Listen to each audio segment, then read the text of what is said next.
Glaya, with all due respect, this trial is taking far too long.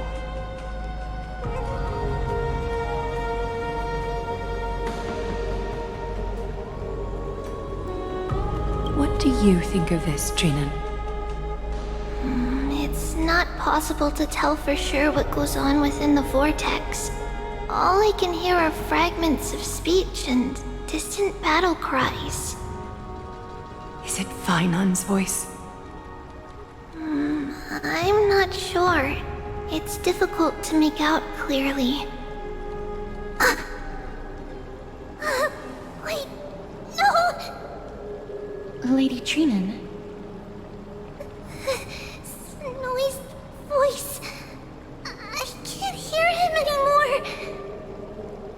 There's a sun-like existence in the trial. It's burning him up. It has come to this, after all. What now? Get ready, my Demos. Plan B. We pull him out when something goes wrong. As I promised you, Aglaya, I will intervene in the trial this time to bring your deliverer out to safety. But that's as far as I will go. Of course. I know this is not the time to demand any more from you. Discerning. All right then. To be as prepared as I can, I hope that the two Outlander warriors can also join me. That might not be a good idea. The Core Flame trial is many times more complicated than a standard ritual. Even the slightest misjudgment, misstep, or hiccup could result in grave consequences. Our two distinguished guests are not obliged to risk their lives for the Flame Chase journey. Let me join you instead, Lord Mighty.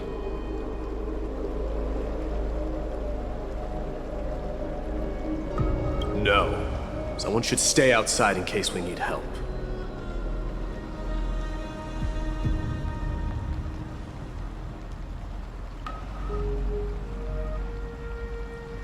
Join me in the trial to look for Fainan. And when we do, Glaya's golden thread will guide us back out. Assuming we survive Nikador's wrath. If something bad were to happen, Casterus, your priority is to ensure the safety of these two. I can find a way out on my own. Yes, Lord Mighty. Thank you both for your valor. Time to get to work then. Let me have the honor of taking the lead in this battle.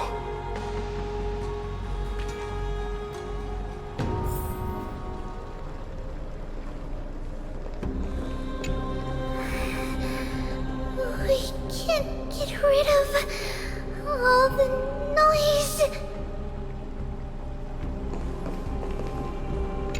Please, stay safe.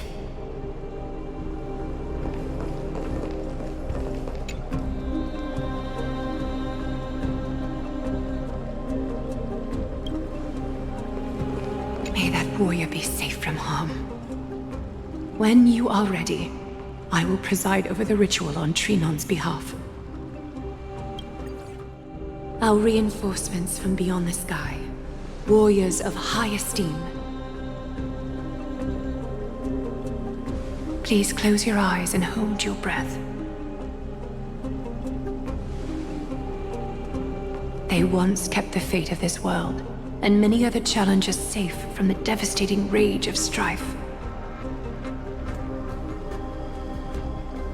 They now seek to venture deep into the trial of divinity and prove their will to destroy our enemies, as foretold by the prophecy. When the hammer of strife strikes the anvil of the warrior, the heat and impact will leave behind scars, and between them, a demigod shall rise. Very well. Come forth then, Souls foreign to this realm, and warriors in the making. Follow me into the mist and flames, and come face to face with the greatest fear in the depths of a warrior's heart. And with thy strength, banish the darkness and usher in sunlight. Let all lost souls find courage on a long journey back home.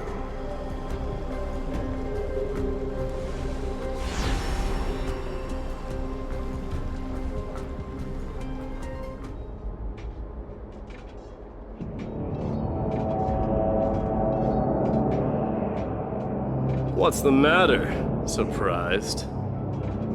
Where there's strife, there's carnage. It shouldn't come as a surprise to see such a sight in Nikador's trial.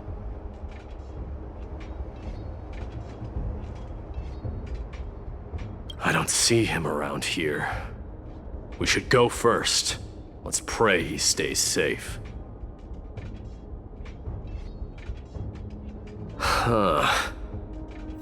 The greatest fear in the depths of a warrior's heart, huh? So, this is what he fears the most. Disaster. So much for the king of those outlanders. You won't get away, Kremnoan vermin! Be on alert. The smell of rust is thick in the air. Tell me your name, brute. Your demise shall be a tale I boast about at the feast table. My name is Perdiccas, and I am here to avenge my people. Kremnoans and Akamans are at war? Perdiccas?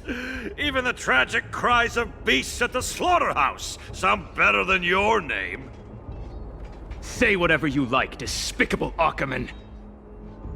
Better to die in battle than return even in glory. May the Kremnoan spirit always watch over me. Foolish brute. I see you're eager to die. Very well then. I shall grant you just that.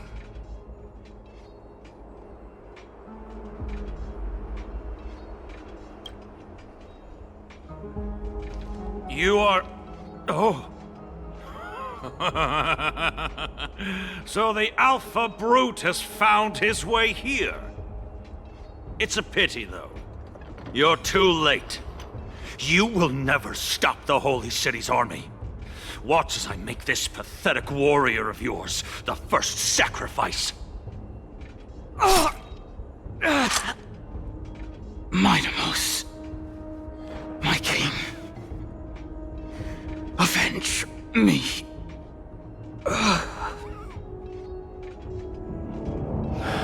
Is this? You're next.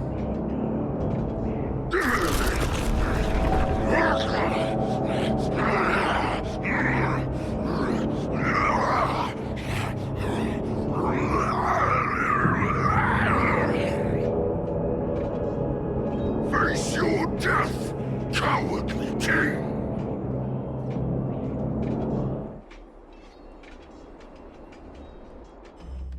This insatiable bloodlust is a product of Nikador's wrath.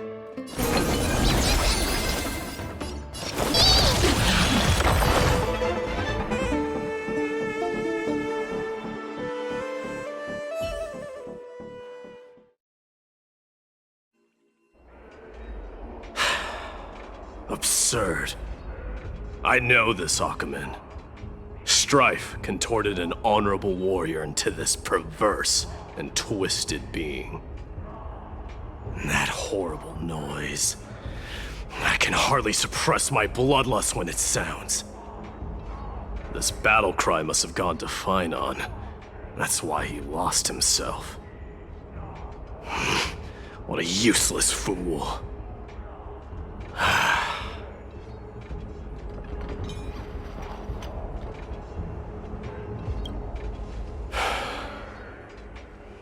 It's nothing. Let's go. That voice. Cartonis? Not you too, Cartonis. Mighty mouse you are. Destroyed all the wicked king. Here to take my life finally.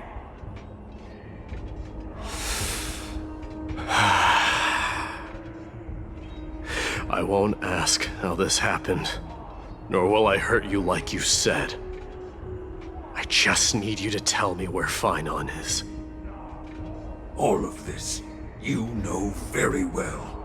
Leave our city, cursed son of Gorgo! I have no intention of hurting you, Cartonis. Humiliate me you shall not! Leave! Get out of Okima! Get out! Symbol of your sovereignty, take it! Signet of Kremnos, bask in blood-soaked glory, your kind alone! This is...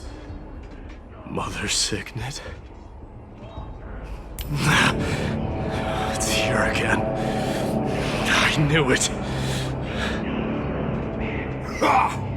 Finally gone mad, despicable vermin have. With your mad king, perish together in that maelstrom of battle! Enough! Be quiet! You are not at all Cartonis! Look out!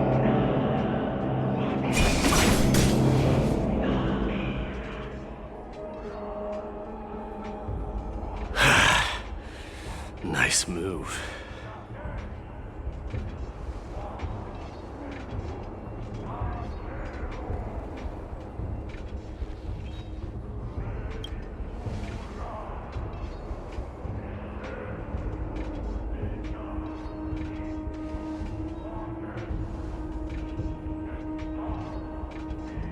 Parted the waters.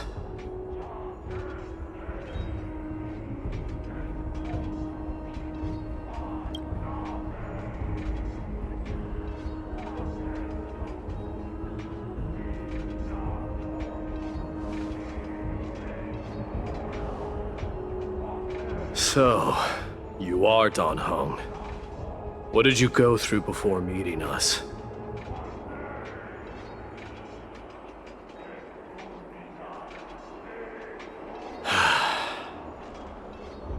You mean you saw your past too?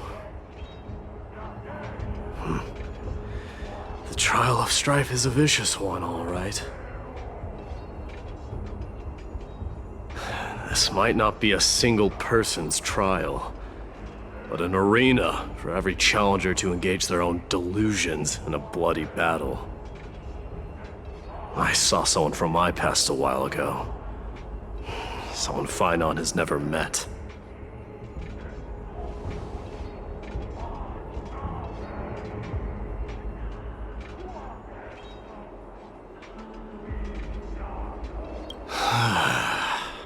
We can only hope this battlefield is nowhere as extensive as I imagined it to be. Let's first follow the sounds of battle to their source. The battle cries seem to be getting a lot louder.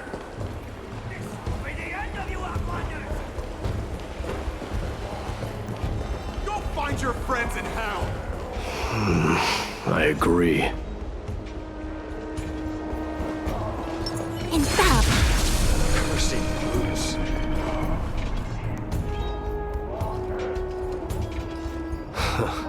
Just as I thought. This is where the battle cries were coming from. The true entrance to Nikador's trial.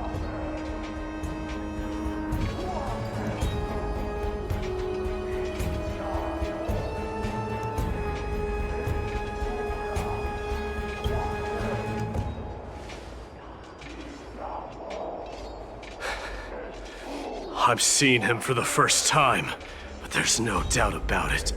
What I'm sensing can only be Strife's bloodlust. The one manipulating this battlefield is Nikador themselves. My demise. You are a keen warrior indeed. You know me? The blasphemous prince. Of course I know you. And I happen to know that you're here for the soul of that white-haired warrior. Great. Let's cut to the chase then. Hand over that poor excuse for a sword master, so we can be done with this farce. No.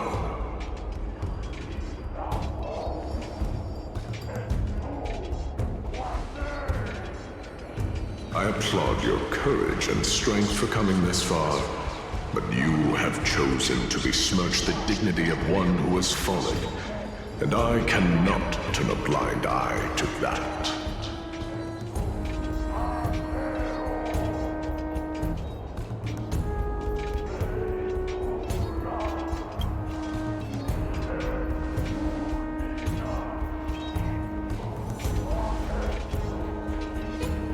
He faced the greatest fear in the depths of his heart, and fought with exceptional valor, though he eventually succumbed to the brutal onslaughts.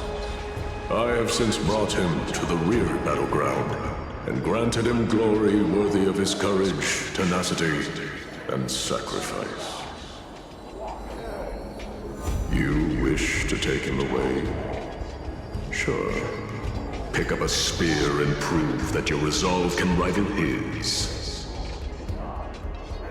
Of course, cowards who hope to avoid bloodshed are better off disappearing from my sight this instant. Your opinions are of no interest to me, Mad King. If it's a fight you're looking for, then you will get one, Titan. I will put you to rest once more with my curse of immortality. Commendable. Your noble mother displayed the same spirit with the spear in her hands. Don't you dare speak of her. Why not?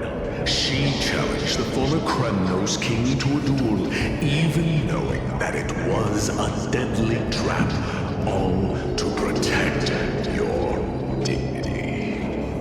Are you suggesting her efforts were for naught? Her death was caused by you, the incarnation of strife. How dare you talk about her past?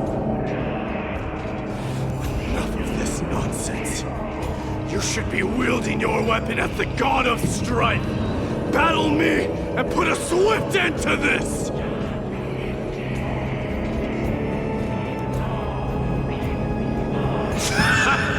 Your hatred is as clear as day, my Demos. I once must have stung you deeply. But thanks to them, I have also come to realize. This is why you killed your father for the throne, only to let your signet sink to the bottom of the Sea of Souls, refusing to let the glory of Kremnos live on. This is why we use the Strife Tide, only to reject the core flame, letting strife continue instead.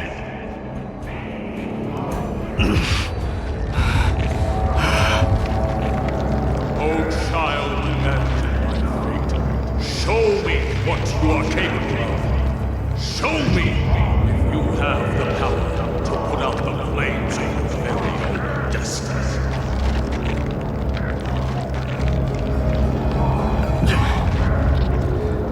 I will rip your chest apart, Titan. The same way I ripped apart that former king. I see you wish to repeat this.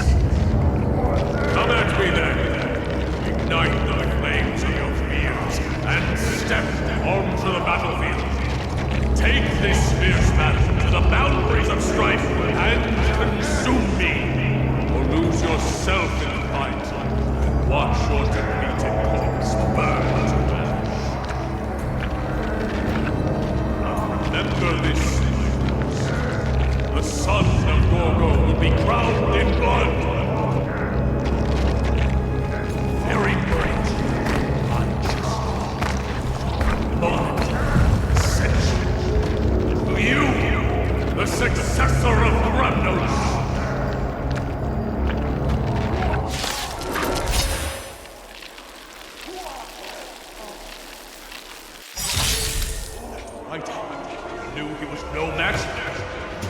chose to fight till his very last breath. What about you, Mightimos? Can your murderous intent match up to what fate has in store for you? Prove to me that you are worthy of this power!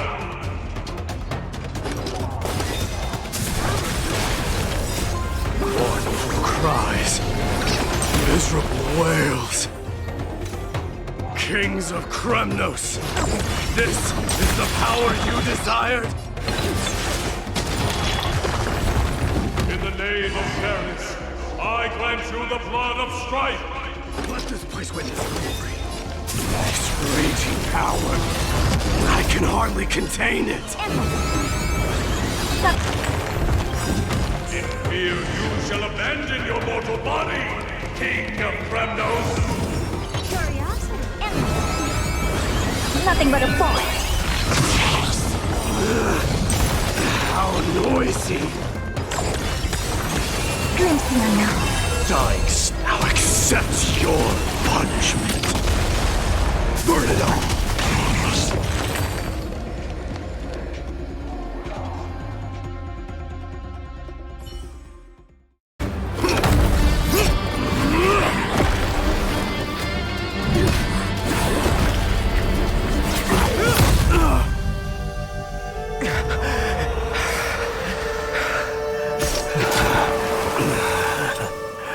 Found you.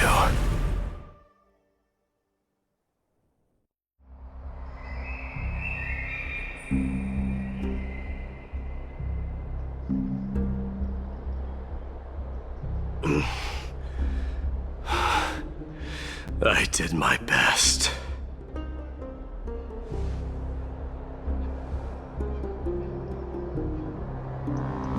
There's no need to worry. His soul is in a stable condition.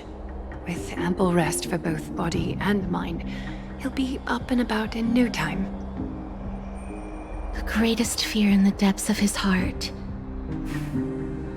Lord Finon must have been forced to relive his past during the trial, and revisit his homeland that had fallen to the Black Tide. In all likelihood.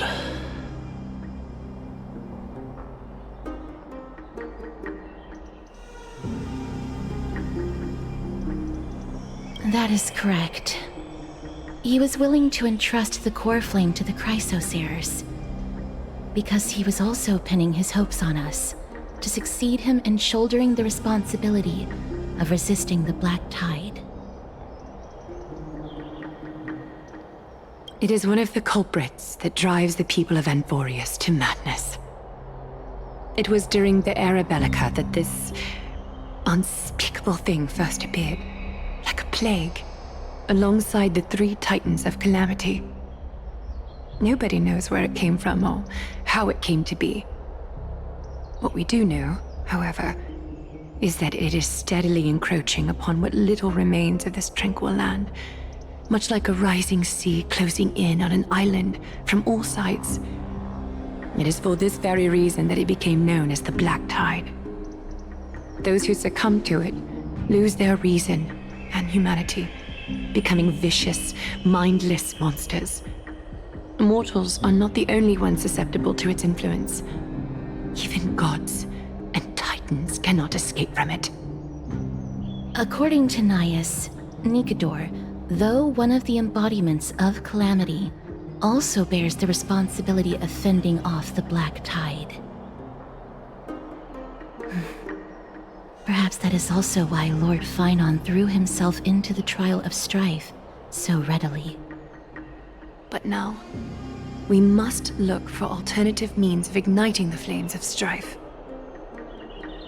So, Aglaya, what should we do now? You know very well the decision doesn't lie with me.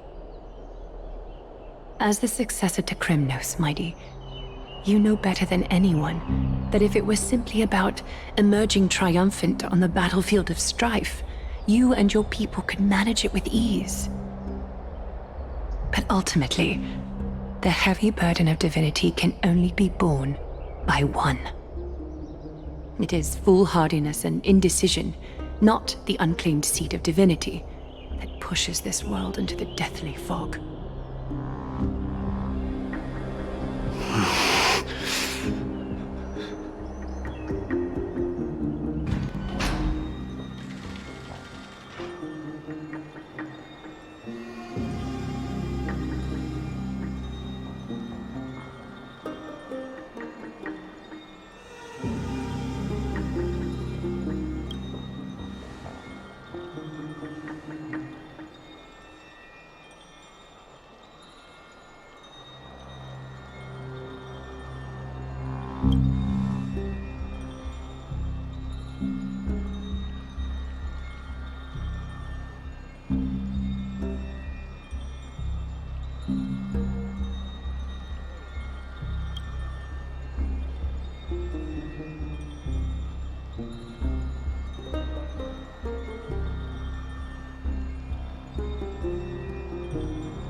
Don't worry, Dee.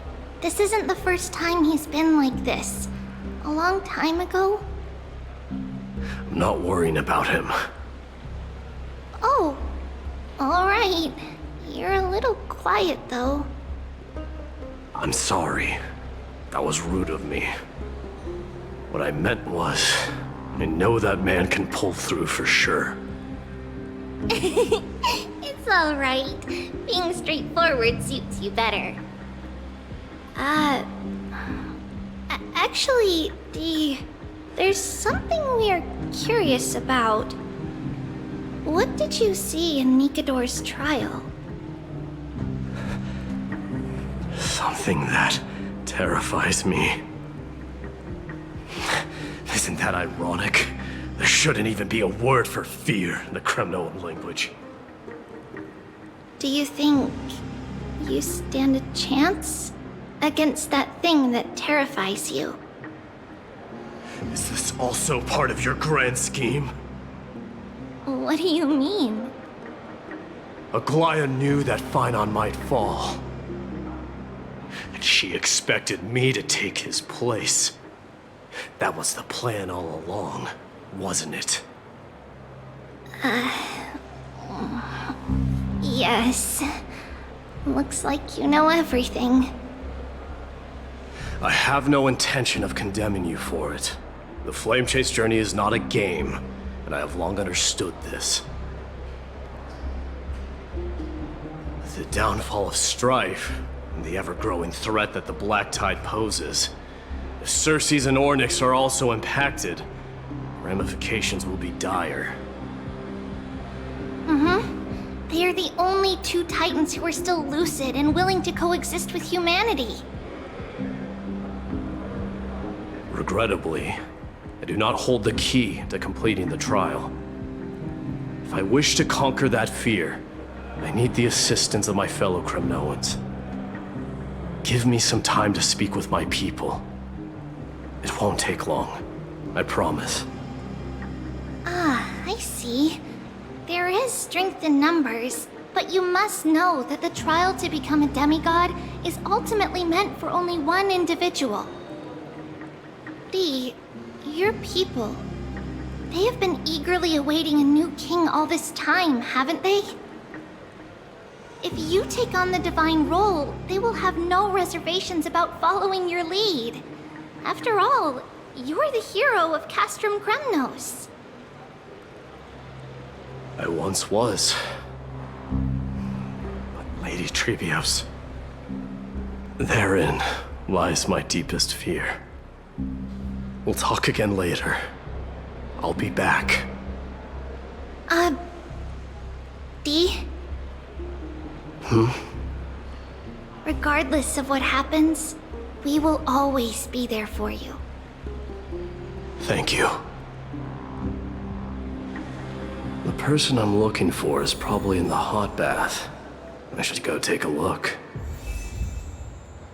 The billowing steam always brings back memories of the furnaces in our homeland. Regardless of what happens, we will always be there for you. Thank you. Children left unattended by their parents? That's not safe.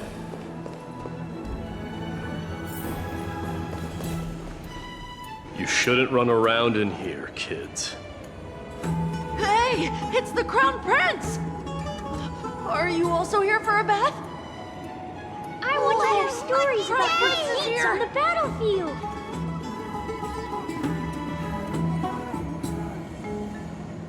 The Crown Prince. Are you Kremnoans? Yeah, we are! The grown-ups said we used to live next to the arena. Well, next to the parts next to it anyway. My dad is a centurion with the Hydra Lancers, and my mom is the bravest warrior in the God Shield Brigade. We used to get tons of silver coins from Mr. Krateros. My parents are serving in the Holy City garrison now. As warriors of Kremnos, they're braver than any Achaemen. Why are you kids here alone? Where are the grown-ups? Mom and Dad were asleep, so we snuck out to play hide and seek with Mr. Krateros. That old man can be such a child sometimes. Do you know where Krateros is? I happen to be looking for him. Sorry, I don't. Come to think of it, we haven't seen him in a while. Did he get lost while trying to find us? No way! Mr. Krateros is a member of the Royal Wing Elites. He's the best at hunting down enemies. He was counting near Verax Leo when we went to hide. I thought about taking a peek, but who knows if it might be a trap he set. It was prudent of you to be cautious. So, which Verax Leo was he with? Just take a few turns after you go out from here. It's close to the backs. All right, I'll go look for him. You should consider the game over and head home for now. And don't play around the hot baths again. Wait, Your Highness! Is there something else? I heard you retrieved Nikador's core flame.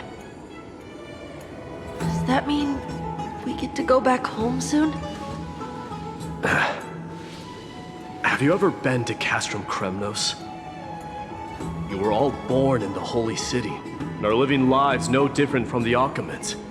Everything you know about our people comes only from the tales of others. You have never even witnessed the blade in the sky with your own eyes. How, then, is a city you've never seen your home? Because this place is definitely not home. Mom and Dad told me that the children of Kremnos are born to wield swords and fight on the battlefield. They also said that the Kremnoan detachment led by the Crown Prince is the bravest army across all of Amphorius. No one can defeat them. The kids in the Holy City don't play with us. The moment they find out that our parents are Kremnoans, they shun us. We don't care. We all know that the Crown Prince will take us home one day.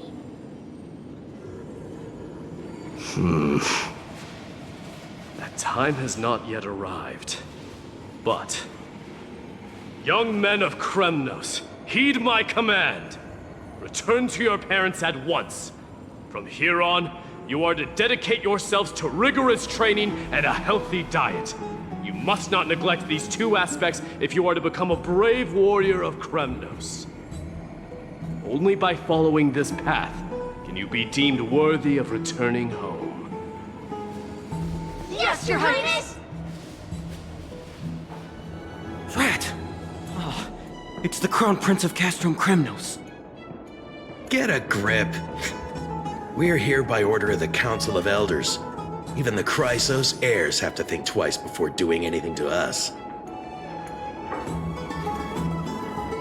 Out of my way, lackeys of the Council. The Civil Guard of Akama is on official duty. Please keep out of this area. Calm down, my lord. Play nice. Don't make me repeat myself. I'll allow you to pass this time, but just this once.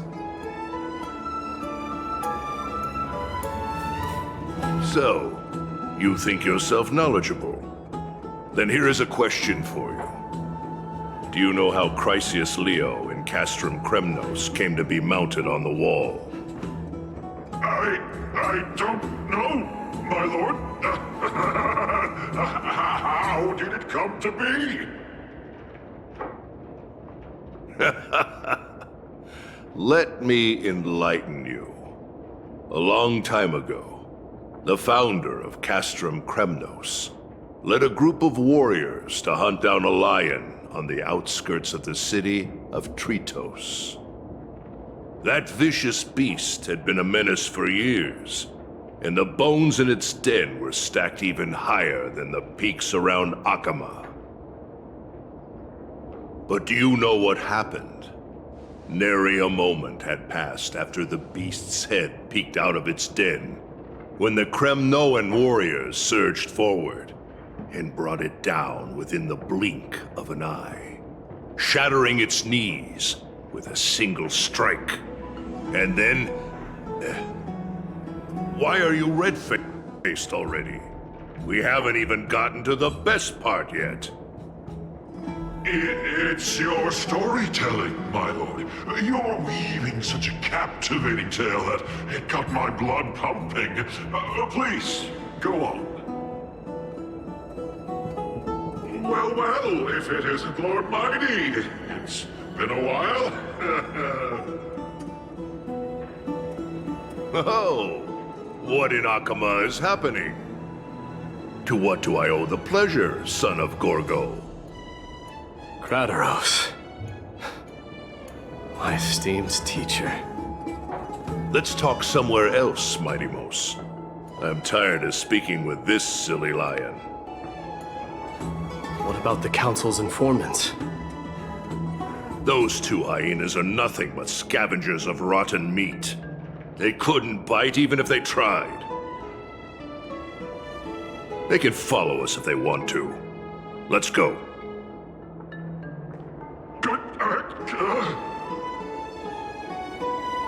Wait, so how in the world did Chrysius Leo get mounted on the wall?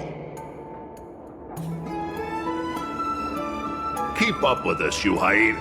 Oh, sorry. I meant officers. Hey, old man, how dare you? Calm down. Calm down.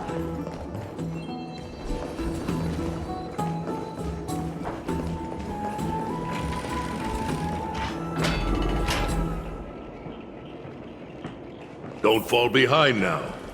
Unless you want to upset our friends here. Don't you dare try any tricks with us.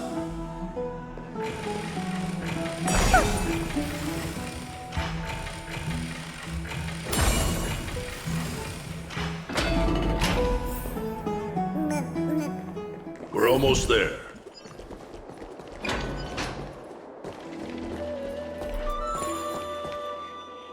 Why have you stopped?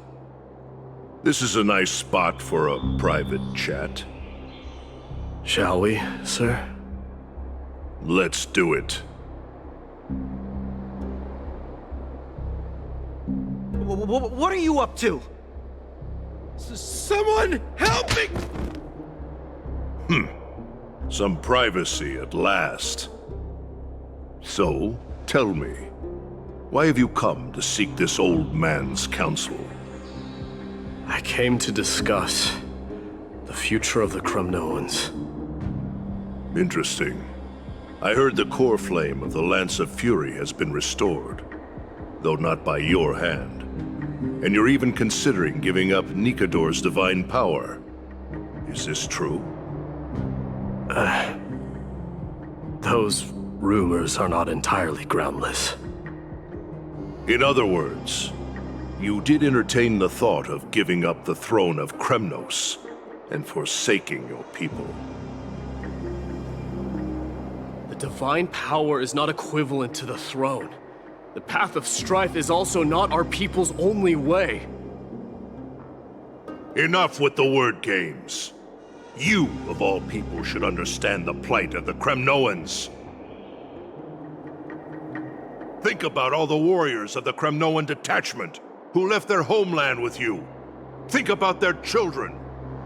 Only the yearning for our former glory days has kept us going all this time.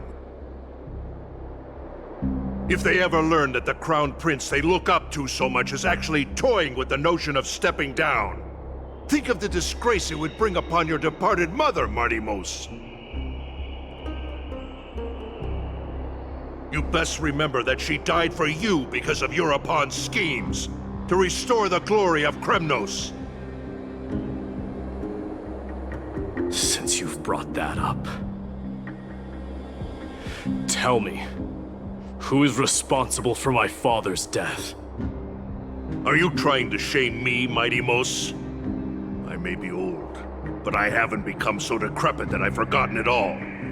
Of course I remember that Europon died when the Kremnoan detachment surrounded him. You drove the spear into his chest with your very own hands.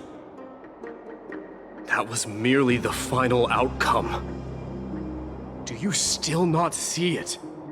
What led my parents and our people to their downfall is none other than the strife we speak of. The quest for glory. The tenet of valorous death before glorious return. This is the creed of every Kremnoan, no matter whether these beliefs are justified or not. Don't be ridiculous. The only thing that could slay a king is a spear. Even an infant knows that much. I swore to your mother that I would guard your crown with my life. I never foresaw that the son of Gorgo himself would be the first to turn his back on the Kremnoan spirit. Gorgo.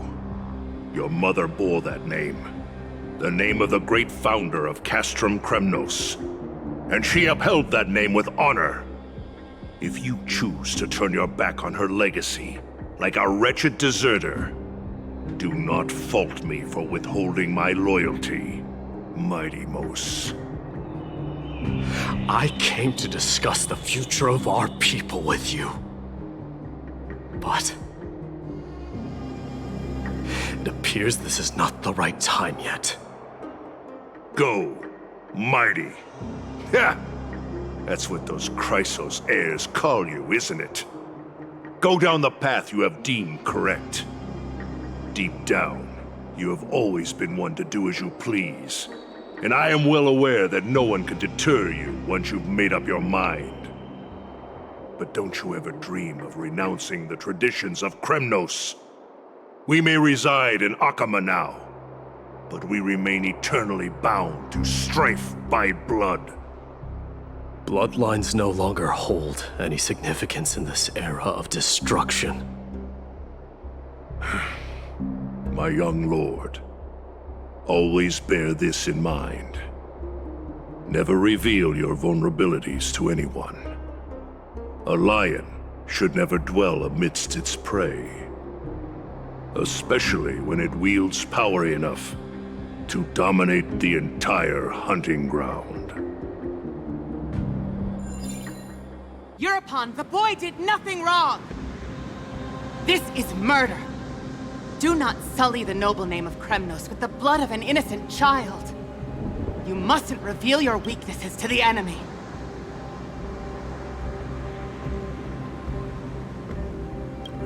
Enough! My decision is final. We must use this child's life to preserve the soul of the great Nikador. We must save Castrum Kremnos. Don't be absurd! Those tiny hands lack the strength to even lift a spear. Do you truly believe him a threat to Castrum Kremnos? You'll be ending the bloodline of Kremnos if you do this. Our millennia-old glory will become nothing more than a joke. Have you forgotten that we Kremnoans place no value in bloodlines? It is through pure bloodshed and slaughter that the kings of Kremnos have ascended to the throne. As for our millennia-old glory, it has always been a joke in my eyes. Glorify it all you want, but it will not alter the nature of slaughter. Those who revel in it are but murderers. They are no more noble than the most monstrous beasts in Amphorius. Ah, enough with your words! Among all the kings of Kremnos, which one did not inherit the crown only after plucking it from the lifeless body of his father? But listen to yourself now. Do you truly believe you can cleanse the blood from your hands through mere words alone? Nay, quite the contrary. I will end this cycle of bloodshed. Starting with this child. With these blood-stained hands, I will end it all. Your failure is inevitable, Euripon. You are just a coward who can only raise his blade against his own child! A beast that murders his own kin. Royal Wing Elites and Emperors of Kremnos! You cannot sit idly by and watch this atrocity unfold! If you consider yourselves the honorable sons and daughters of Gorgo, then take up your spears and join me in putting an end to this bloody charade! Does anyone else have any objections? If so, come forward with your spear and prove your mettle. Understood. 5, 4, 3. No one dare stand by my side. Cowards! Has that crown stripped you of your courage?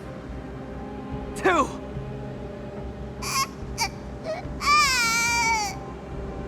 One. It appears there are no objections. Then, in accordance with the Kremnoan Council's principle of tacit consent, the decision is final. With all present as witnesses, this child shall descend into the Sea of Souls, where he will nourish the Lance of Fury and join the fallen heroes. May fate and the gods await your arrival. My son, my Deimos. Stop! If you have more to say, then speak. On account of the life we have shared together, I grant you this one final chance. With the Blade of Fury above us and the Council bearing witness, I, Gorgo, hereby move to challenge the crown in accordance with the laws of Kremnos.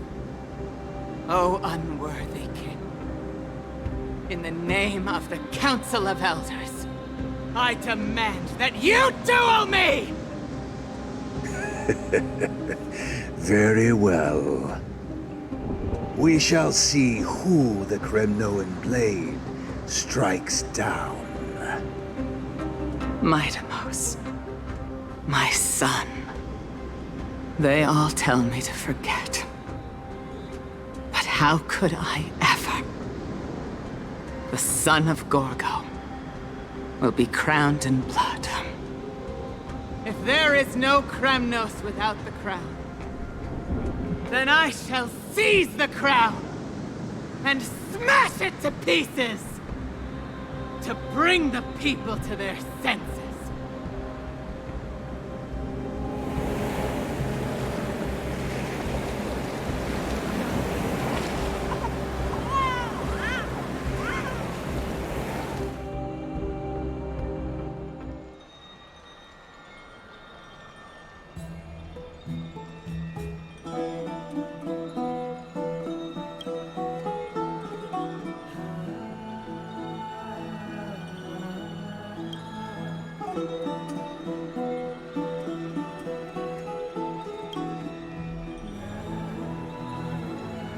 Miss, you're awake.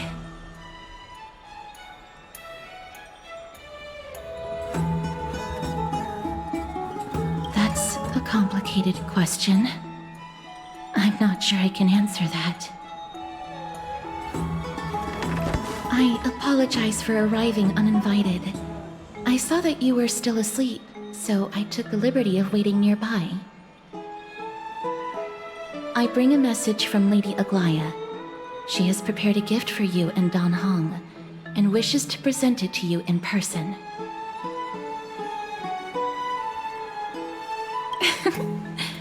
I'm glad you're in good spirits. All right, let's set off.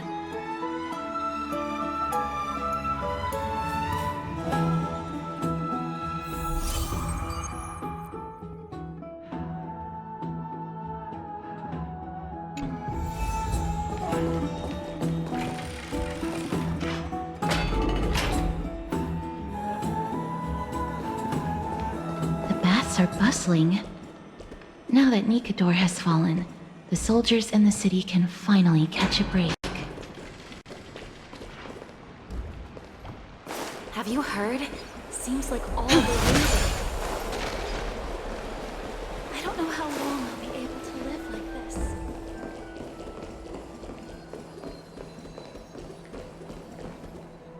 Is that Lady Treeby and Lady Trianne? You must have forgotten. This is a precious relic from our hometown. We definitely all saw it back then. Trianne, this is a counterfeit. We both know it's impossible for something this fragile to have survived all those years in one piece. Nothing is impossible. We are fragile too, but we still got through those sad times. Ugh, look at that color! And how it glitters in the light! It's exactly as we remember it! Why won't you buy it? If someone else gets to it before us, we'll miss our chance forever. Calm down, Trianne. You need rest. Please, there's no need to fret.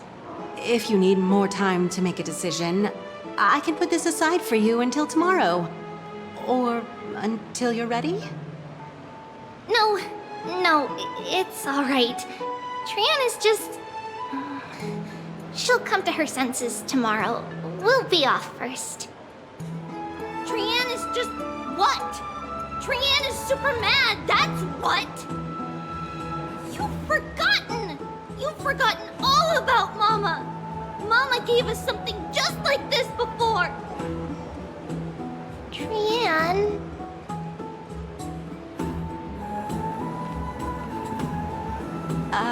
See you tomorrow? I hope you two patch things up soon. See you tomorrow. May the winds of fortune bless you.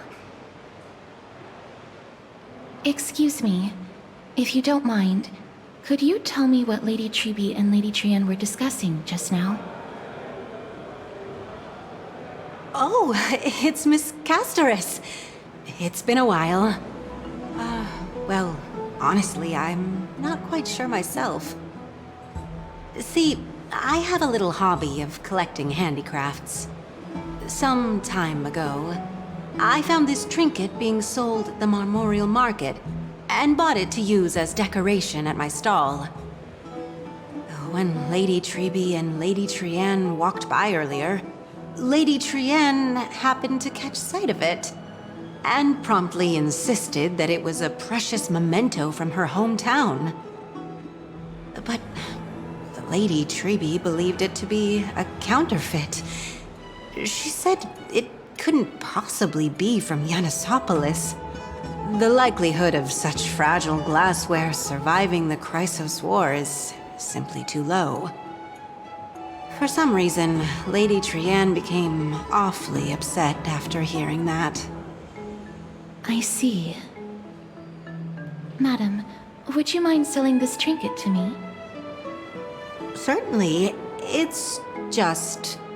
if it truly is a relic from Yanisopolis, it could be worth a small fortune. Miss Casterus, I'm running a business here after all, so... I understand. Feel free to name your price.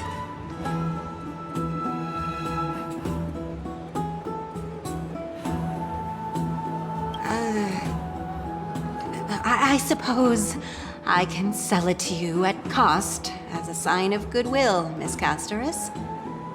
Just promise to support my business in the future. Much appreciated. We're lucky that she has a good heart. I'm not one to venture out often, and while I have some savings, it takes a lot out of me to even talk to people, let alone haggle. Had it been another merchant, I would have been set back plenty. The authenticity of the piece isn't important. What matters is that it holds special meaning for Lady Trienne and reminds her of her hometown. I've long wished to show my gratitude for Lady Trienne's care, but I haven't been able to come up with any ideas for a suitable gift. This chance encounter today feels like divine intervention. Perhaps this is the gift I've been searching for. Still, this trinket is admittedly rather fragile. I will have to make some adjustments and stitch it onto wool felt to protect it. That way, no matter how much Lady Trienne runs around, it won't break easily. Alright, back to business after that little detour. Let's keep moving. Don't stray far now. We've already kept Lady Aglaia waiting long enough.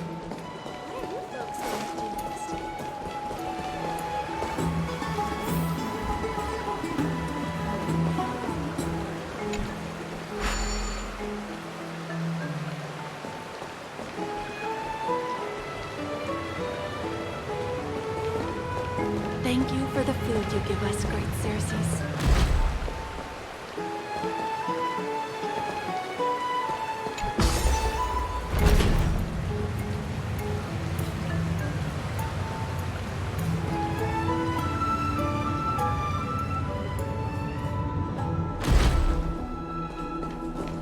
It seems your friend arrived before us.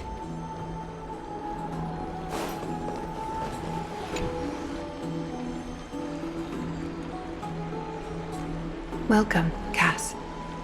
And you as well, Trailblazer from beyond the sky.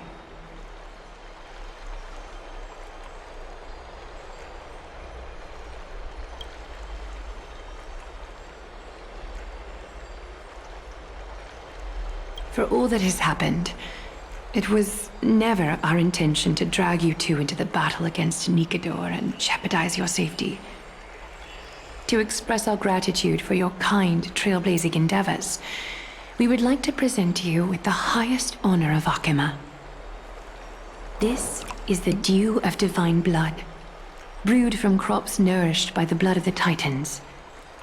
It is said that only 12 bottles existed. The last 3 bottles are now being kept in the treasure vault of Akima. Back in the days of prosperity, cities fortunate enough to acquire it regarded it as one of the greatest treasures ever. Unsealing it during a ceremony held in honor of 2 cities' diplomatic ties was the highest form of respect one could show the other.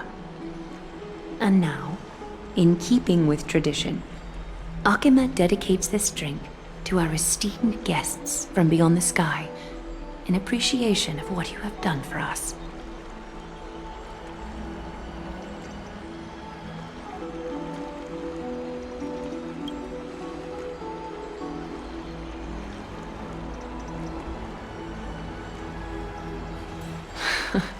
Very perceptive, Mr. Dunhung.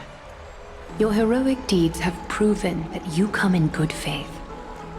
With the dew of divine blood as testament, we wish to forge an alliance with the Trailblazers.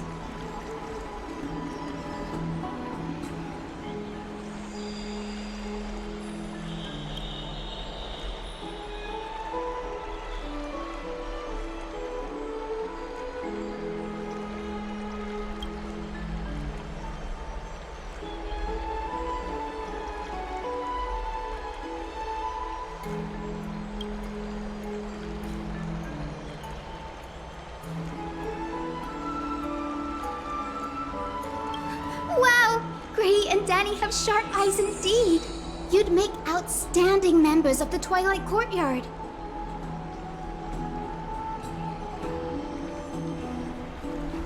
No need to worry, by the way. I can tell from Lady Aglaya's tone of voice and micro-expressions that she's being genuine.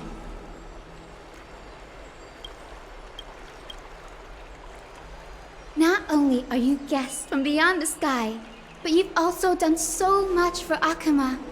You're practically heroes to us all. Lady Aglaya would never subject you to Aquila's judgment. Hyacinth, thank you for taking care of the wounded of the past few days. Oh, it's no trouble at all. The patients are very cooperative when we attend to them. I'm just thrilled to see them all going home healthy again.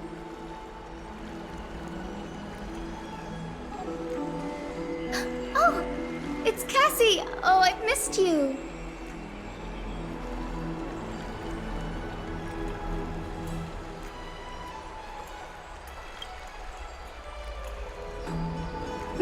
Aren't they just the cutest nicknames?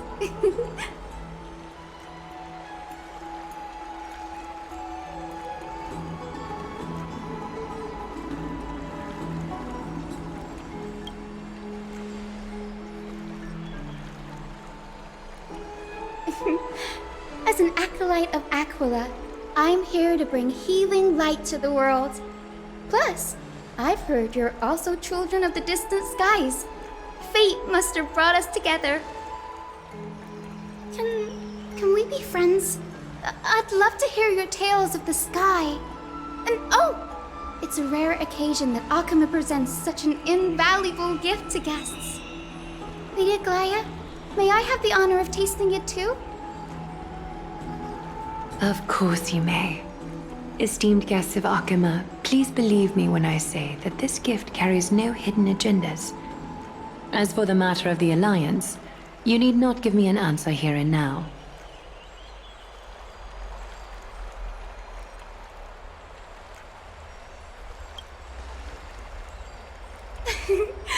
You're mistaken. The capable Lady Aglaya doesn't need my help with things like this.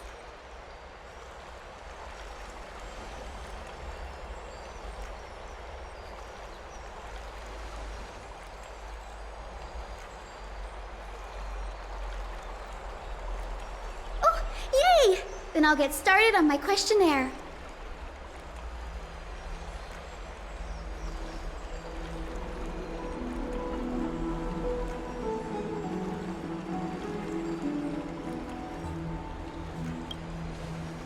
Allow me to do the honors.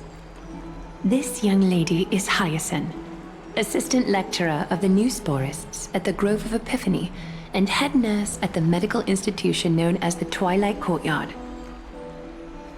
Many of the Chrysos heirs suffered injuries during Nikador's attack on Akima, so the Grove sent Lady Hyacinth to treat the wounded in Akima.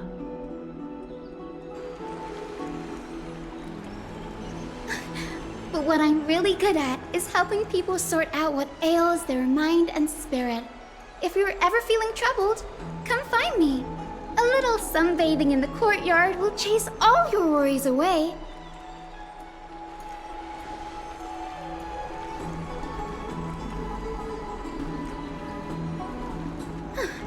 Well, it looks like everything's sorted out now. The patients have also all recovered.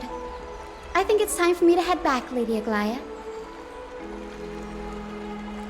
I would love to keep you in Akama for a few more days, but I would hate to provoke the ire of the Grove.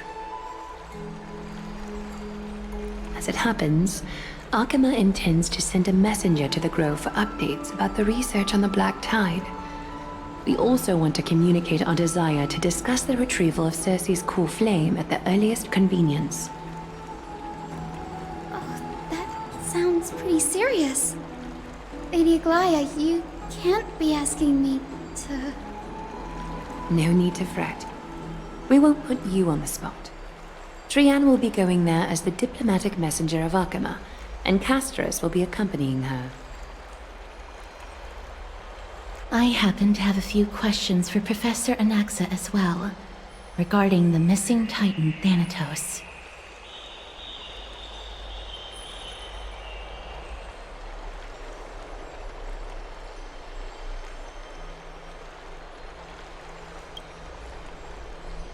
If you're not keen on just sitting around, Miss Trailblazer, why not go with him? The Grove is a picturesque place, perfect for sightseeing.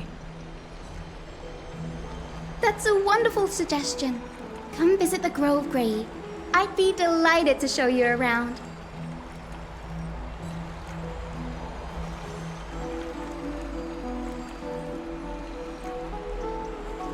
In that case, do bring this spindle along with you.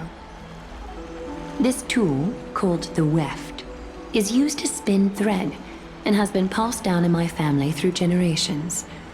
Though it doesn't see much practical use nowadays, it's become a symbol of great significance. In this respect, it is the perfect token to represent my will. If you encounter trouble at the Grove, just take this out and show it to them.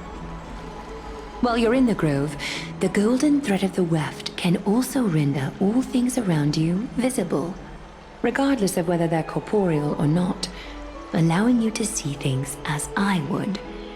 Castris knows this too. Make good use of it. Trian is already waiting for you at the outskirts of Akama, so I won't keep you any longer. May your journey be smooth. I'm glad to be in your company again, miss.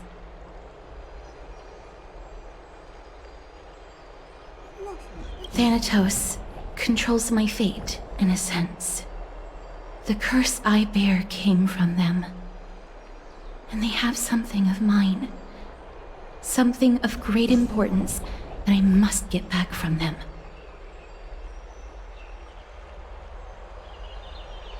When I was studying at the Grove alongside Phainon and the others, Professor Anaxa was responsible for teaching us about the Chrysos heirs and the Titans.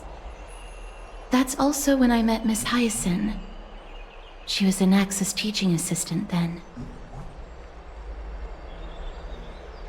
The Grove of Epiphany is Akama's partner academy. They look after the core flame of Circe's and are the organization at the forefront of researching phenomena such as the Black Tide and the Titans. They also provide academic research support for the Flame Chase journey. Several Chrysos heirs are based in the Grove, including Miss Hyacinth and Professor Anaxa.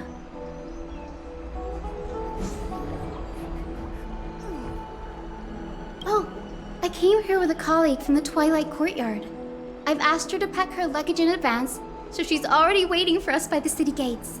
Let's go meet up with her.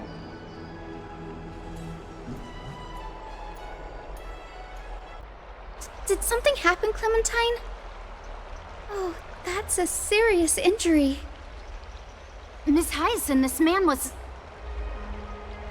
discovered by Trian!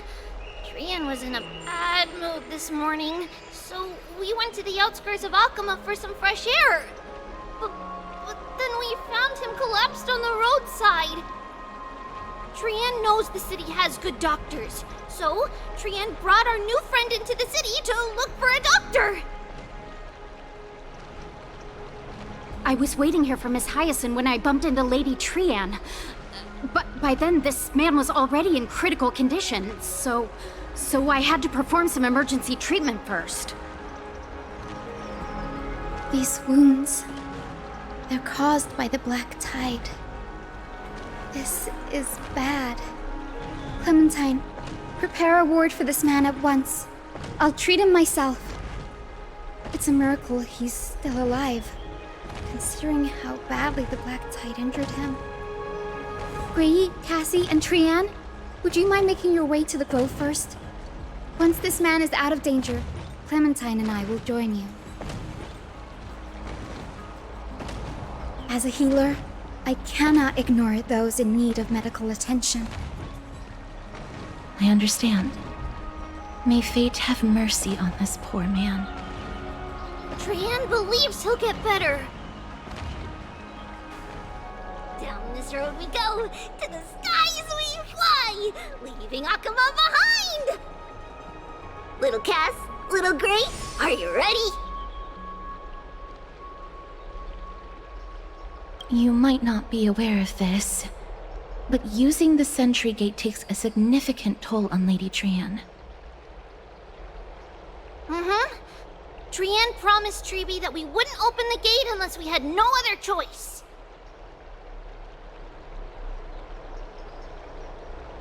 I'm ready, too. Okie dokie.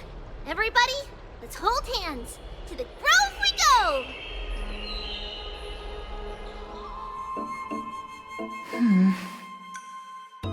It's harder than I thought to sew gemstones onto Wolfeld. Cass, memmy, memmy, mem. Memmy, mem, mem, mem. Mem wants to try sewing. Here, why don't you give it a go? Sure. Memmy, mem, mem. Mem, cheer, mem, mem. This is amazing. It seems as if their voice has become more intelligible after the battle with Nikador. After spending the last few days together, I feel like I'm gradually gaining the ability to understand what they're saying. Even if it's just a little. Mem, mem, mem, mem, memmy, mem, mem. Memmy, mem, mem, memmy, mem, mem, mem. Memmy, mem, mem, mem, mem, mem, mem, mem.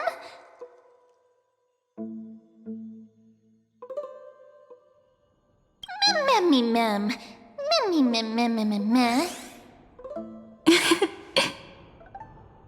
Memmy, mem, mem, mem. Memmy, mem. Memmy, mem, mem, mem, mem, mem, mem, memmy, mem. Memmy, memmy, mem. Mem, mem, mem, mem, mem, mem, mem. Memmy, mem, mem. Mem, mem, mem, mem, mem, mem, mem, mem, mem.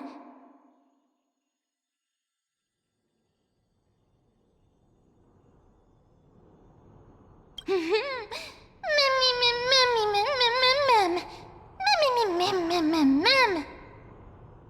Cute. Is everybody awake?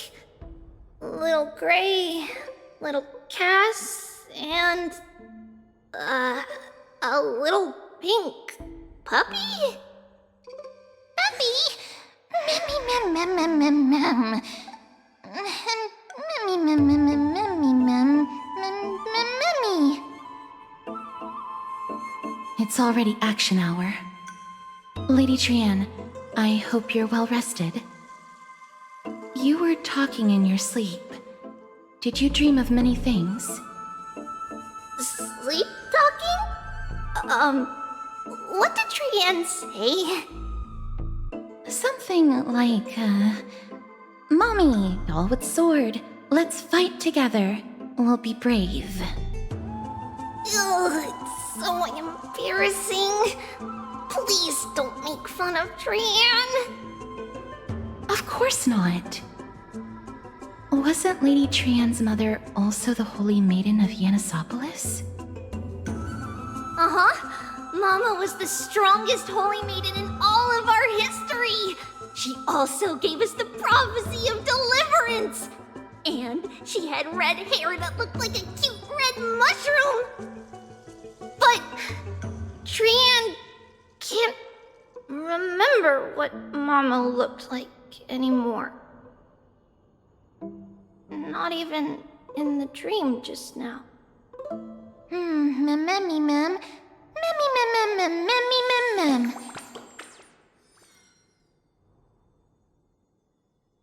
Mammy, mem, mem. Mammy, mammy, mem, mem, mammy, mammy, mem, mem. Mammy, mammy, yummy, mem. Mem, mammy, mem, mem, mem. Mammy, mem, mammy, mem, mem. Mem, mammy, mem, mem, mem, mem. Mem, mem, mem, mem, mem. Boom! Mem, mammy, mem, mem, mem, mem, mem. Mem, mem, mem, mem. Mem, mem, mem, mem, mem, mem. Mem? Trian thinks that's a great idea! Can the pink puppy help Trian out? Memmy, mem, mem, mem, mem, mem, mem, mem. Yay! And I'll call you Little Memmy from now on! Mem, mem, mem, mem. Mem, memmy, mem, mem, mem, mem, mem. Mem, mem, mem, mem, mem, memmy, mem. Mem, mem. Mem, mem, mem, mem. Me, mem, mem, mem, mem, memmy, mem. Mem, mem, mem, mem, mem, mem. Memmy, mem, mem, mem, mem. Okie dokie! Trian remembers that we need to help Aggie ask the big tree whether Circes would be willing to visit Akama. If we follow this woven trail and keep going upward, we'll reach the grove in no time!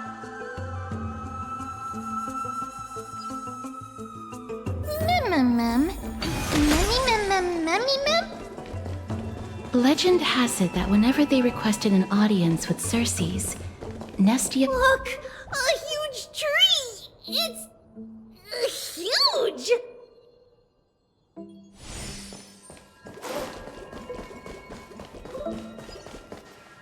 Mem.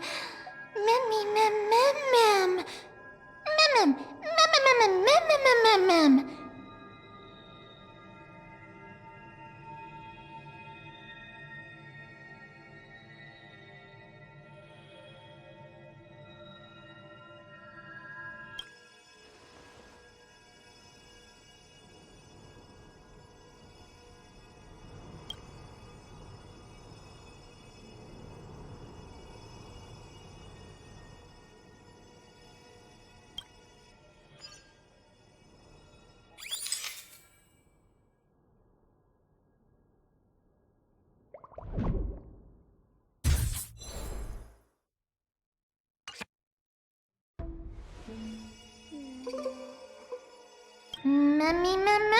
Mem. It's the Bough of Rift, the divine body of Circes. Flora began to grow where they planted their roots, and this flatland basin upon which we stand gradually became a large, verdant forest.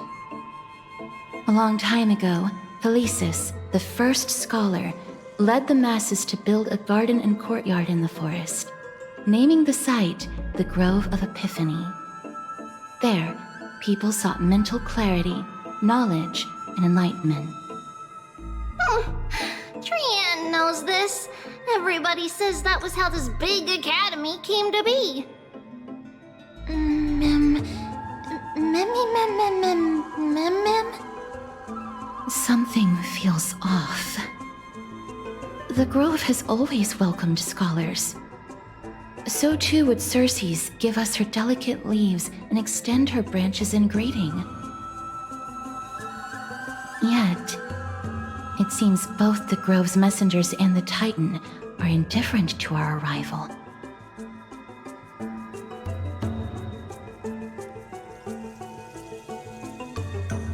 That doesn't seem likely.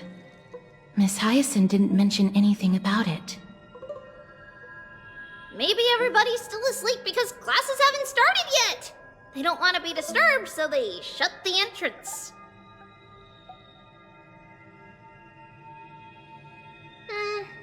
Mem.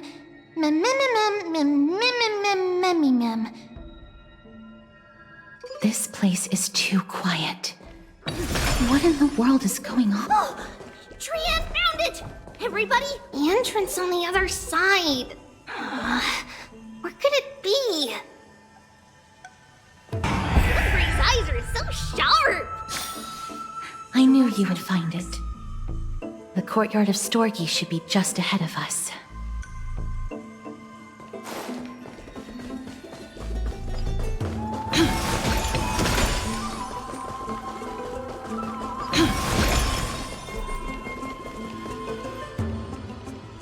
As I expected, something's not right here.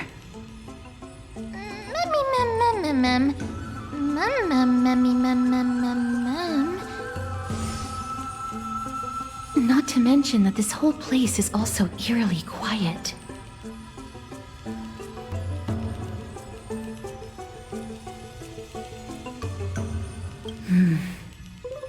That's possible. Hello? Is anyone there? Huh, no one's here. I have an idea. Lady Trian, could you lend me that golden spindle? Do you remember? Lady Aglaia said this. While you're in the grove, the golden thread of the weft can also render all things around you visible, regardless of whether they're corporeal or not. This is achievable because the grove is not only where the roots of Circes are, but also where the chrysalis of gold manifests. Oh, Nestia, with the weft as my vow, I beseech you, entwine my body with your golden thread and affection.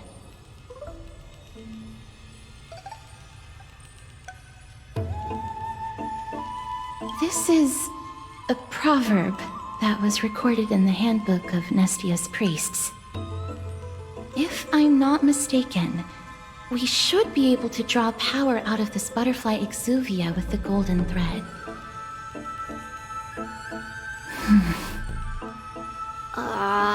There isn't a reaction. Did it not work? But that shouldn't be.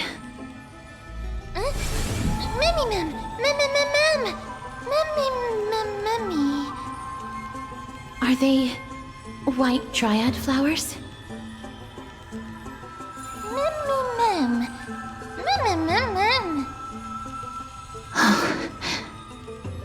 No, these aren't white dryads.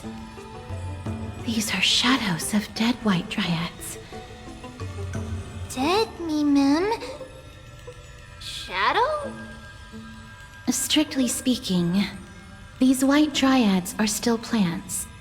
They only gained sentience as a result of Circe's blessing of equality. But their sentience is minimal when compared to that of humans. These flowers have already died. What you see here are just faint afterimages of their souls. However, this also means that the golden thread has definitely connected with the Titan's presence. Without the golden thread's outlines, we would not have been able to see them at all. But what happened to them? Why are there only tiny shadows of them left? Ma'am, can you read their memories? Let me try.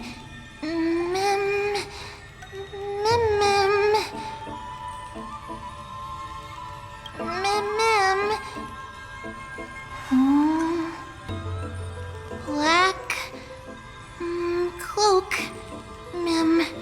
sword toward the great tree.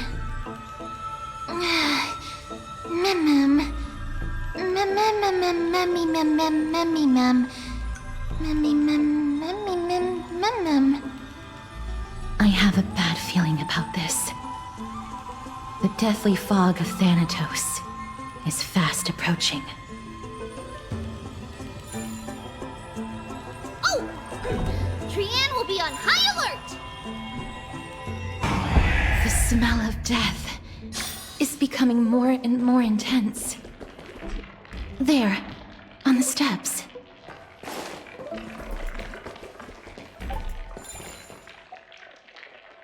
This looks really scary.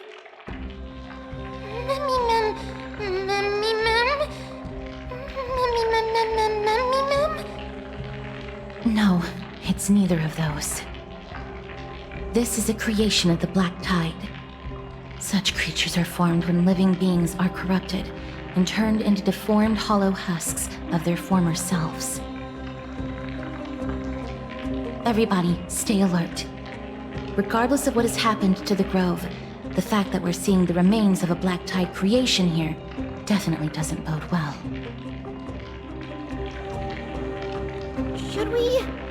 Should we inform Aggie about this? Mem!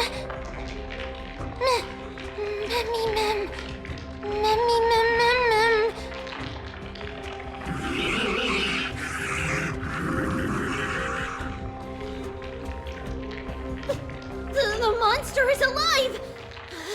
Trienne will protect everybody! Trienne, please hide behind us. Miss, let's do this.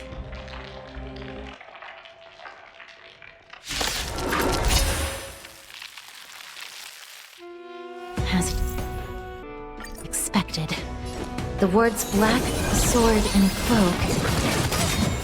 They're talking about the Black Tide.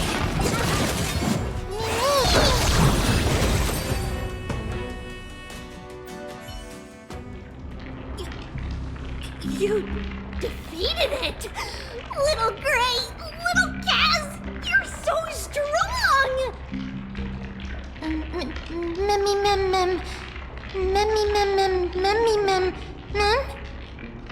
To think the Black Tide has spread this quickly to the Grove despite its remote location. I'm afraid a world where strife has fallen is far more dangerous than we ever imagined. Oh no! Does this mean that Akuma is also in danger? Looking at this mess, it seems the scholars at least succeeded in fending off the first wave of attacks. But at what price?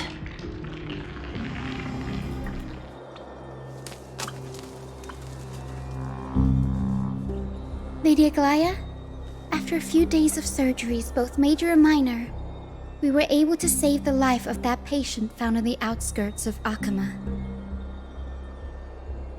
Thank you again, Hyacinth, for your hard work.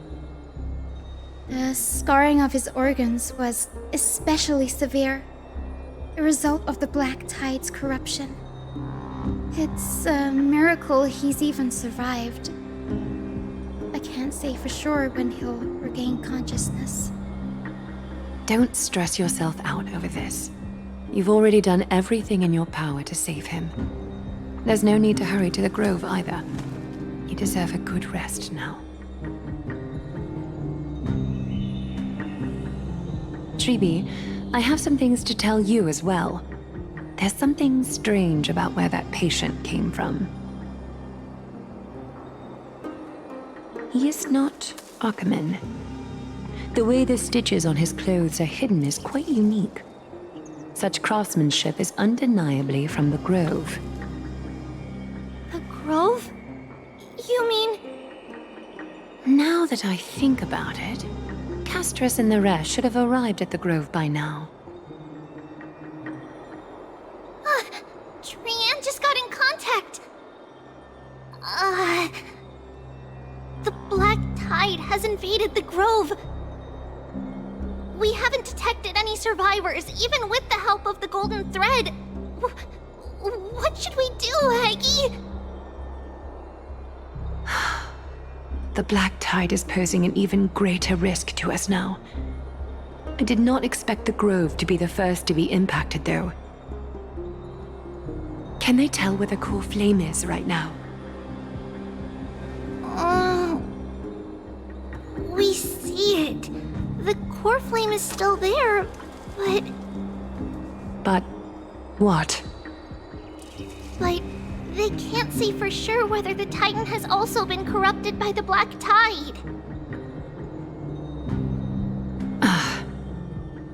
Please let them know that for now, the most pressing task is to identify the core flame and transfer it to a safe place as quickly as possible.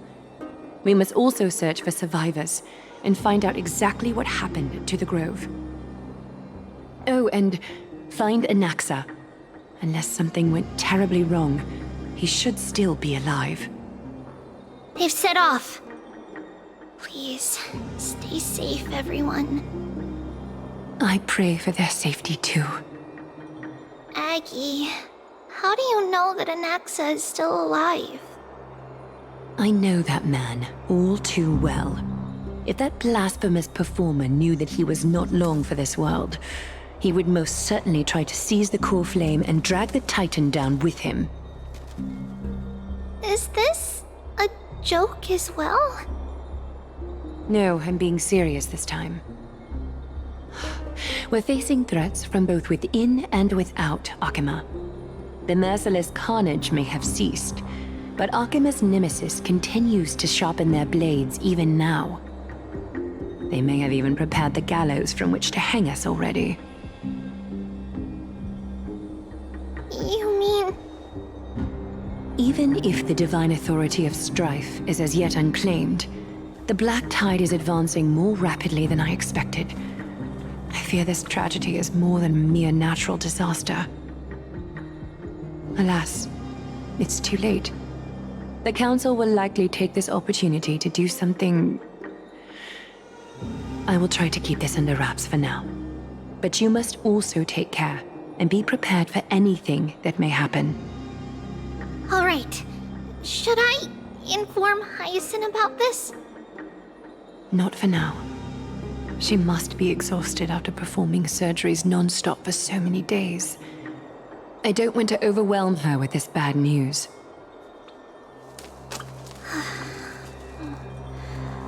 We can only hope that the Grove weathers this crisis with as many survivors as possible. That being said, based on the condition of this patient, Treeby, we should prepare for the worst. It's likely he is the only one who managed to escape from the Grove against all odds.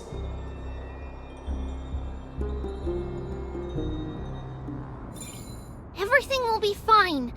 The people at the Grove are really smart. They'll definitely be able to chase away the Black Tide.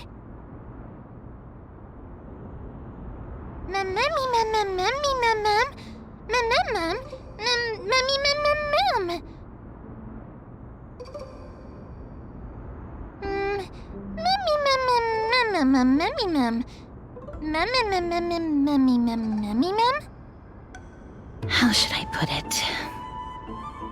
Lady Aglaya doesn't trust Anaxa at all, I'm afraid.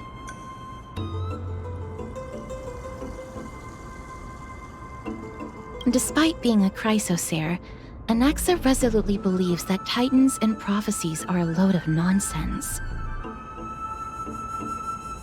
During our regular citizens' assemblies, he always votes to oppose the flame chase journey.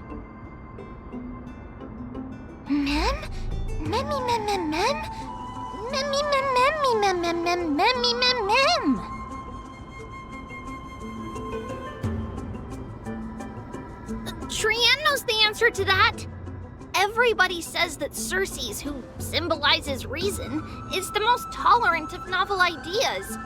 Apart from Kefali, they're the Titan who treats us the best.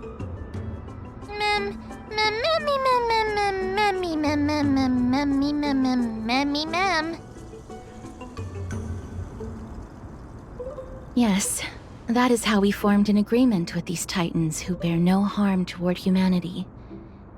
If they agree to support us on our flame chase journey, we will wait till the final moments of the journey to restore their core flames. With the exception of Orynyx, that is. They didn't lend us their power willingly.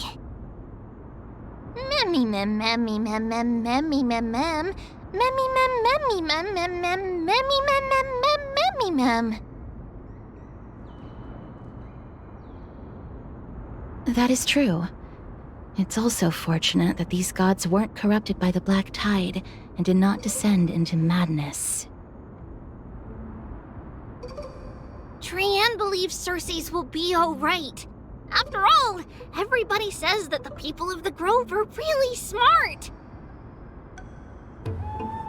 So, Little Gray and Little Cass, just leave the task of finding Anaxa and everyone else to Trianne. It's easy for Trianne to look for people because we can fly. Good idea. In that case, please bring the weft along with you, Lady Trianne.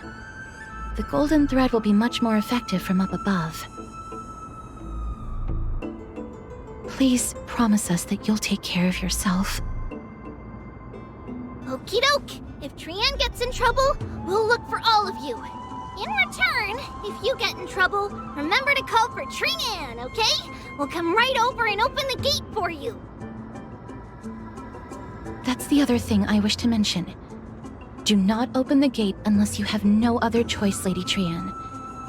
Your body is not in good shape at the moment.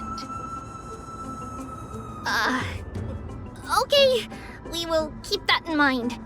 Trianne was just trying to help. Of course, we know that. After all, Lady Trianne is a demigod, the most powerful among all of us here. Remember all those brave heroes and the tales you've heard. They would always save their strength until the very last moment. That way, they could ensure that nothing went wrong with their plans. Isn't that right? Mm-hmm. In that case, brave Trianne shall clear the way for all of you. Memmy mem memmy mem mem. Memmy mem mem mem. Memmy mem mem mem mem mem mem. Mem mem mem.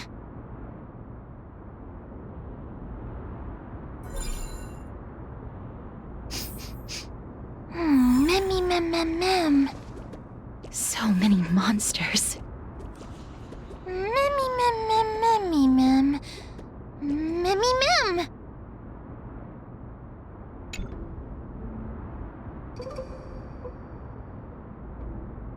Memmy mem. Mem mem mem. Memmy memmy mem.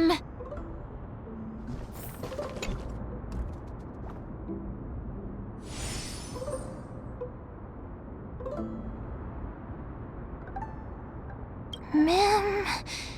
Memmy mem. Memmy mem. Memmy memmy mem.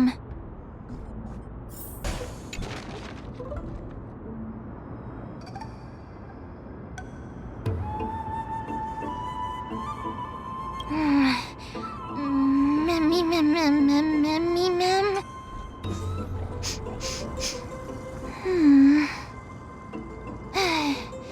Memmy mem mem mem. Memmy mem mem. Memmy memmy mem. It could be because when a life is devoured by the Black Tide, it loses its soul.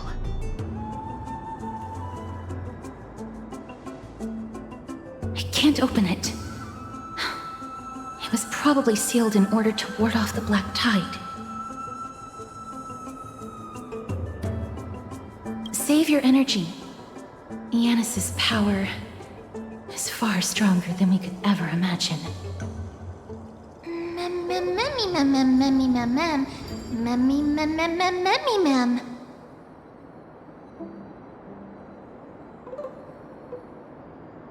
Are you serious? Just a mere door, and your first instinct is to call on the gods? Memmy! Before you try unlocking the door, perhaps you should first find a way to clear the fog that clouds your vision. Memmy! Memmy mem mem? My name is Anaxagoras, one of the 7 sages of the Grove of Epiphany, and the founder of the New Sporists. Before we go any further, rule number 1. Do not call me Anaxa.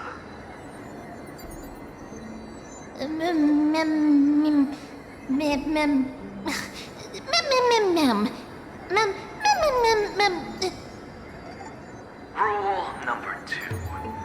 Never interrupt me. Silence is golden.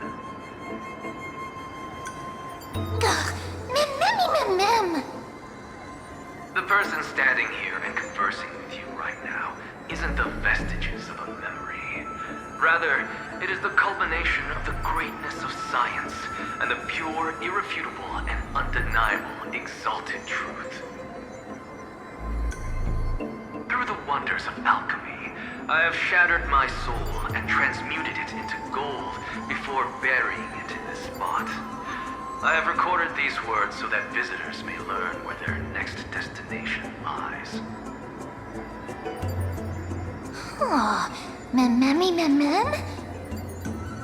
Nothing is impossible.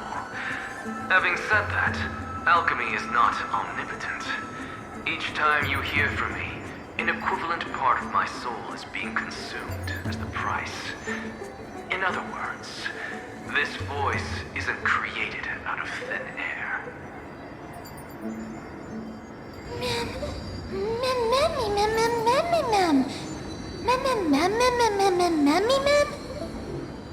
That's because my precise calculations account for every possibility.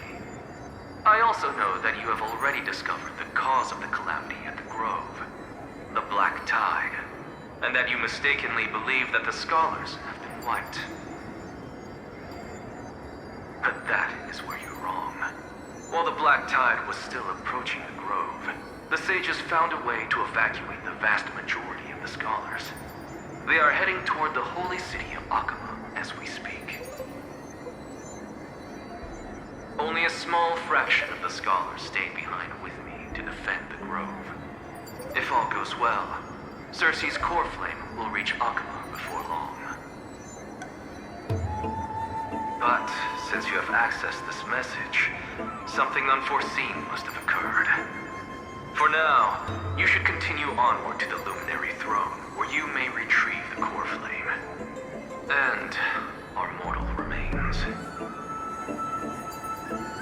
And now, the objective is complete. That is all.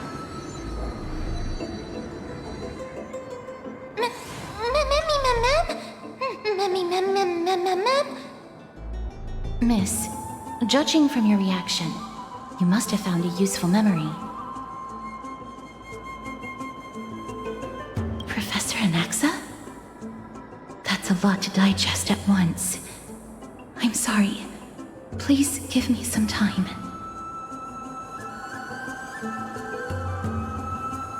You don't have to take that too seriously. For some reason, he's especially particular about his full name. Professor Anaxa theorizes that all beings originate from the same source and have a similar composition, which in this case refers to the soul. He calls this theory Nusporism. It is an extremely complicated theory. You should get him to explain it himself if you're interested. Provided that he is still alive.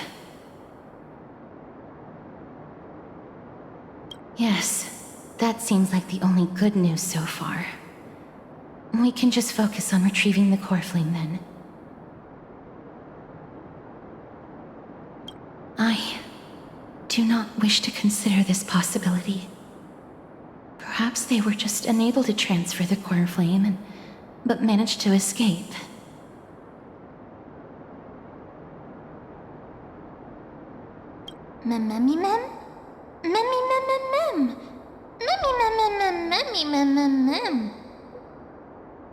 It is located at the top of the giant tree and is where Cersei's core flame is kept.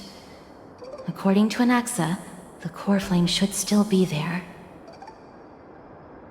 But making our way there won't be as simple as the professor made it sound.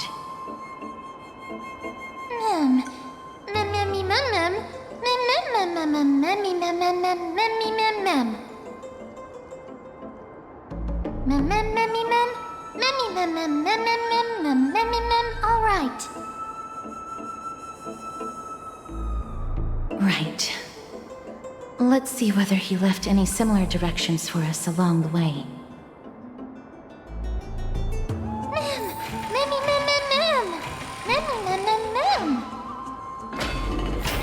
Alchemy is truly incredible.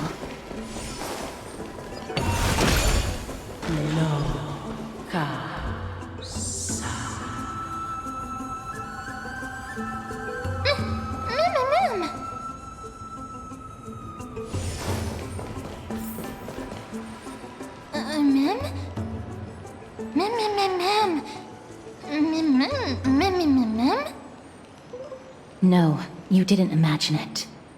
I heard it as well. I'm afraid that someone's probably nearby.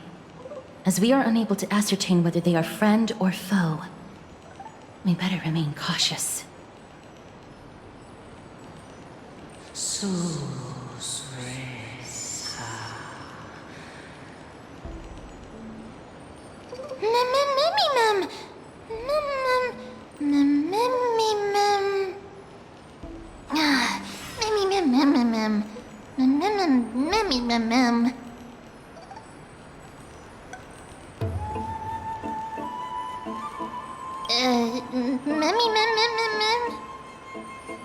Found it. The voice is coming from over there.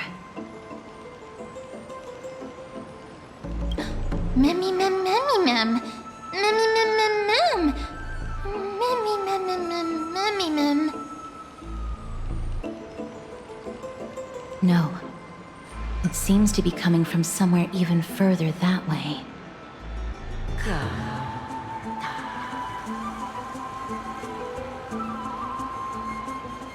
Let's go check it out.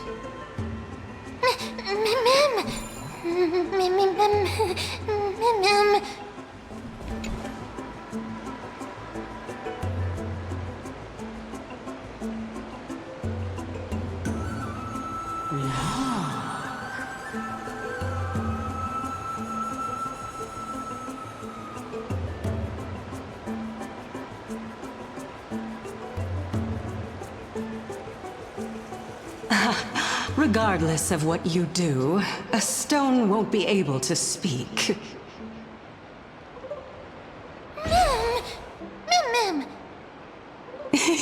Such a lively little bunny. You even smell a little familiar.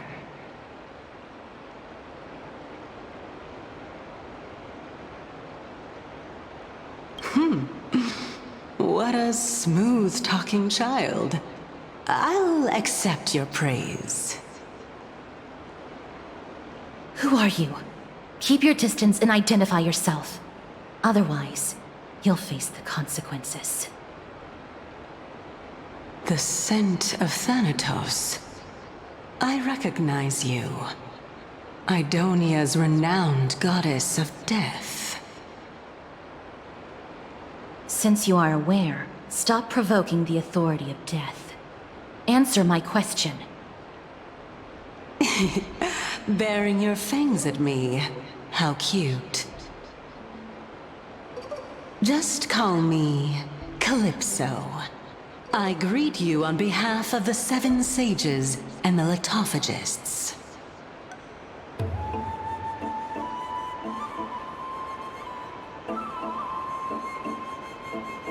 Of course not. Just ask the fair lady beside you. She'll definitely know the reason why. Be careful. Even if the head of the Litophagists has never shown their true identity before, we shouldn't trust this person so easily. The Weft could not detect her presence just now. That would be out of the ordinary if she were truly a phantom body. But if she is someone who has passed on, I should be able to tell. Let me test her. Do you mind if I join your private conversation? That would be rather inappropriate for someone who isn't even willing to reveal their real self. Forget it. However, I'm going to ask you some questions. Please answer them truthfully. If you can do so without hesitation, we won't treat you as an enemy for the time being. A pop quiz? Well, that sparks my interest. Go ahead. What was the topic for the grand finals of the 752nd Great Debate? Is a flying arrow in motion or at rest? Who was your representative? Medea. She went up against Phynon of the New Sporists. Who won? Nobody won because the 752nd Great Debate never took place. What I just mentioned happened during the previous debate. Phynon emerged victorious and obtained his 10th consecutive debate wreath. Also, to alleviate your worries, I shall provide you with a piece of information that's more valuable than the Great Debate. Anaxa the New Sporist is still alive. I saved him, and he is now recuperating at the Luminary Throne. So, are you satisfied with my answers?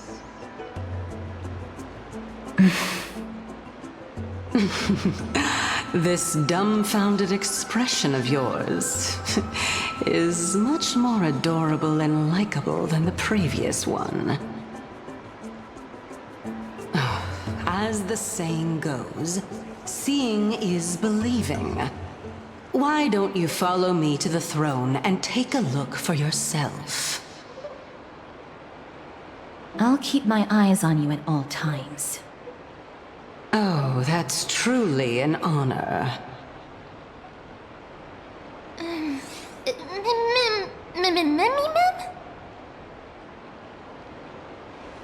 As long as we can get the water wheel turning, we'll be able to use it to ascend.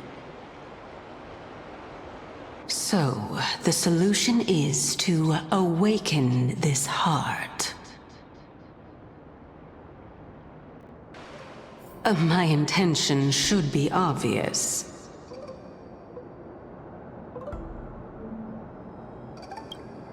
See that shallow pond over there? Water lilies grow there. Initially, Circes watered them with their tears, while Nestia nurtured them with affectionate love.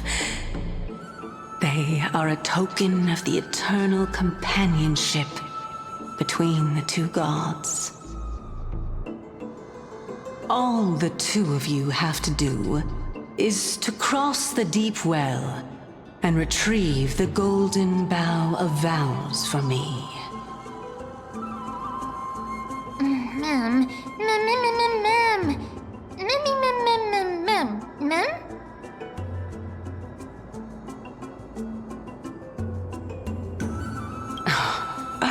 You're making it sound so ominous. We can retrieve it, but I advise you not to waste your time on any schemes. Oh my.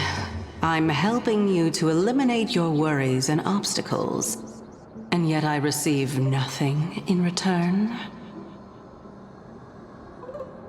Besides, the bow is essential for awakening the heart and drawing water out of the source. If you can't find it this time, we can just remain trapped here for the rest of eternity.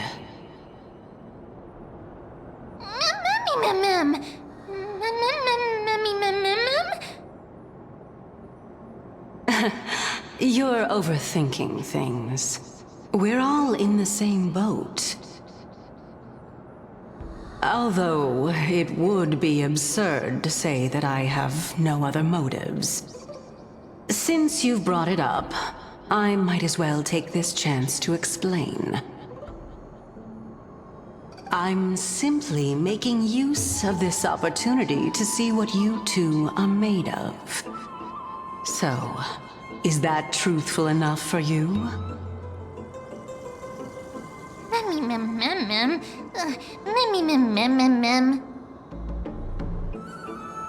now is not the time for me to elaborate further. So please proceed. As a student of Anaxa, equivalent exchange should be something that you are familiar with. I cannot deny that. Miss, since our interests are aligned right now, it's better for us to do as she says. Besides, she knows about my past. Even though I'm not able to elaborate much, I can tell you that she has reasons to fear me. If you unfortunately turn out to be her ultimate target, please don't worry. I will promptly intervene.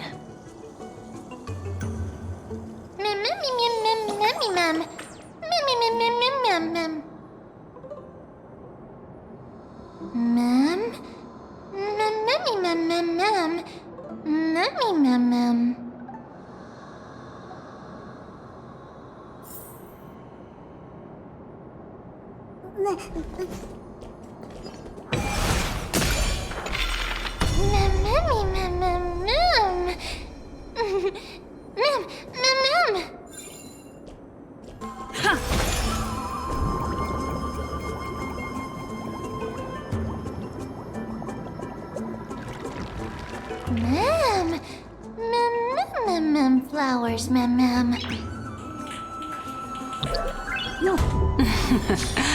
How smart. Let's hope that this is not a trap set by her.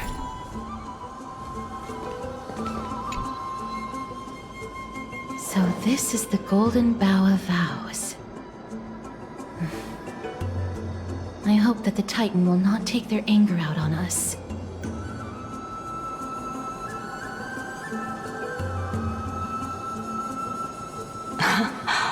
So lustrous and beautiful. It's even more magnificent than before. Ma'am Cal. Mummy, ma'am. Mummy, ma'am. Mummy, ma'am. Understood. My apologies, Pink Bunny. Mummy Bunny, ma'am? Mummy, ma'am. Is this the legendary Golden Bough of Vows? We'll know once we test it.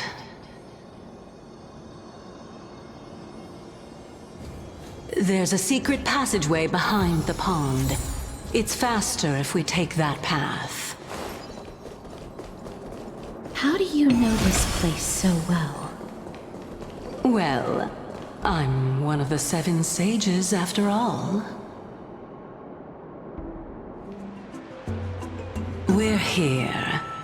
Could you kindly pluck a petal for me and place it into the pool?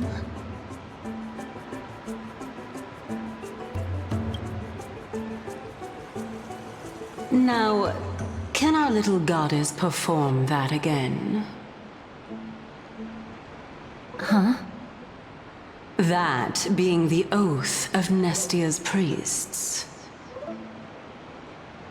Right. Got it. O Nestia, with the weft as my vow, I beseech you, entwine my body with your golden thread and affection. Ma'am! Mummy lit up.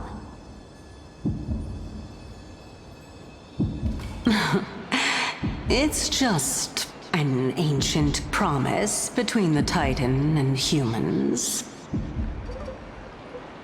So, what do you think? It really is the Golden Bough of Vows. And I did not set any traps for you, right? That is indeed true. You look like a sad, lost puppy. Even if this is indeed a scheme to get you to lower your guard, you don't have any other choice but to play along, do you? Therefore, Why don't we just put everything aside and work together?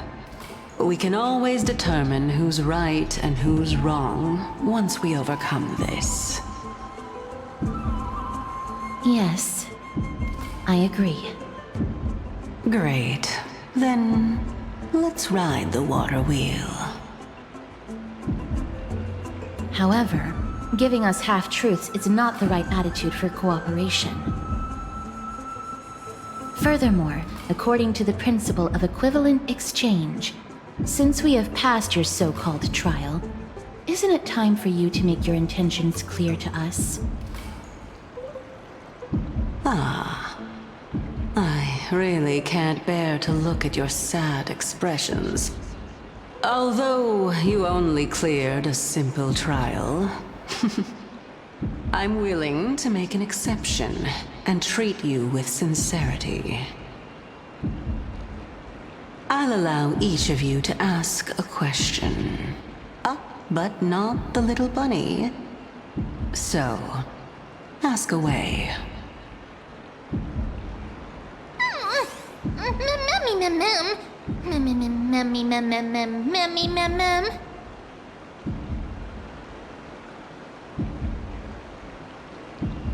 Well, in that case, miss, please go ahead.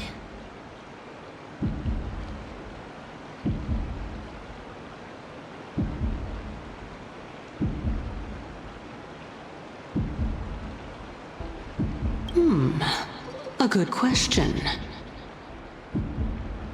I want to ascertain your ability to help me reclaim my true form. And reclaim the grove from the black tide. Well, it's your turn now, little goddess of death.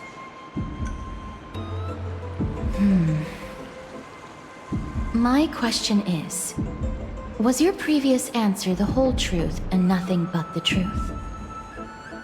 There's no point in making this unnecessarily complicated. That applies to you as well. However, we do not harbor any hostility. We merely want to avoid any potential harm to us. Lady Calypso, if you want us to work together more effectively, I advise you to answer my question honestly.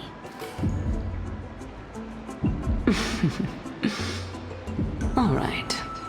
I was completely truthful in my response just now. I have not deceived you, nor will I. With all due respect, omitting facts can also be considered deceit. Is that so? Regardless, I still stand by my previous response. Then please lead the way. After all, facts speak for themselves. The truth will come to light once we arrive at the Luminary Throne. All right, all right. I originally thought that you were just a beautiful flower planted in the mortal realm by the hand of shadow. But now, I see you have some prickly thorns, too. I'll just consider that a compliment. Indeed. I'm complimenting your charming naivete.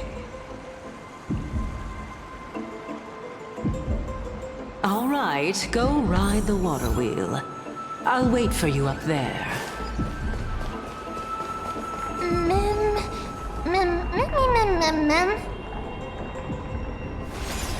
Speaking of which, don't you also have a red-haired companion?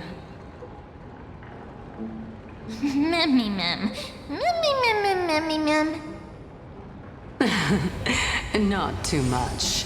It's just that I seem to hear the sound of a bee buzzing around. Lady, your metaphors are not worthy of praise at all.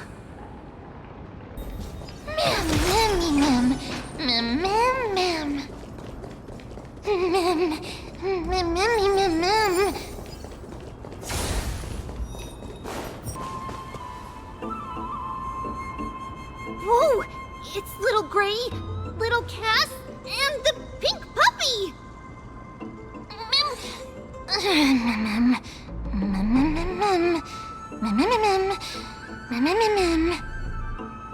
Lady Trianne, are you all right? Were you hurt? No, Trianne flew high up into the air so the monsters couldn't reach us.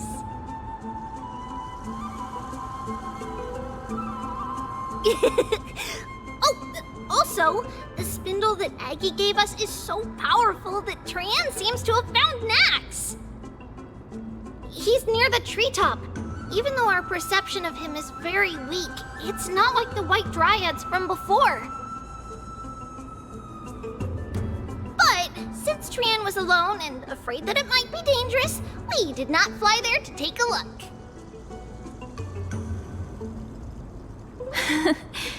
It seems like Lady Trianne did not forget our promise. Anaxa is indeed still alive, and he's at the Luminary Throne right now. It seems like Lady Calypso did not lie regarding this. Huh? Calypso? Who's that?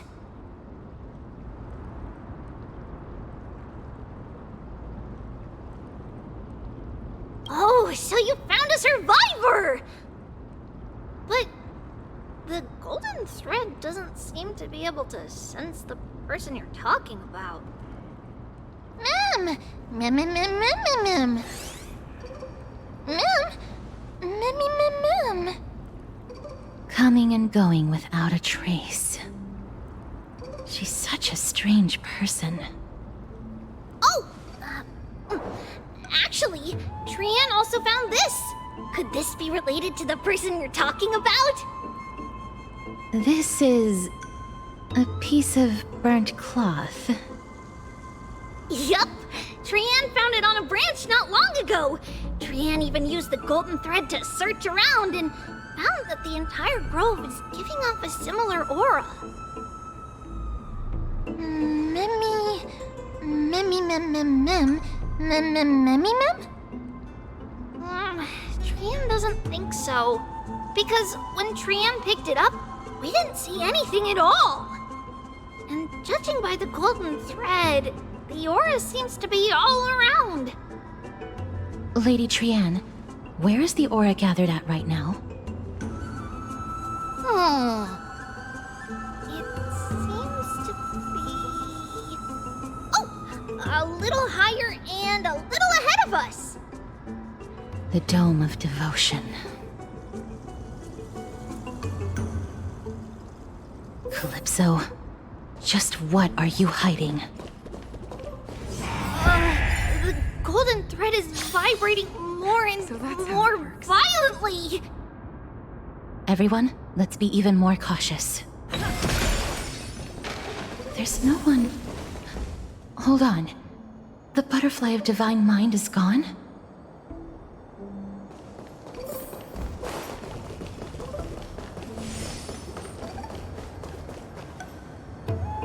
That can't be. Was it for fending off the black tide? Or perhaps... What exactly is this butterfly of divine mind? Is it a very powerful guardian monster? No, how should I put it?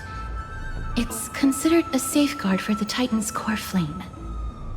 This butterfly is created from Nestia's remaining divine mind and bears the responsibility of guarding the core flame. Legend has it that someone can only pass the trial of the butterfly by proving they possess pure and unselfish love within their heart. Only then can they awaken the great tree to open up the path to meet Circes. But how are we going to prove it? Mem mem mem mem mem mem mem mem mem mem mem. Sorry, but even I don't know how. After all, this is a secret among secrets that only a select few in the entire grove and even Amphorius know. Rather than worry about this, Lady Trianne, did the golden thread react to anything around here? No. That unknown thing seems to be even farther ahead and higher up.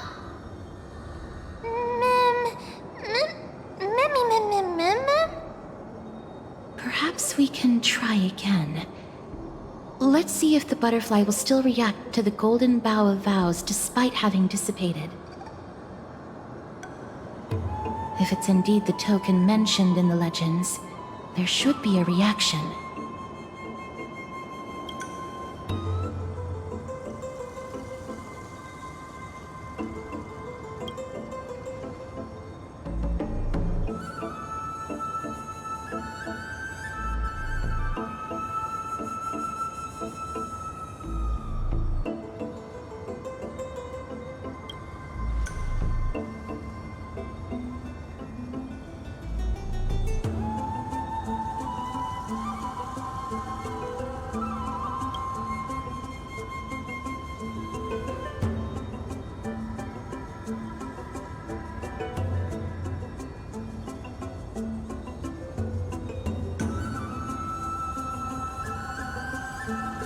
Let me give it a try.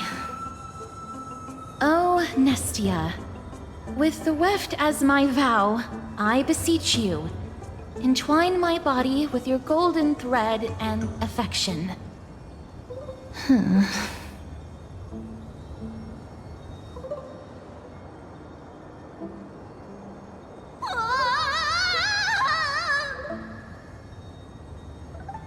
Lady Trianne, and even Mem? Where have they disappeared to? Little Gray, little Cass, look over here, quick! Mummy, he's about to burst into flames!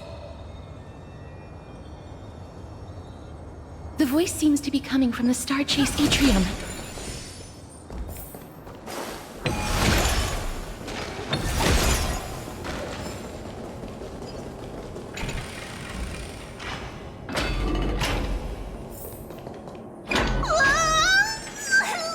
Little Gray, little Cass, it's bad. It's very bad! I'm fine.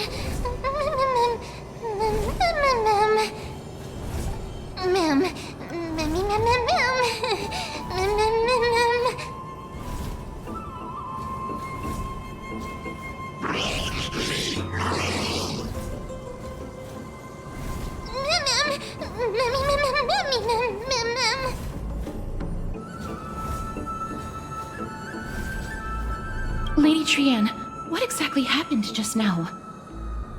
Trianne and Memmy were looking around to see if there were any mechanisms nearby. But just as they went to take a closer look at that big piece of amber, they were surrounded! I see. Let's get a move on.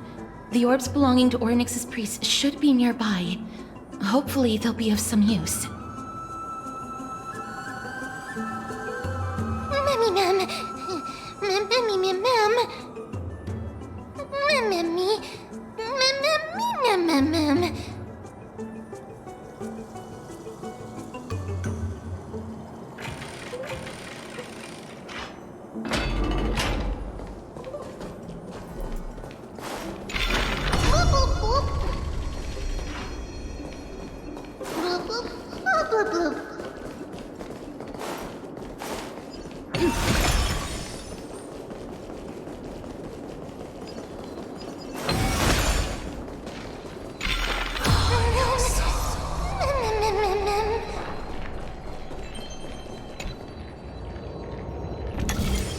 It's connected! Let's hurry! Memmy is already bouncing around due to the heat!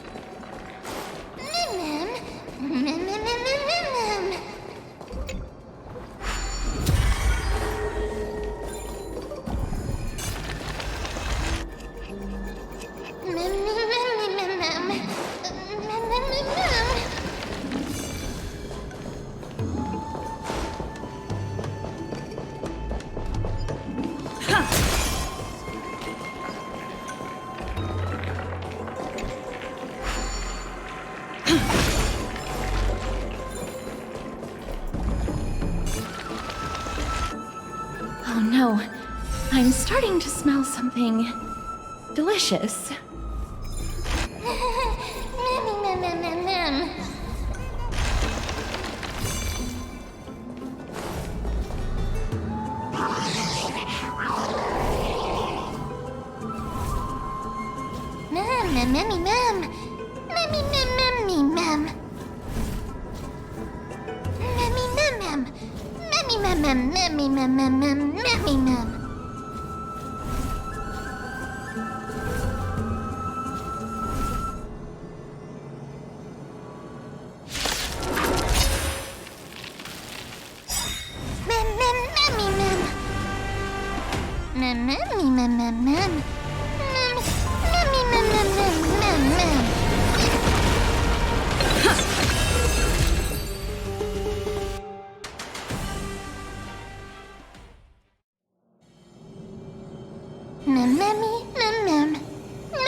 Easy, mem. Mem.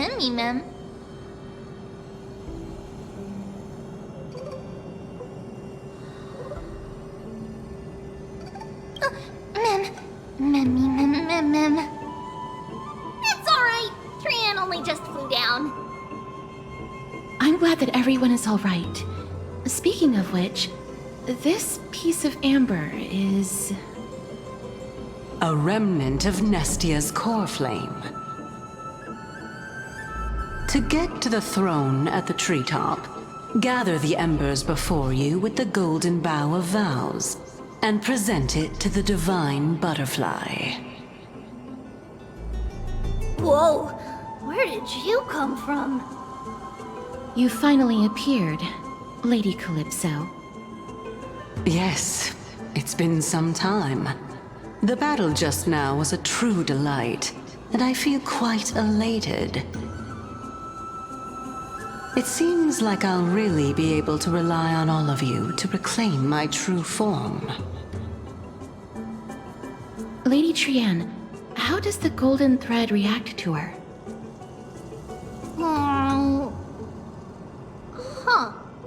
There's no reaction at all. Obviously. After all, the fragment that you picked up just now is completely unrelated to me. All right. Just do as I say. If you're able to pass the trial, I will tell you everything truthfully. Another trial. Mem. But we have to go to the treetop to find Nax anyway, right? I've got a hunch. Come, let's collect the embers and go confront her.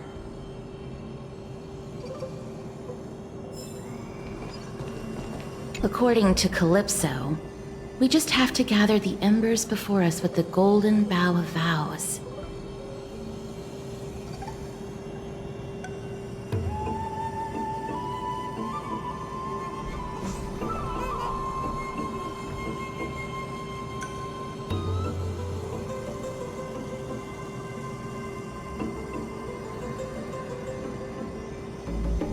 How incredible.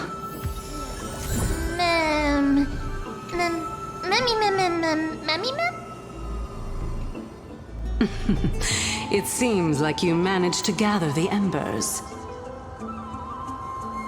In that case, just offer it to the divine butterfly. It'll be fine. Let's just do as she says.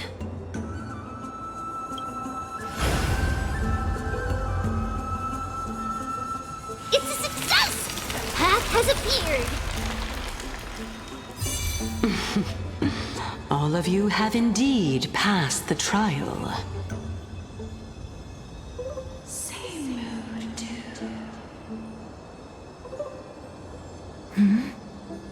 The sound of a butterfly's wings.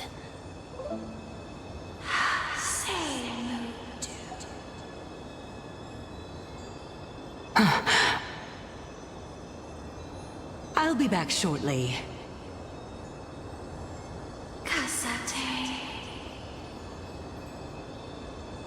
course, our promise still stands. But now, it's time for me to sacrifice myself.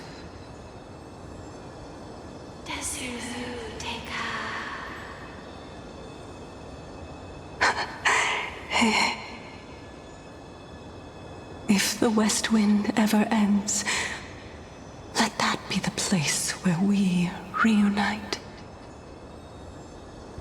Farewell, my love. Lady Calypso, this is...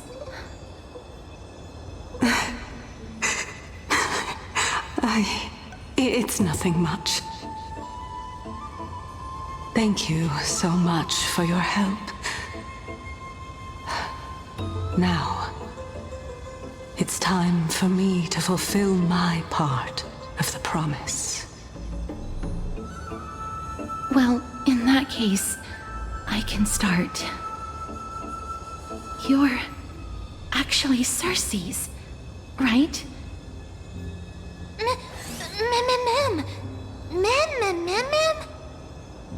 Oh my. The children of humanity have passed the final trial at last. I was wondering when you were planning to expose me. How did you know? The riddle-like trials, your distrustful yet sincere character, referring to Nestia as your love, and... The head of the Litophagus is actually called Medea, and not Calypso. Since you knew from the start that I was not who I said I was, why did you wait until now to expose me? Because I did not believe that Cersei's would walk this world in a human form. I was also afraid that the Titans were under the control of the Black Tide, and would do us harm. Also, to make a claim, one must have evidence. This is the precious knowledge that I acquired during my time at the Grove. Excellent. To think we were able to gain a new chance at life in the midst of death. Fate truly is a mysterious thing. Well, shouldn't you also tell us why you went through all the trouble of setting up these riddles? Oh, the reason's quite simple. I needed your help, and just like how you were wary of me, I had to ensure that you were not villains who were trying to get their hands on the core flame.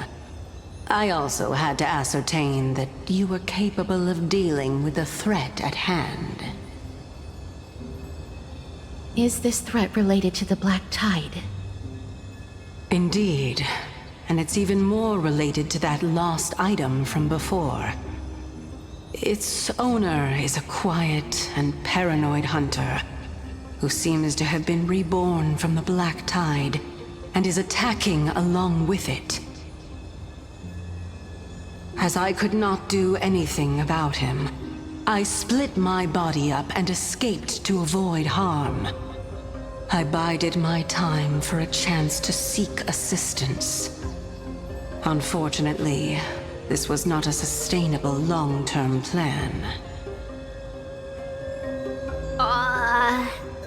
What you mean is that you hid your own core flame? Indeed. I split it into 3. I hid one within the Golden Bough of Vows, and sealed another in the Amber, along with Nestia's remaining embers. As for the last one, it's currently in Anaxa's body, which is in dire need of repair. What? Do you mean that you're using such a method? After all, the scholars of the Grove have always been willing to lay down their lives to defend my core flame. As a respected god, it would be too embarrassing if I were to do nothing and simply watch the children of humanity give up their lives for me. Especially that heretic named Anaxa. He did not even hesitate to tear his soul apart and use it to perform a miracle. He trapped all the creations of the Black Tide within the grove, so that they would not be able to harm others. His way of thinking was so out of the ordinary that I felt it would be a waste for him to meet his demise in the Black Tide. And so, I decided to save his life. Of course, this also meant that I was able to conceal myself and remain hidden. Well, that's also an equivalent exchange, right?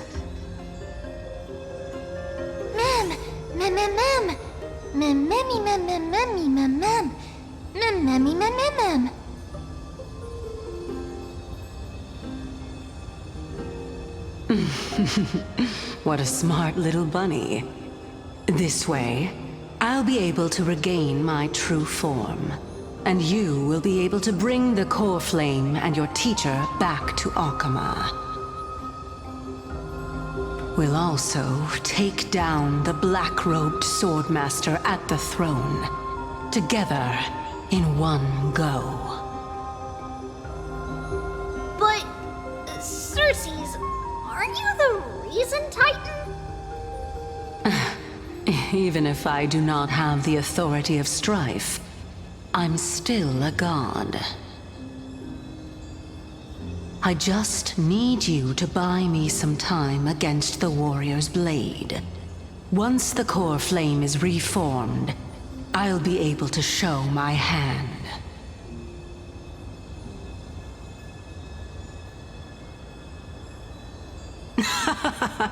Excellent. Then just continue climbing to reach my throne. Turn the golden bough of vows into firewood to reignite the core flame of reason. I'll leave it to you, children of humanity.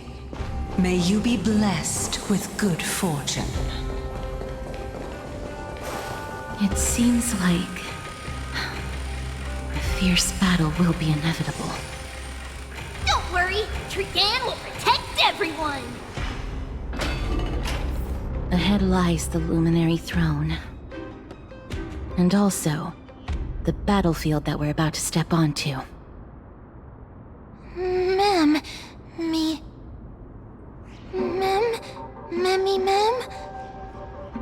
Memmy, what's wrong?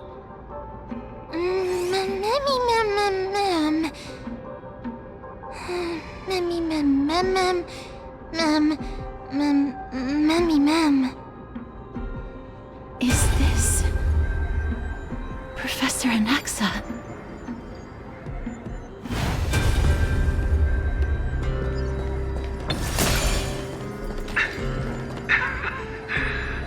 My eyes can no longer see.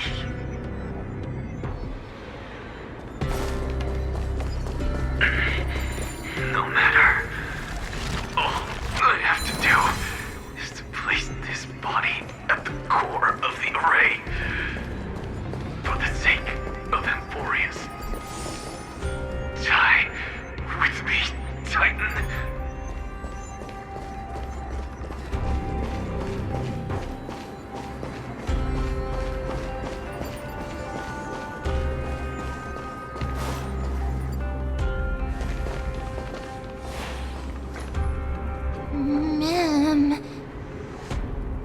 Cersei's was right.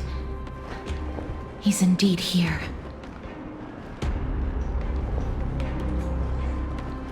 Who is this black-robed guy?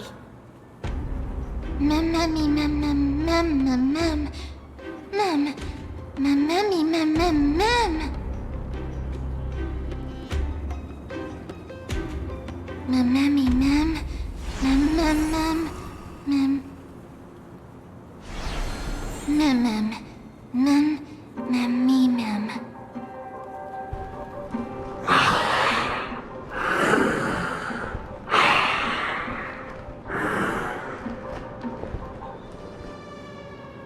Everyone, brace yourself. This must be the hunter reborn from the black tide that Circes was talking about. The black sword and cloak. The owner of the piece of cloth. The north wind that sent over the deathly fog of Thanatos. You're not demigods. Stand down or die. Mem. Run. Mem mem mem. Mem mem mem mem.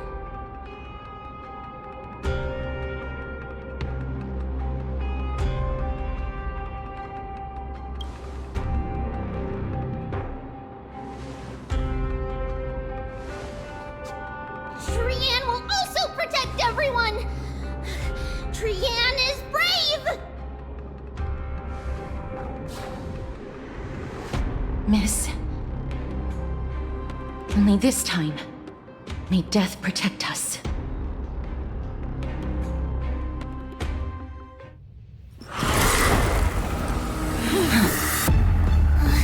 Be careful.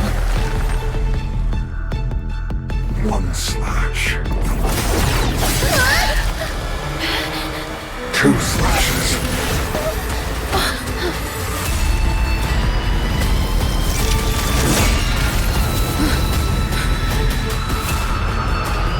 Three slashes are enough.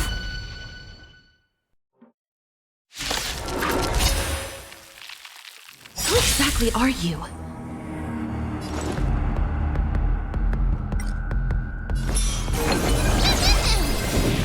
No matter. Together as one.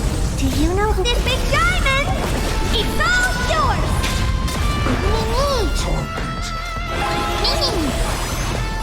Expand your thinking. All things the most human creations. Mini. So powerful. Circes was right.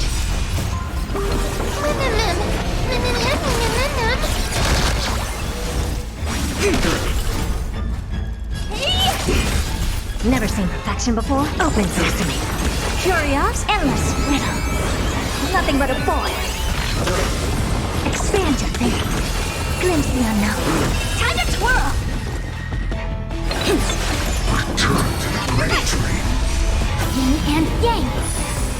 Offer your souls to the fire. Not good. Be reduced to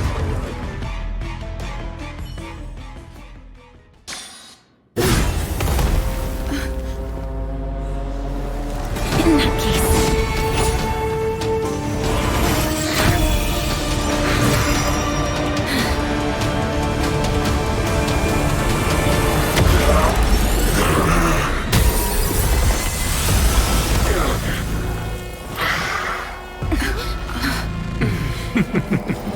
Can't be killed in a single blow. You are indeed no ordinary human.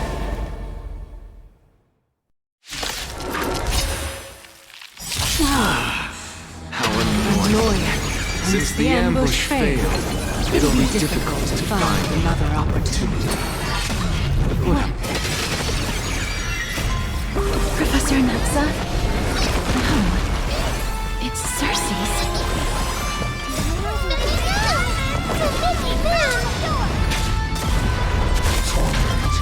Open sesame. Together as one.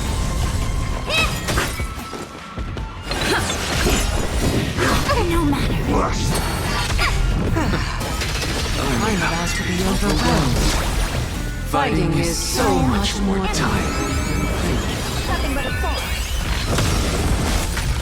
That was tough. Down, everyone!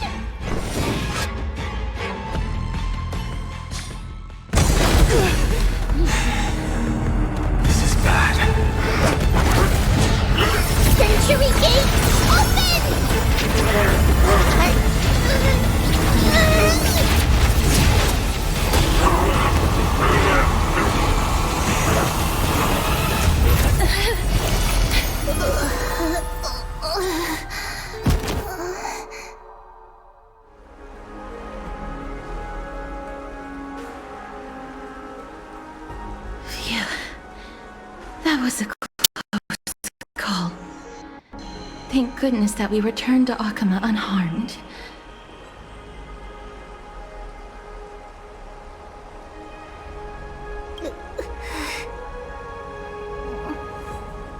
Little Cass, my head, it still hurts. Sorry. I know you told me not to open the gate. Please don't blame yourself, Lady Trianne. If it weren't for you, we would have already met our end at the Grove. I feel awful. I need to go back to get some rest. Lady Trianne, you haven't been well since you woke up. Are you sure you can make it back on your own? All this noise and commotion. Akama hasn't changed a bit, has it? Are you... Professor Anaxa? There's no need for doubt. The Titan no longer speaks. It is I, Anaxagoras of the Newsporists. Indeed. You are the only one who would refer to yourself like that. Professor, let me be frank. The mission Lady Aglaya entrusted us is to search for survivors, uncover the truth about the disaster at the Grove, and retrieve the core flame of Circes. That does not surprise me. And now, I'm a survivor who witnessed the entirety of the disaster, as well as the defenseless bearer of a core flame. Are you going to bring me to Aglaya to fulfill your duty? That is indeed my duty, but I prefer not to present you to her as a captive or spoil of battle. Fine. There's no need to make your life difficult. I'm not against meeting that woman. But I have some things to take care of first. The families of some of my fellow Grove scholars live in the Holy City. Before we meet Aglaya, I want to visit them. Because Lady Aglaya will probably be against it. Let me guess. That woman will not only prevent me from visiting the families of the deceased, but will also suppress any information about the Grove. She's always been that cold-hearted. My fellows at the Grove gave their lives defending the core flame and fighting the Black Tide alongside me. Their families deserve to know the truth. You intend to do it without her knowledge? Do you really think that woman would treat me well, even if I behaved and proved my loyalty? I wouldn't mind seeing a bit more anger on her face. Are you going to stop me, Castorus? I will accompany you, but please understand that Lady Aglaya has her own considerations. You truly have the makings of a fine scholar, putting yourself in other people's shoes like that. Let's go. I won't go overboard. So, after all these years, you and Lady Aglaya are still... Neither of us is narrow-minded. You should know the root cause of our conflict. Hello. And you are? Hello. If I'm not mistaken, you are Callinicus's wife, right? Yes. Oh, are you a messenger? No wonder I haven't heard any news for so long. There's been a change in personnel, hasn't there? Ma'am, Callinicus passed away a few days ago, defending the Grove against the Black Tide.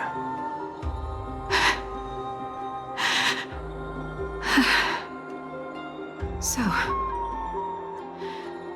did he manage to defend the Grove? Huh? Yes. He managed to protect Cersei's core flame at the cost of his life. I see.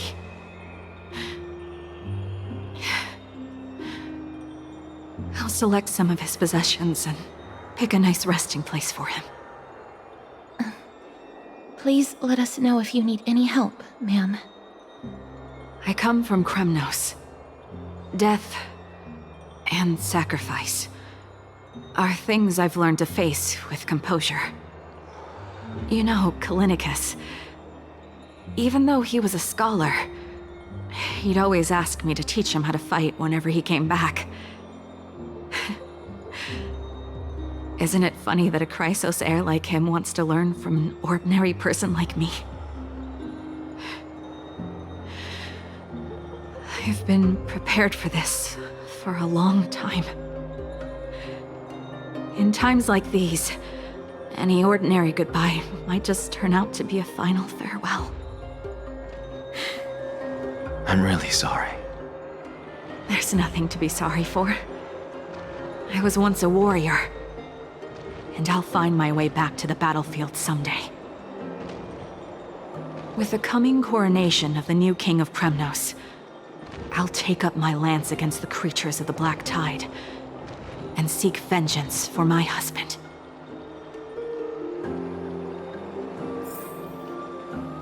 With the coming coronation of the new king of Kremnos, I'll take up my lance against the creatures of the Black Tide and seek vengeance for my husband.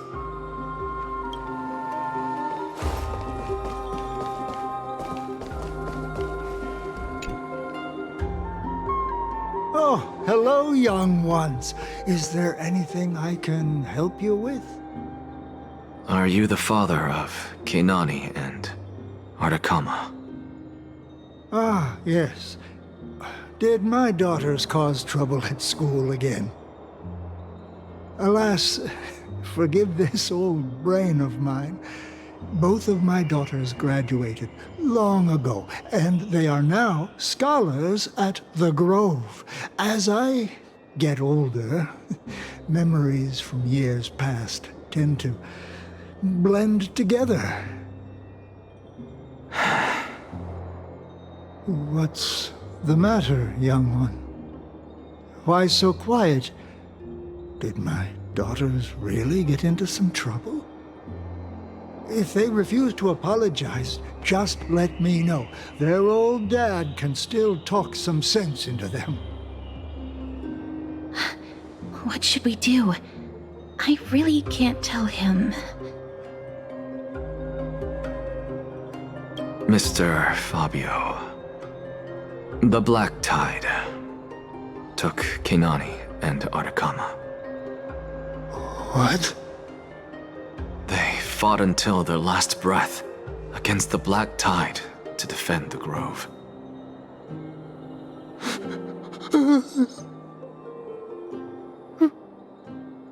As the Chrysos heir stationed at the Grove, I failed to protect them.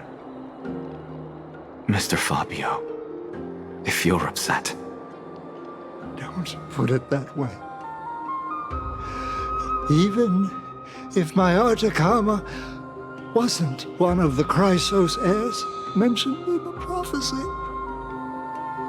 she was still a heroine, wasn't she?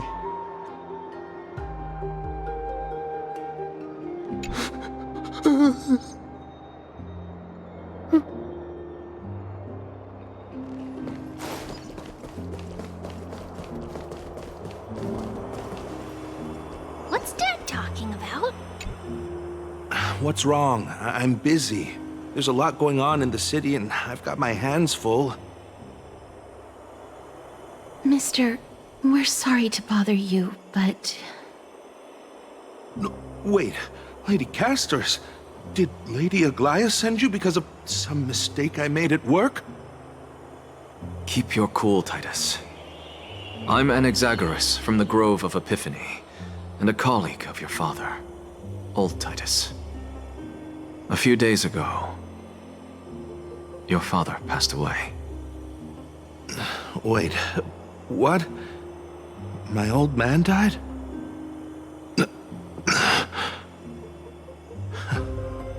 That's no shocker.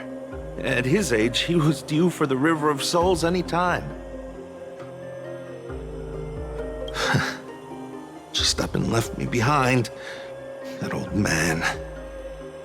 I've been telling him for ages to stay in the Holy City and enjoy his retirement. But no, he just had to go off to that grove and mess around with those scholars. Still wouldn't budge after all those arguments. That stubborn old thing. I already got him a retirement home and was waiting for him to come around. All my effort is wasted now, and he didn't even give me a chance to say goodbye. That bull-headed old man, stubborn as a mule.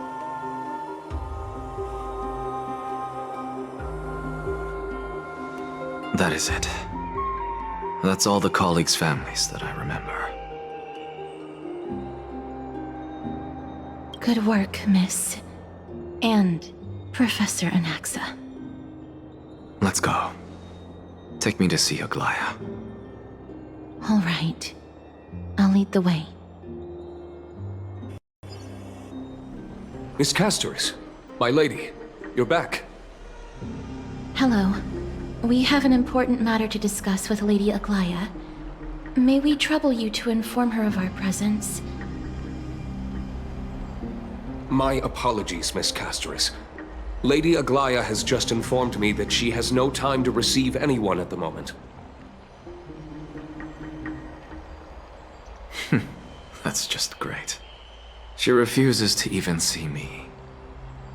Answer me this, friend. Did Aglaya order you to take me directly to prison? Who are you?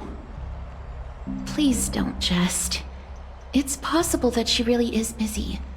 Let's wait here a moment, and I'll try to contact her using the slate.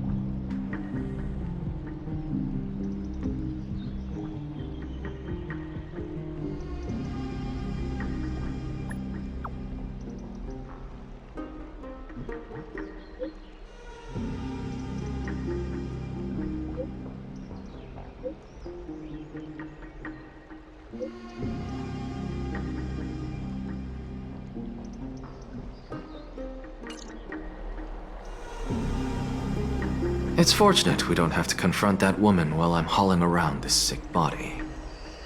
Castoris, and this friend I haven't gotten the chance to know, I'll take my leave for today. That Titan made a myriad of adjustments on their own. My head still aches from that. I don't want to stay a second longer in this noisy city if I can. Please be careful. Akama isn't the Grove. This place is covered by her golden threads. I know. That woman is extremely confident I won't escape her grasp. Don't worry. As I said before, I'll mind my behavior. Miss, so many unexpected things happened on our journey to the Grove. We truly had no intention of putting you in danger, let alone face the Black Tide head-on.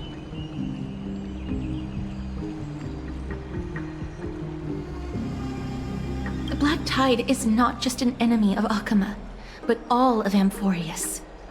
Even back when the forces of strife coveted the Holy City, their warriors still undeniably halted the Black Tide outside Castrum Krymnos.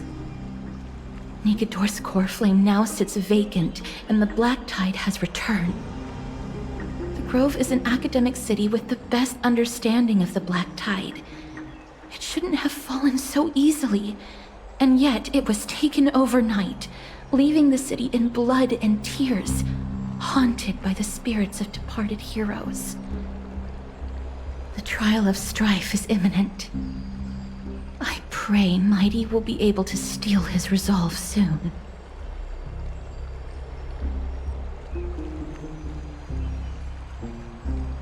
Lady Treeby once traveled across thousands of cities in Amphorius to repel the Black Tide.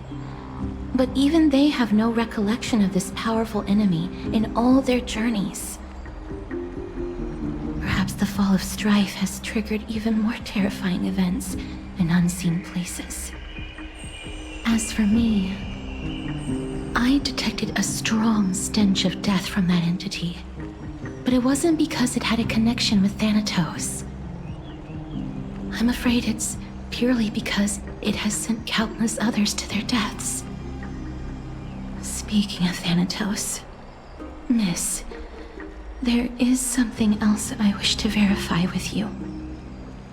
You must have an idea of the curse I bear by now. I was born as the shadow of death, a poison shunned by all living beings. Yet when you caught me in the grove, I'm curious why you weren't affected by my power, Miss.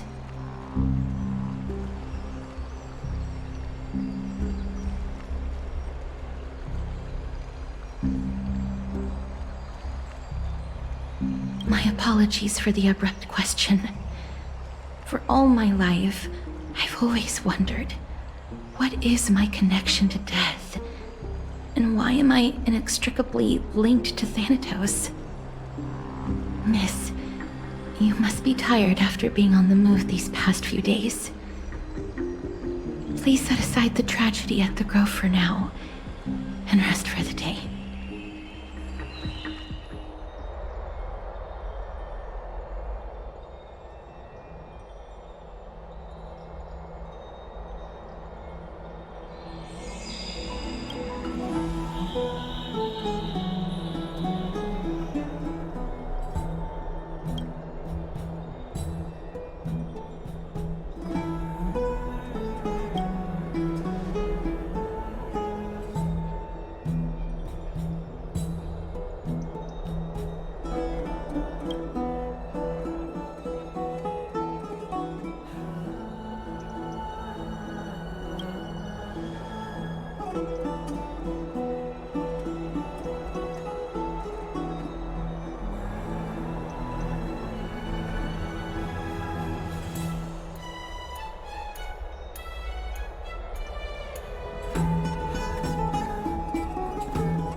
Trianne? What's wrong? Is there trouble at the Grove? Yes, I sensed something. It was fleeting, but very strong. It feels like they're in some big trouble. Trianne used the Century Gate again. Can you see what's actually happening? No, it's fuzzy like always. But the enemy's aura has disappeared. Maybe they've moved to a safe place? Let's hope that it's just a false alarm. We should place our trust in her and Castris, teacher. They will keep Trianne safe. Peggy, you're talking like we are little kids. One day, Trianne will reach her limit, and Treeby will take on the role of gatekeeper from her. We are all aware of that. I am just a little concerned about her state of mind. Trianne was already unable to speak, even in short sentences when they left. We want to say a proper goodbye at the very least. I will pray with you. Thanks. And Aggie, it looks like we will need you to come with us to the baths this time to unwind. It feels like neither of us have laughed for a long while. It's time to head out with the west wind! All right.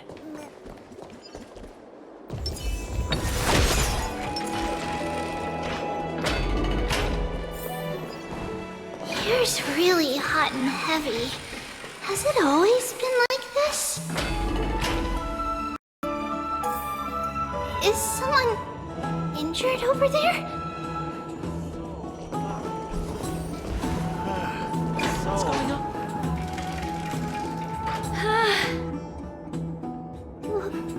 What happened here? Watch out! Watch out! For the Kremnoan! Kremnoan? This is their doing? Aggie, now's not the time to dwell on that. Let's help the injured people first. Excuse me! Coming through! Oh, you two are here as well. That's a relief. Even the Twilight Courtyard is involved? What in the world happened here? I actually just came to relax.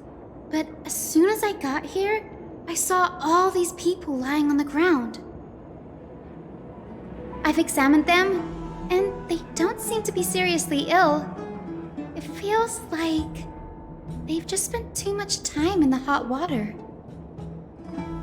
Multiple individuals fainting simultaneously from the hot pool steam? Where is the manager of the baths? He disappeared, and no one knows where he's gone to. Some people have been saying that the Kremnoans are behind this. Lady Aglaya, what do you think about this? Let these people rest. The two of you, please come with me. Have you thought of something, Aggie? Yes. While their intentions elude me, it's time to bring this farce to a close.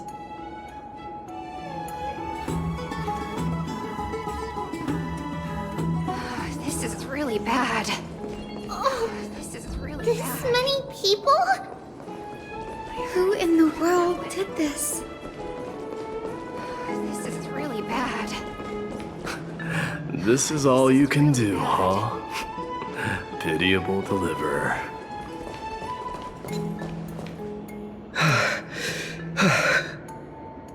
Snowy! Even Snowy! The culprit.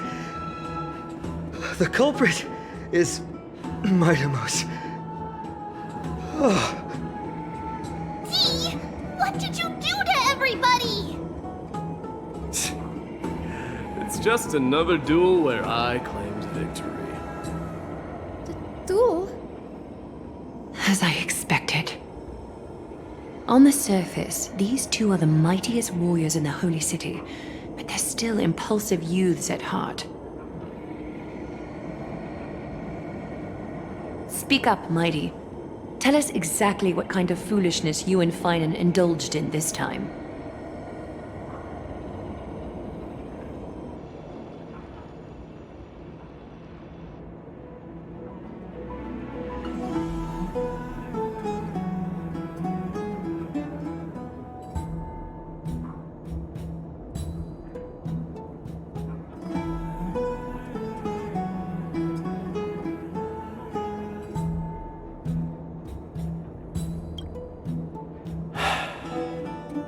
No, none of those sound right.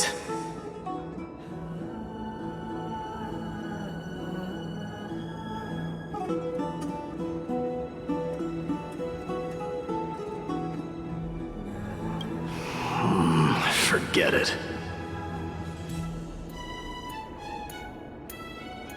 Am I seeing things? Is the magnificent deliverer finally deigning to step outside?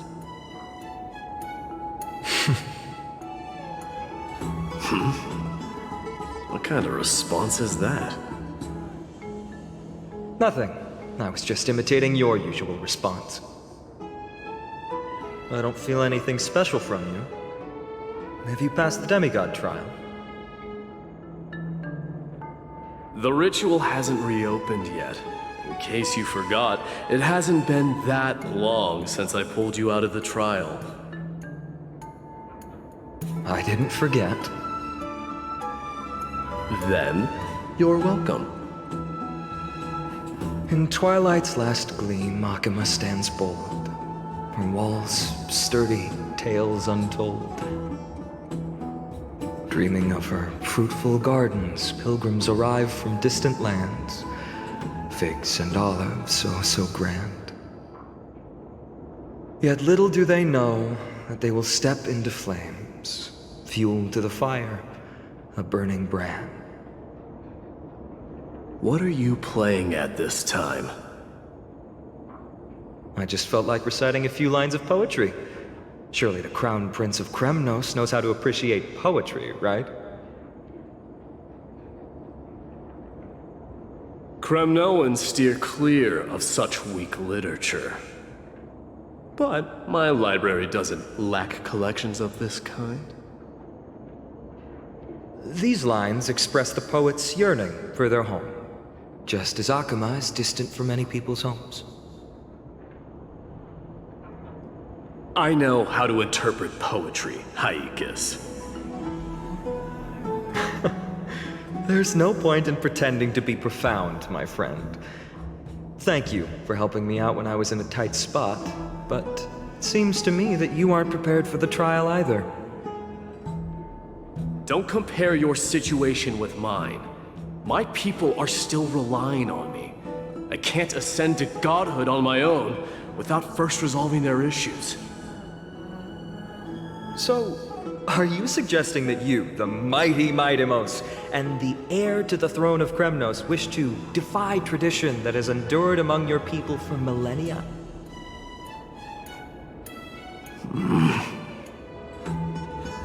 I'm still thinking about what I should do. Never mind. It's probably not my place to offer you counsel. An idea does strike me, though. Go ahead. Let's see what terrible ideas you've come up with this time. Maybe we both need to relieve some stress. Come, Mightimos, let's recommence our previous competition. This time, we'll see who can stay in the super hot bath for longer.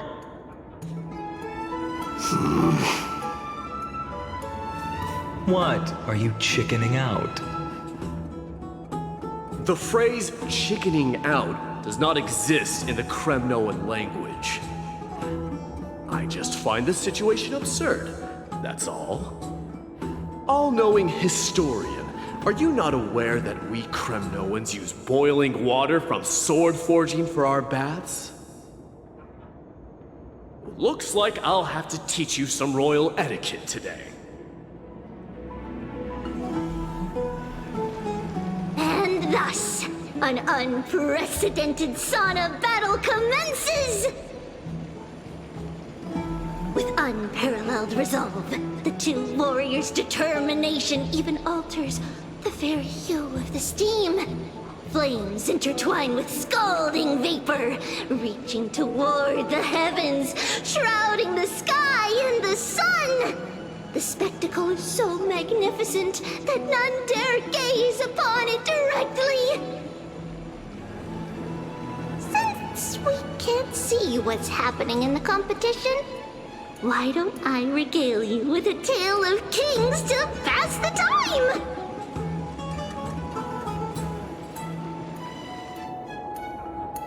Do you recall the legend of the Gorgo lion mentioned by a certain veteran? The central figure, the main character, was not the sole sovereign of that land. An Oryx stood as its formidable rival. Long before the dawn of Era Chrysia, the two beasts started their timeless battle on the plains of Tritos. The lion regarded the oryx as its food, while the oryx perceived the lion as a scornful, oppressive, and challenging barrier that it swore to topple with its antlers. For tens of thousands of years, without respite, the two creatures thus continued their relentless pursuit and rivalry.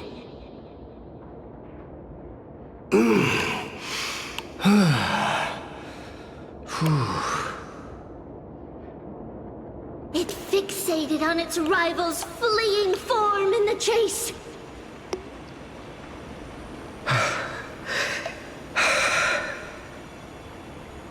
It set its sights on the other's neck, nearly within reach.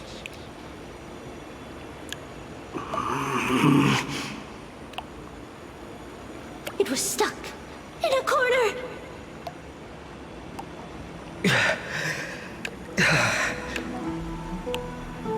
It had nowhere to escape.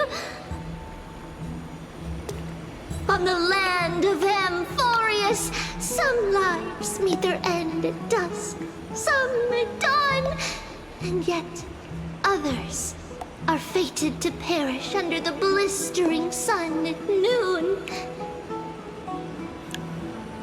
And at last, the most scorching moment of the day descended upon them.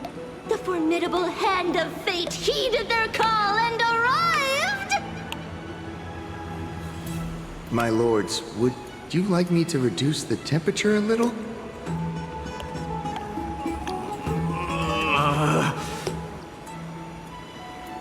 What?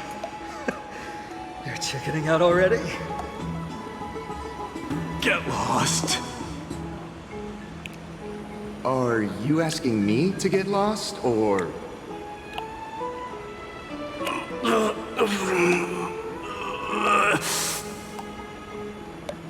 Do whatever you want. Oh, please forgive my presumptuousness, my lords.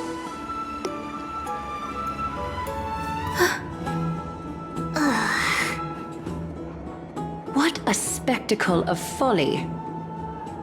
This is what you get for daring to challenge a Kremnoan without understanding your own place. What I'm saying is, your little game dragged down quite a few innocent souls alongside you. We will personally escort back home the customers left awestruck by our formidable presence. This isn't fair. You're wearing way less than I am. Is this the latest trend now? Getting into the baths while dressed in full armor? Don't look at me like that. It was he who challenged me. There is no word for flee in the Kremnoan language. Very well. Let us bring this farce to a close, shall we? Warriors, it is time to get moving.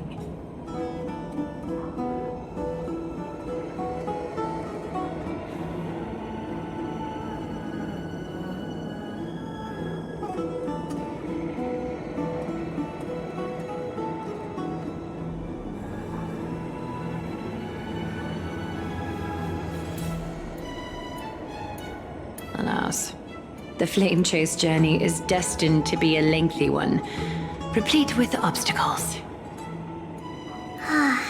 But thanks to those two, all the gloom has vanished into thin air. Well, we just had quite the commotion. It's not every day we find the Marmoreal Palace this serene. Shall we continue with our previous plans? Hyacinth, would you care to join us? Such an empty bath is indeed a rare sight. I was looking forward to unwinding after work. I'd be delighted to accept your invitation, Lady Treeby. How about we go to the biggest bath? Let me check. The water temperature feels just perfect. So, How is the feeling of having the entire bath to yourselves? It's so good. But, Lady Treeby, aren't you going to soak in the bath with us? We will have to pass. After all, we've become children. Please understand that she can no longer endure the heat of this pool due to the blessings of Janus. Oh. Are you curious about us, Hyacinth? I am, but something tells me that it might be better to change the topic. Don't get all nervous. It's not something we can't discuss. The truth is, a long time ago, we were a mature adult just like Aggie. Then, because of reasons, we inherited Janus's divinity and gained the power of passage. And in return, the price we had to pay was the splitting of our soul. Each opening of the Century Gate intensifies the strain on Treeby and the others. They are gradually regressing towards infancy, both in body and mind. We don't know what awaits us at the end either, but anyway, that's why we've turned into children. In that case, when you opened that giant sentry gate above Akama during the battle against Nikador, Well, there's no way around it. We all know that the flame chase journey won't be a smooth ride.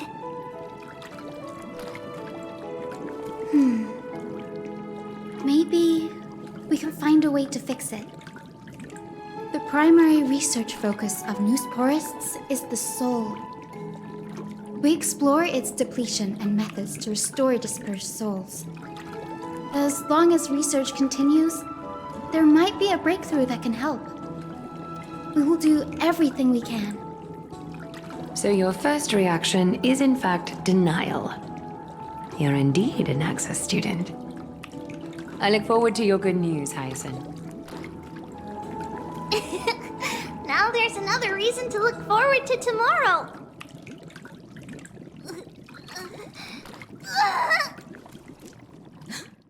Lady Treeby, what's wrong? Something's off. It's that strong feeling again. Is it Trian? Wait, no. It's not Trian this time. It's Trinan. Trinan is in danger.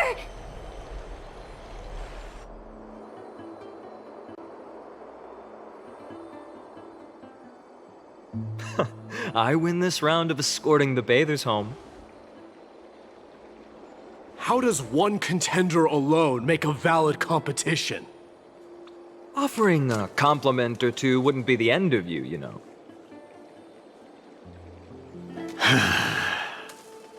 Haikas. What is that word? Is that your native tongue? It means hyena. I'm likening you to a weak hyena. By the way, you emphasize the completely wrong syllable. Though we've been acquainted for some time, I have rarely heard you talk in the ancient tongue of Kremnos. It's because I'm not exactly a master at it either. I can listen and read just fine, but when it comes to writing... You can write?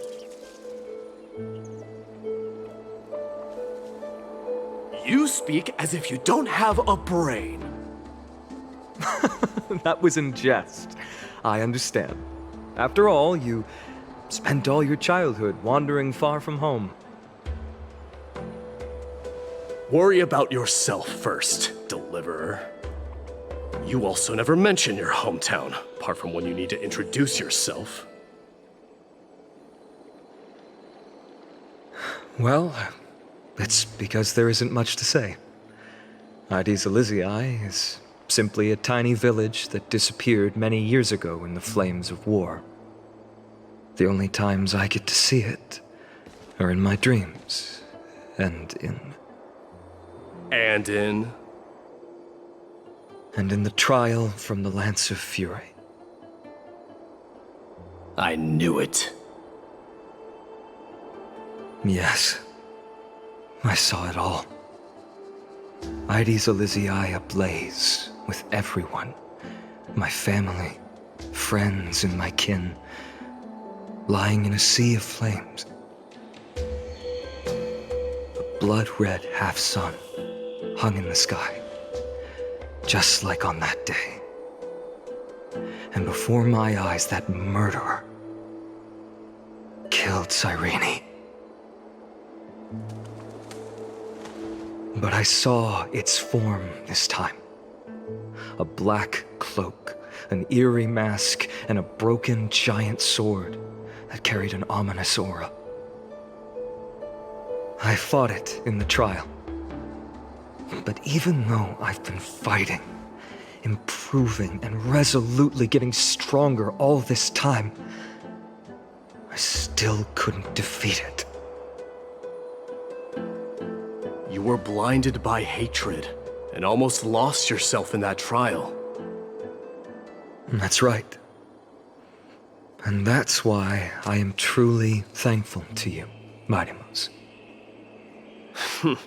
You finally picked up some manners.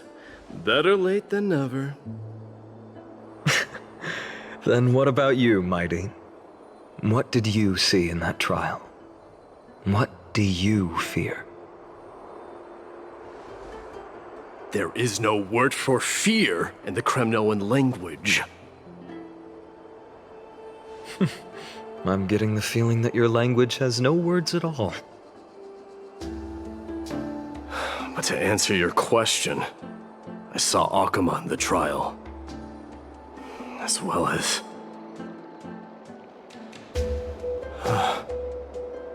my old comrades. Hephaestion. Perdiccas. Ionius. Ptolemy. And Possesta. Ever since I returned from the Sea of Souls, these five have been by my side. We faced life and death together during our days in exile. Those 10 years were arduous, yet filled with moments worth treasuring. Each night, we would gather by the campfire, savoring honey brews and singing our hearts out. The wind in the wilds of Amphorius smelled like rust. Hephaestion would always tease me about adding goat milk to the honey brew, claiming I ruined the blood-red color of the drink.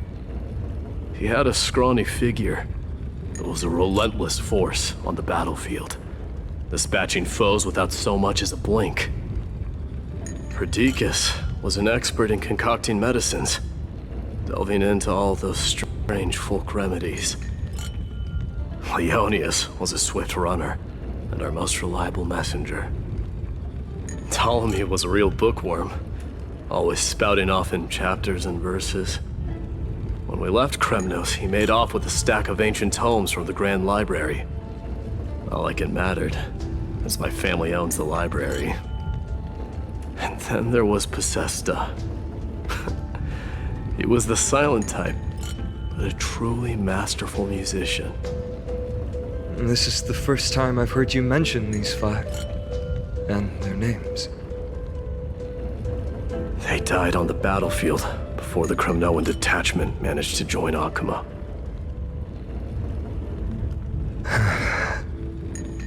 Perdiccas was the first to go. He was shot in the stomach by a poisonous arrow from the people of Ladon in the second month of cultivation. In the end, his remedies mended all but himself. Mightymouse, do not mourn.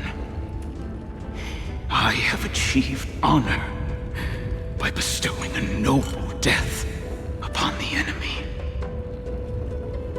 Leonius died in the 5th winter. Idonia's snowstorm lasted 3 full months. On the night of the fiercest storm, our foes launched their assault. Idonia. Is that the city Castorus used to live in? Yes. Those zealots were as fearless as Kremnoans in the face of death, but they lacked respect for honor. They cornered us in a bottomless swamp. Leonius covered for our retreat. They cut his legs off. He vanished into the mire of a foreign land, his body never to be recovered. This is perfect. Mighty Mos, I can finally deliver the news of you ascending the throne to the Netherrealm. 20 dusks later, we finally breached the walls of Idonia and entertained the usurper's plea for peace. However, the rebels refused to surrender and set up an ambush within the city. Ptolemy and his cavalry met their end before they could even relish our triumph. Those obelisks that collapsed after being set on fire became their final resting place. Mighty Mos, please tell my family. It was not cunning schemes that vanquished Ptolemy, but the immense weight of Amphorius' entire history. Then, it was Pacesta. He lured the enemies into the city of Aenionis with his melodies, buying us invaluable time.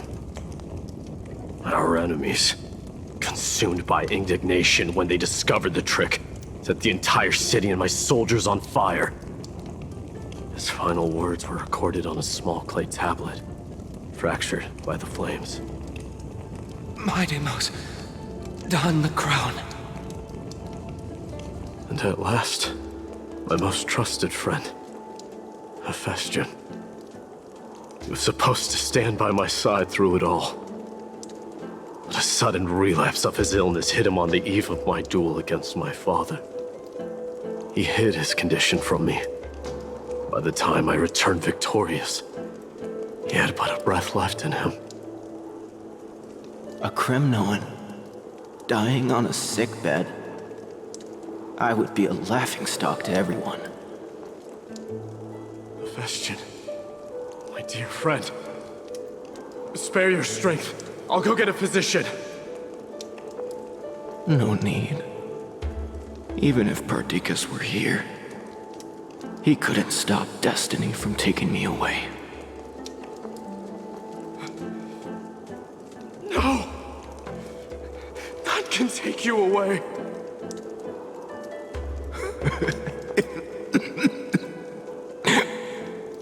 Mighty Mos, our king, do not shed tears for me. It's not befitting of your status. Farewell, my dear friend. You must lead us back home.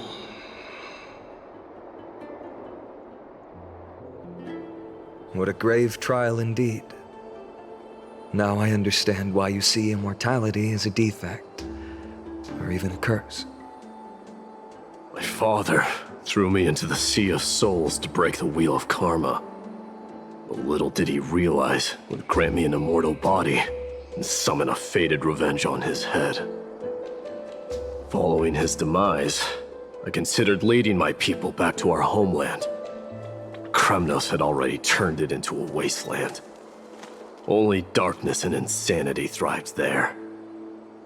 Against the dissent of many, Kratoros included, I made the Kremnoan detachment stay in Akama.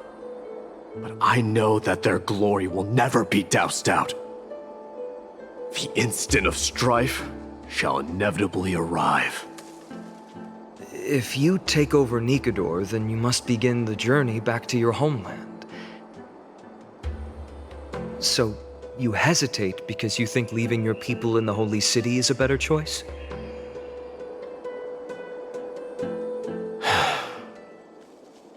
I don't know. But I have never been crowned.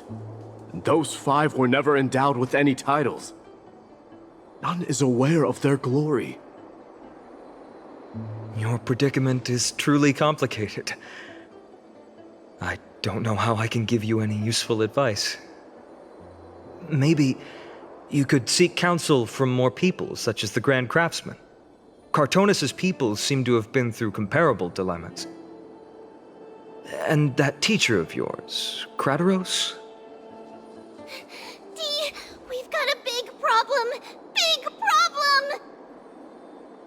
Lady Tribby, what's making you so flustered? Hurry up and go save Trinan! She got abducted by Krateros! Krateros! What's going on?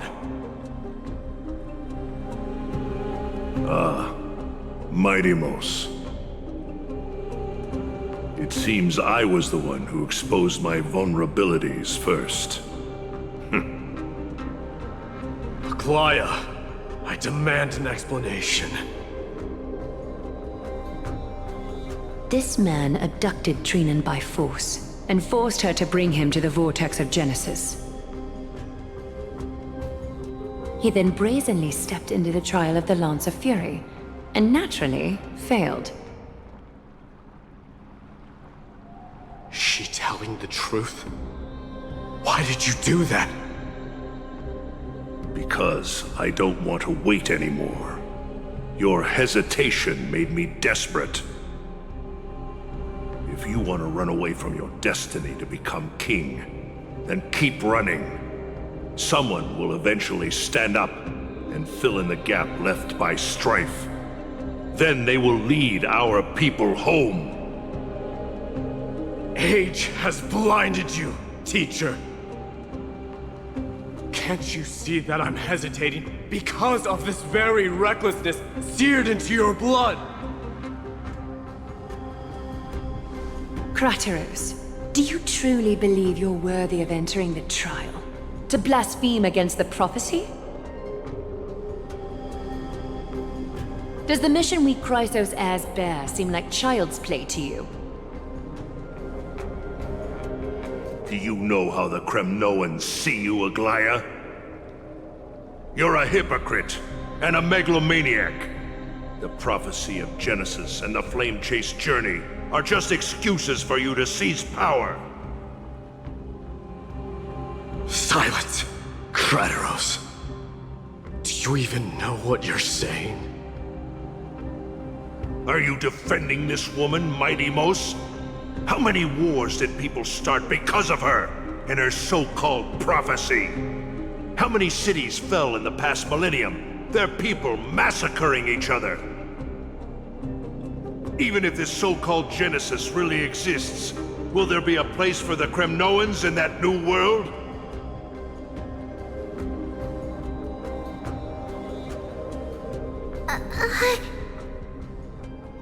Are you done talking? By agreement between the Chrysos heirs and the Council of Elders, those who trespass upon the vortex of Genesis need not be tried by the Council. I am allowed to pass judgment alone.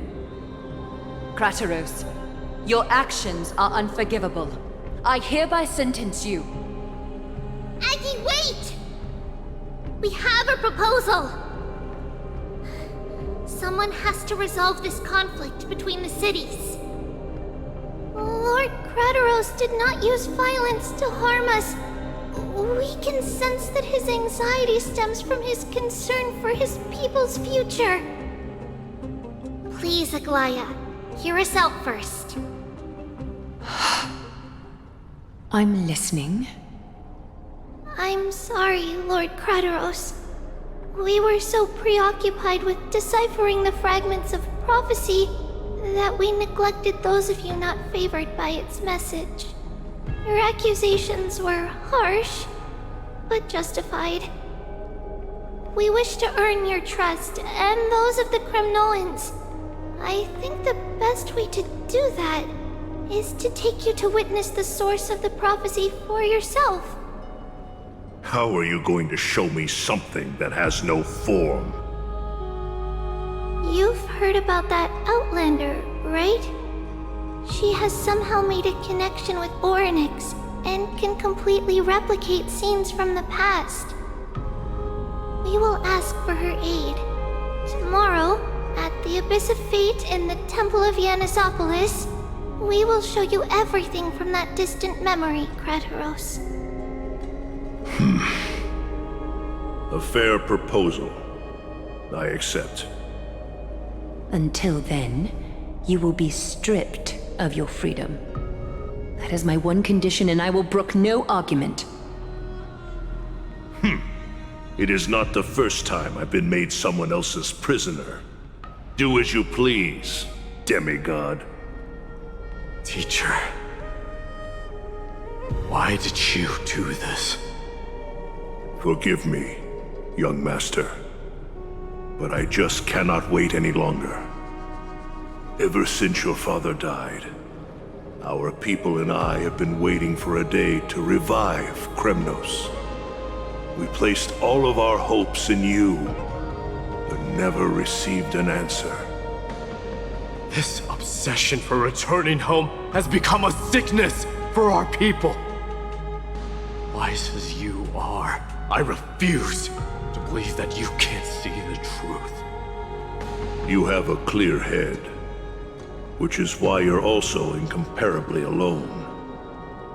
A smart person can only choose to tangle himself with the mundane of this world. If you're truly capable of leading our people beyond this blood-stained fate, then prove it to me once more, Mighty Mos. Just as you did back then. A fierce fighter. I did not expect such heroism from a feeble Acheman.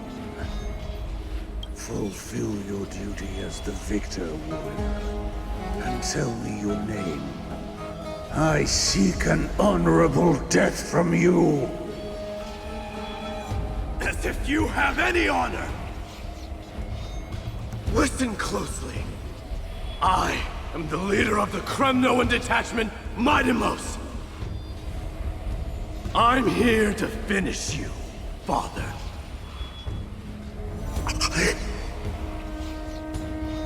It is you, the beast spurned by all. So you did define death. The prophecy was true. You will bring an end to my Kremnoan dynasty. Defy? You're wrong. Death fears me. It's the reason I have this body of steel. As for you, you already stand at death's door, Father. You were the one who threw me into the Sea of Souls. The one who tried in vain to enslave a Titan. And the one who desecrated the body of a god.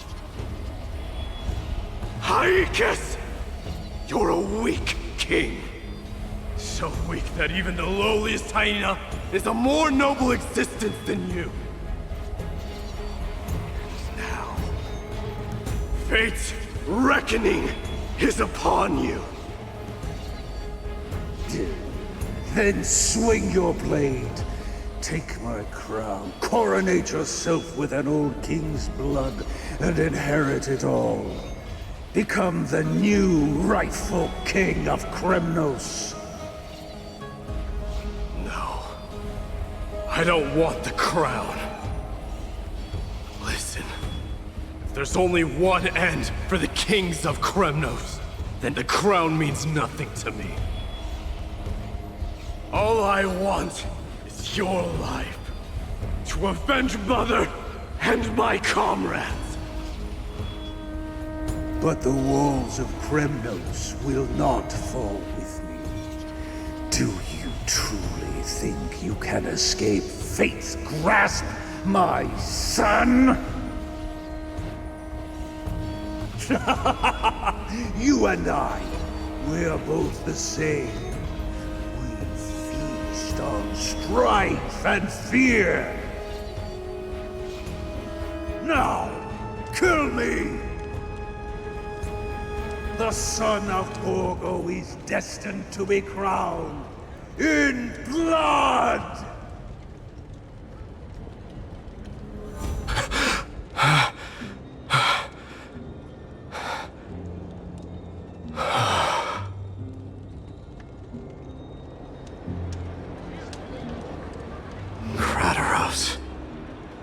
He said the Grand Craftsman Cartonus might have some suggestions. Might as well go see him.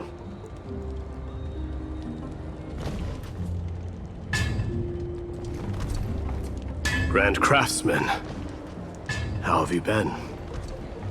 King of Kremnos it is. That you would come, I knew. You knew I was coming? Your matters, I've heard. The path forward you seek. Many questions you have. But before that, take this. What's this? A signet ring. For the King of Kremnos. Belonged to your mother. Recast and restore it. I did. Mother threw it into the Sea of Souls. A long time to fish out it took. Very fortunate we were. I can hardly imagine how much patience and courage it must have taken to find such a small signet ring in the Sea of Souls. I owe you one. Gratitude there is no need for. Repayment for saving me, this is. Questions you bring with you? Ask, now. Fate I've always denied. It's finally caught up to me. By all rights, I should accept Strife's authority. It would make everyone happy. The Chrysos heirs, the Council of Elders, the Kremnoans. Even the bards who will write it all into song. Yet hesitate still you do. Hesitate, why do you, young king? Because of my people. Be they men, women, the elderly or children. The hearts of all Kremnoans yearn for home. They've all been waiting for this day. For the day their king returns. Children of Strife would then be able to go home and embrace the old traditions. Never mind that most of them have only ever been heard in these so-called traditions in song. They would then gather around their king and throw themselves into battle.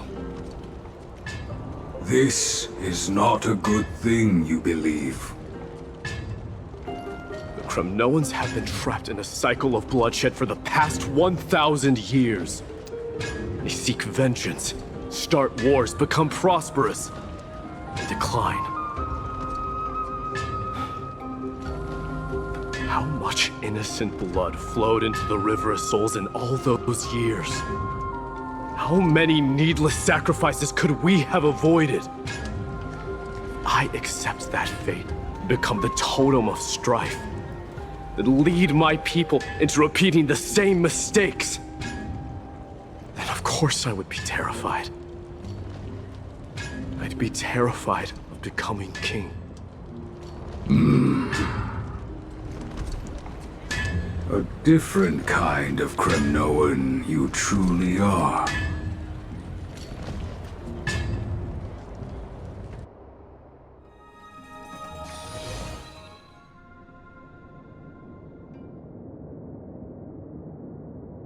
Mama, I had a dream last night. Oh. Now what did you dream about, my darling Trebios? I had a dream that I turned into many me's. Then we made the moon into a ship, and made the stars into our sails. Then we floated on the ocean and let the wind blow us in any direction it wanted. Well, that sounds like a lovely dream. Yeah! The ocean and the sky were really, really dark. But there were so many of me that I wasn't scared at all because we'd all sing together. The ocean wind blew us onto an island where the wind tasted like flowers. There were bleating sheep and chirping birds inviting us to be their guests. There were so many animals on the island, but none of them ever fought. Yanis's holy maidens can receive guidance from the God of Passages. Perhaps what you saw in your dream is a divine land somewhere in Amphorius. You think so? What's wrong, Trebios? You look unhappy. Because on that same island, I saw a dark mountain on the other side of the ocean. And it was very, very tall. The mountain looked alive, and it kept getting closer to the island. Then I realized it wasn't a mountain, but a very, very tall wave made of water. When the wave smashed against the island, it looked like it was going to eat the island up. The small animals tried to chase it away, but they couldn't stop it. Then there was a bang and I woke up. A dark wave. Mama, does something that scary exist in real life? Yes. Unfortunately, it does exist in Amphorius, but it's very far away from our temple. We call it the Black Tide, though it has nothing to do with water. It has no shape or form, but it can swallow up animals, humans, and even titans, turning them all into monsters. Oh, the Black Tide is a baddie. I don't want everyone to turn into its food. Can't we chase it away? Of course, my dear. You only need to behave well and listen to what the adults tell you. Study all the knowledge and etiquette you need, then grow up and become a proper holy maiden. The divine Yanis will then give you guidance and help you light the way for the people. Wow, I'm gonna eat a lot and study a lot and become a holy maiden. But Mama, you said the Black Tide can swallow up titans too. What do we do if even Yanis is eaten?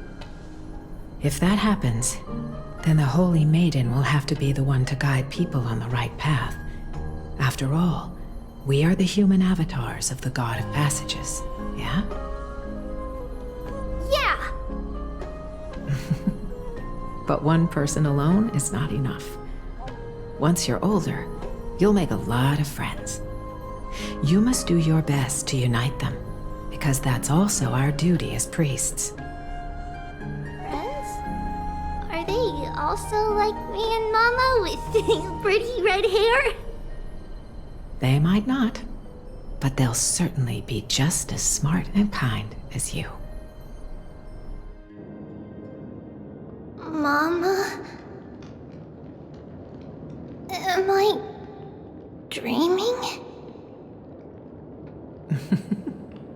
Don't be silly, dear. Of course you're not dreaming. I've always been by your side. What? Now be a good girl and call your friends over too. Let's play hide and seek, just like we used to, okay? My Trebios is the smartest girl. I'm sure you'll remember where everyone is hiding. The voice sounds so far away. I don't remember. Who am I looking for? Your friends, who will chase the black tide away alongside you, of course. There will be an amazing captain on that big ship. She's cheerful, optimistic, bold, and cautious. She'll be able to get everyone together. Wow, that's amazing! Can I be the captain? Of course you can. But you'll find someone else who's better for the job, my dear. I think that person lives in a beautiful temple that sits atop a hillside, covered in golden fig trees. There's a noble girl there who's very smart, but also very delicate. Just like Mama? Perhaps. But before we find the captain, the ship also needs someone who can navigate it. Who could that be? Let me think. I know! She's Treevee! I named this doll after myself? I don't remember it all. Is this a dream? Or something that happened in the past?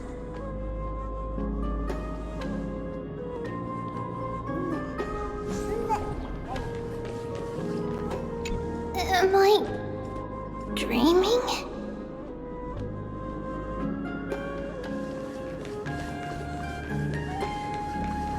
I used to sit here and listen to Mama tell stories. Oh, how I wish to see you again, Mama.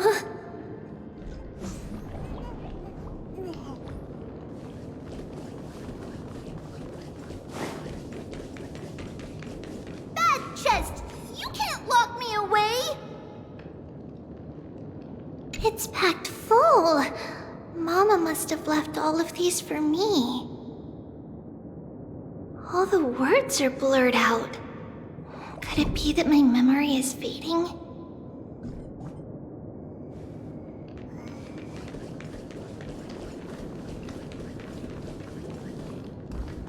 Learning can change your destiny! A blackboard? And what is that drawing? Doesn't ring a bell at all. Perhaps it's just a childhood doodle.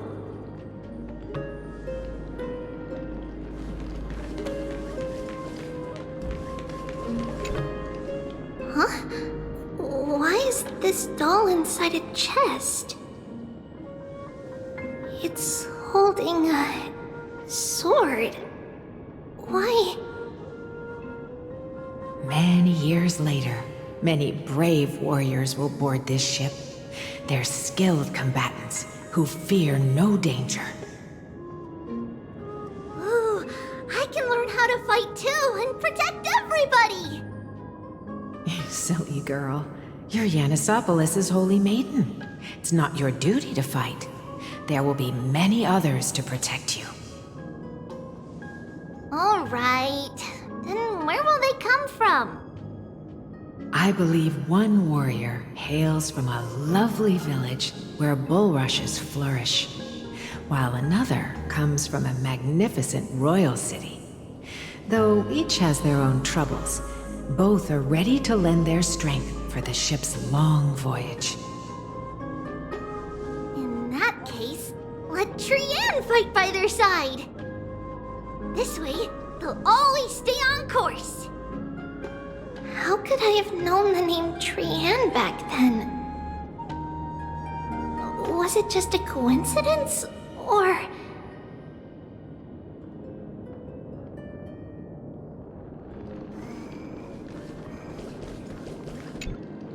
When navigating at sea, you need to know both astronomy and geography. Isn't Yanis's knowledge enough? Oh, sweetie. The ocean isn't like the land. It's easy to get lost. That's why it's important to learn to recognize the miracle of Aquila. All brain is already super duper smart, I'll still try my very best. Circe also favors children who try their best. They will send a wise scholar as everyone's teacher to help you reach your dreams. I want to be a teacher too! Oh, wait. I'm super duper smart. So I want to be the teacher's teacher.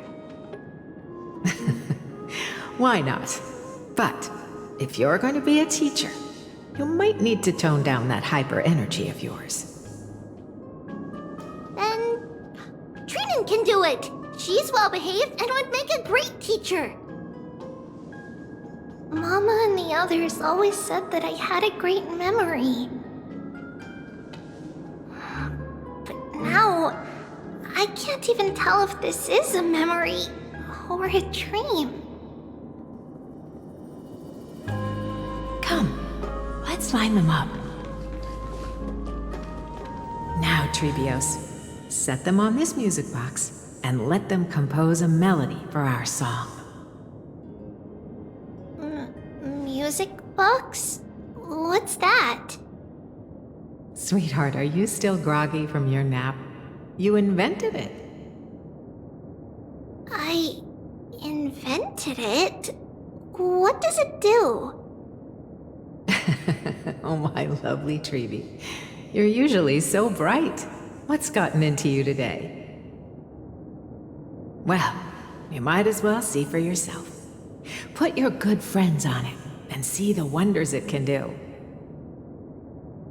Put the dolls on.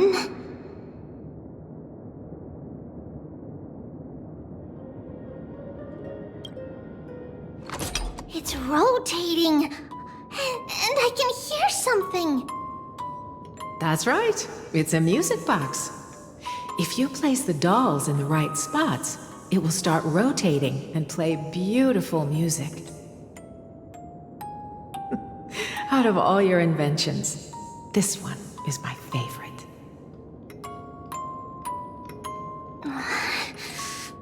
I don't remember. It's all right, my child. I'll sing along to the tune, and it will help jog your memories. Happiness abounded in this lush land by God's chosen. Giants raised their glasses in a toast, beheld by the 12 constellations. 3 carved the heavens and the earth. 3 wove the threads of fate. 3 molded life with their hands, and 3 guided calamity's gate. They declared the world too unstirring, hence wished endless laughter upon the living. Thus you and I were created, with words and song to weave, and love and intimacy to give. Thus creation was complete. Who then will bear the weight of humanity's souls, to lighten the steps of the living as a whole? O great Kephale, all-knowing Father of stature so tall, yet low does their gaze willingly fall.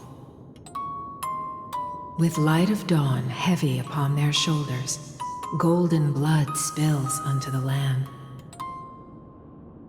converging into a boiling river that flows to the heroic heirs of this world.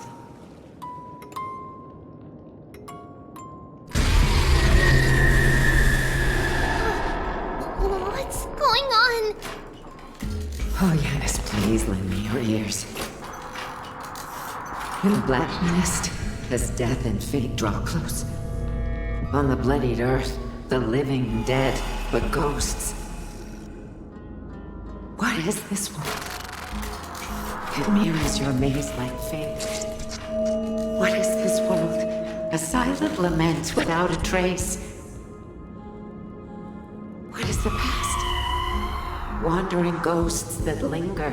What is the future? Souls scattered by fate's finger. What is the start? A voyage born in solitude. What is the end? The spirit, lonely and subdued. lonely and subdued, then subdued, then subdued, subdued, subdued, subdued, subdued, subdued.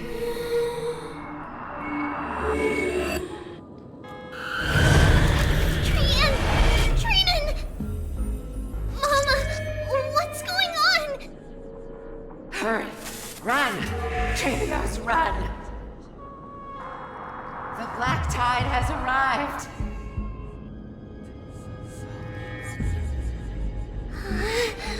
Where can I go?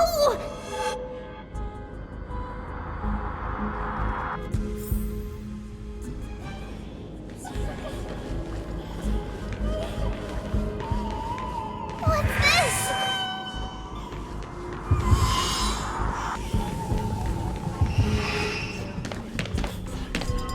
Why? Why are there gnolls everywhere? This is the sacrifice of a holy maiden. You won't make it to them. Only one person can. I know! It's fine if we can't reach the end. Our minds are made up. Go. Bid your farewells, Trailblaze. Time is running out. Mama, are you going to leave me? My sweet girl. I will never leave you. But remember this, Trailblaze.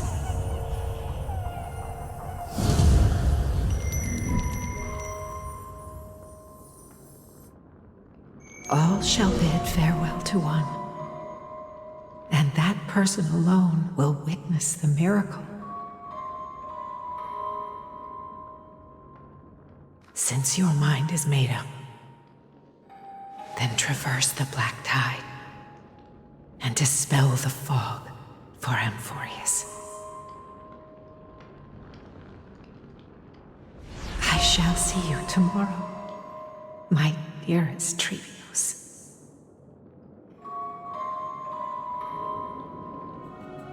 Mama!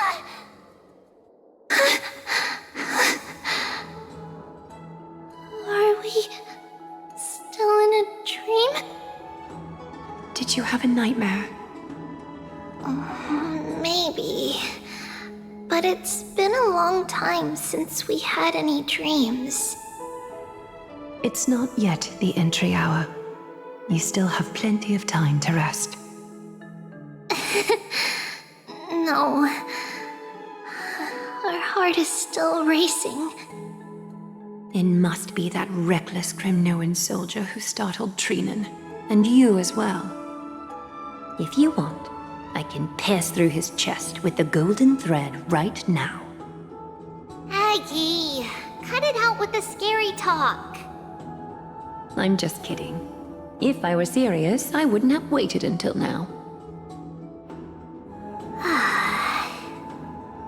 Do you want to talk about the dream? Keeping it bottled up is not good for your health. We had a dream about Mama. The dream itself was nothing. It's just the timing that feels a bit unsettling. You mean... It's Trian. Even if we refrain from ever using the power of the Century Gate again, her soul continues to slowly drift away from her body. There isn't much time left. Perhaps it wouldn't be such a bad idea to let her relinquish her role as the gatekeeper and live out her days as a carefree child. You have a point, Aggie, but our decision has already been made on that matter. I believe there's still another way. Souls will be spent until they dissolve into dust. Such is our fate. Once we had a whole and connected body. If that body were a tree, then its trunk and branches would share the same fate, decaying at the same pace. Now, we are fragmented into numerous selves. Despite the absence of a trunk, we are offered another possibility. We can choose how our branches will perish in a way that is most beneficial to the flame chase journey. Compared with saying farewell to one person, watching many fade away before me is even more sorrowful. But advancing is the destined end of Yanis's trial. There's no retreat in our path. Don't feel sad about saying goodbye to us. You've already agreed on this, right? It won't be long before I forget what sorrow tastes like.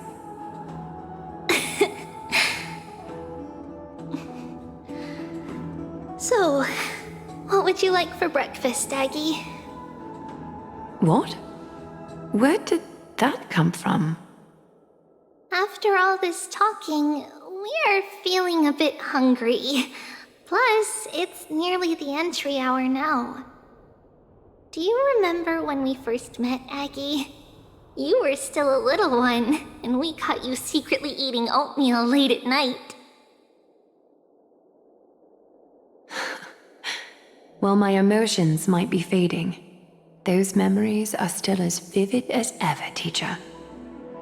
Please, let me do it. What would you like to eat? It's fine!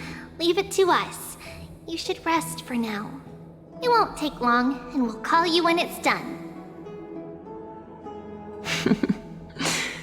In that case, thank you. Then, see you tomorrow, Aggie.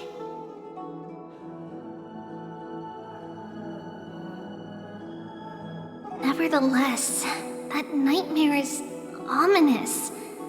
Memories are slipping away, even the image of Mama. Just as expected, another trip must be made into the abyss of fate. Hopefully Orynyx will be willing to help us.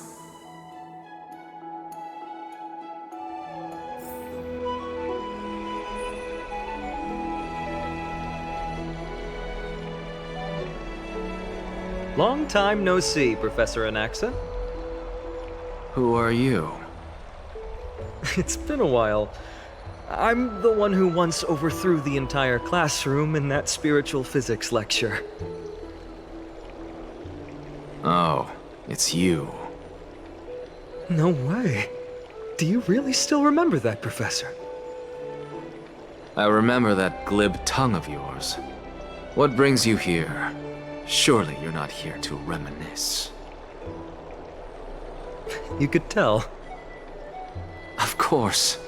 You only beat around the bush when you have a hidden agenda. That's not true. I'm here to seek enlightenment, as always. Could you please teach me everything you know about the black-robed swordmaster? Rumors sure travel fast. Unfortunately, I too know nothing about it. I can only tell you that it is clad in a black robe and wields a greatsword. At least, it looks like a greatsword. It's shaped like a twisted half-sun, and a peculiar dagger resembling a crescent moon. By the way, take this with you. I got it from the sneak attack. It's yours now. Oh. I was right. It is this thing. The one who torched Aedes Elysiae to the ground. And killed everyone. Don't try to be a hero. No one in Akama stands a chance against that thing right now. Is that what the Titan said as well? Not at first. But the god relented after having had a taste of its power. Even with the god possessing me, I couldn't fight against that blade. That incredible power doesn't seem to be granted by any Titan. Are you suggesting that it originates from beyond Amphorius? It's possible. Much like the Black Tide, no? Nonetheless, it's an enemy we must overcome. We? Drop the pipe dream, Phynon. No one wants to see you fall by their blade. His mere presence will endanger the Holy City and the Flame Chase. You know that I don't believe. You don't believe in the so-called prophecy, I know. However, I'm here to seek your assistance, not at the request of Aglaya or Treebe. I just want to eliminate a threat to the city I pledged to protect. That's all. The tragedy at the Grove must never happen again. Take a seat. Since you are sincerely seeking enlightenment, I suppose I can tell you one more thing.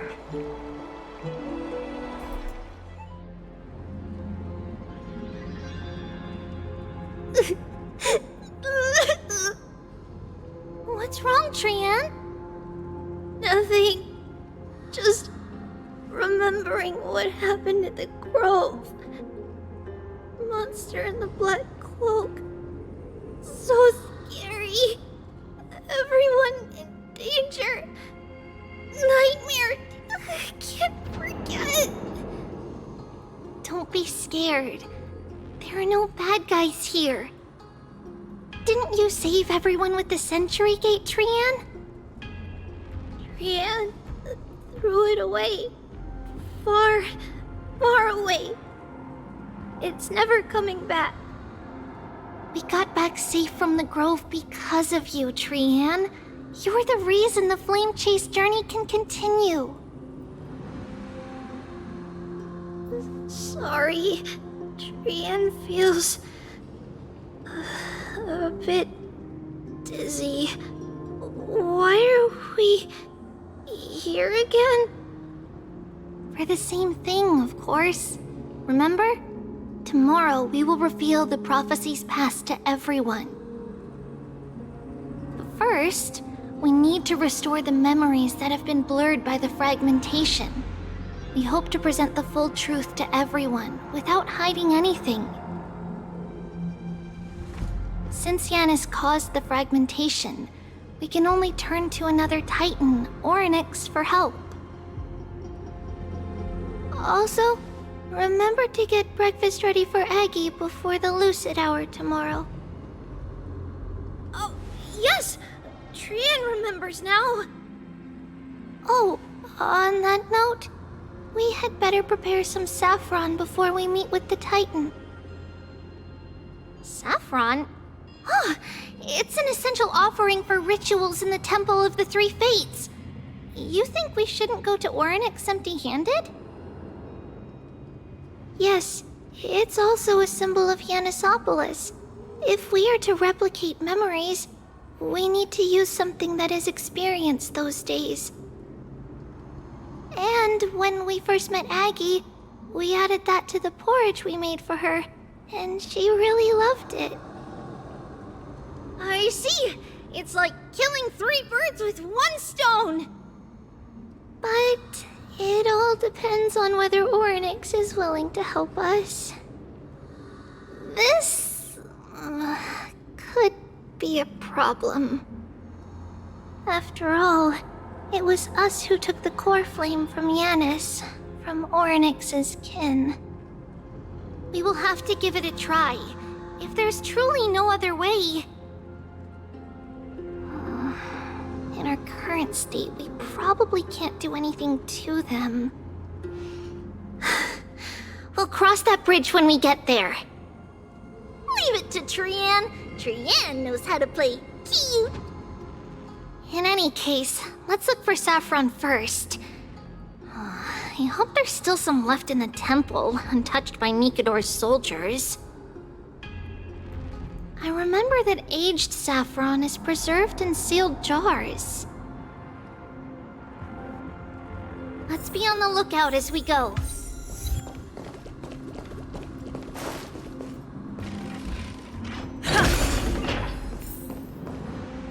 It's a dead end ahead. Turn back, teacher. What? Aggie? Oh, it's an illusion.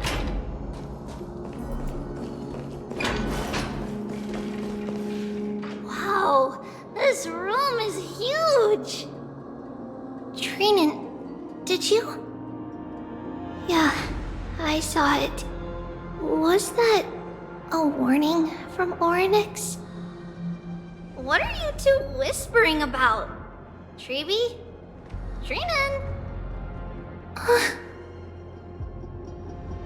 Trian can't even hear our own telecommunication. Well, never mind. Trian suddenly feels like this place is quite familiar. Oh, there's a whiff of safari in this room. It's right over there.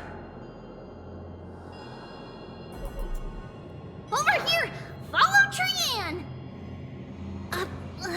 Trian, slow down! Even if separation is our fate, a futile death is not the solution. It appeared again.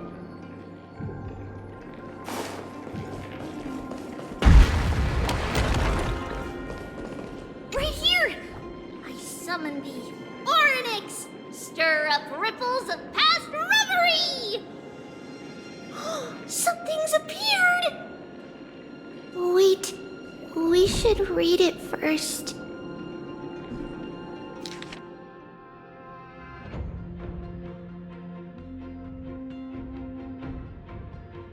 Wait, this is a letter?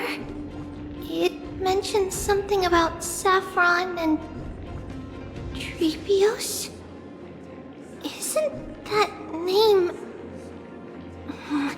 Never mind that for now. Why is this letter here? And how did Trian sense it? Could it be... our lost memories? Is it possible that we were already noticed by Orynyx and entered their trial?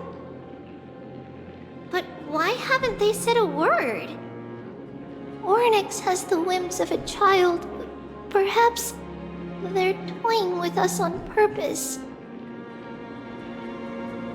Come on, this isn't the right time to be playing games.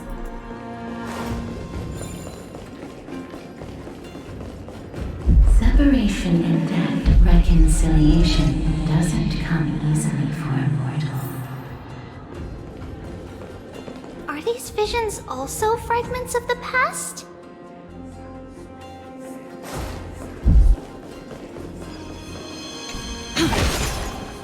Treeby! Trinan! Look what I found! Is this the safari? Coming! We'll take a look.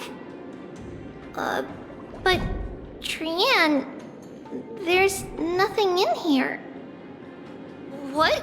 It was right in the stolium. Huh? There's really nothing here. That can't be! I swear I saw it! I swear! Trian is telling the truth. It was right there. Where did it go?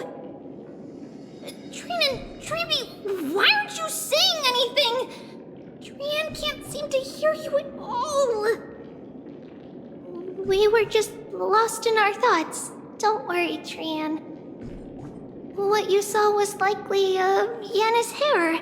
We must have startled it away. Okay. Could Orynyx be trying to make us falter? But why would they do that? Something feels off. Treeby, don't you think this temple is a little too quiet? What do you mean?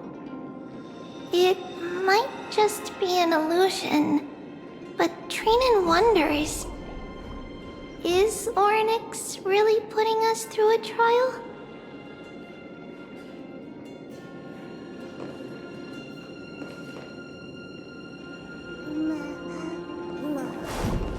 Ugh, still no luck finding any safari.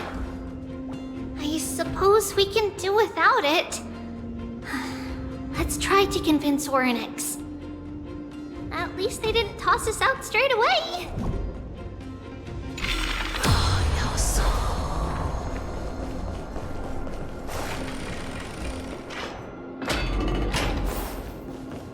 Whoa, Trevi, Kieran, look at this! So cool! There are so many of us now! Trian.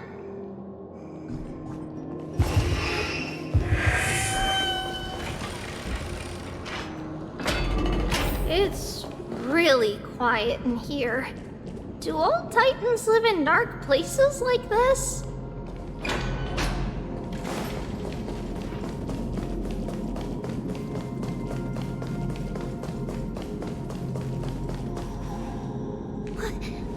What's going on? Ornyx disappeared?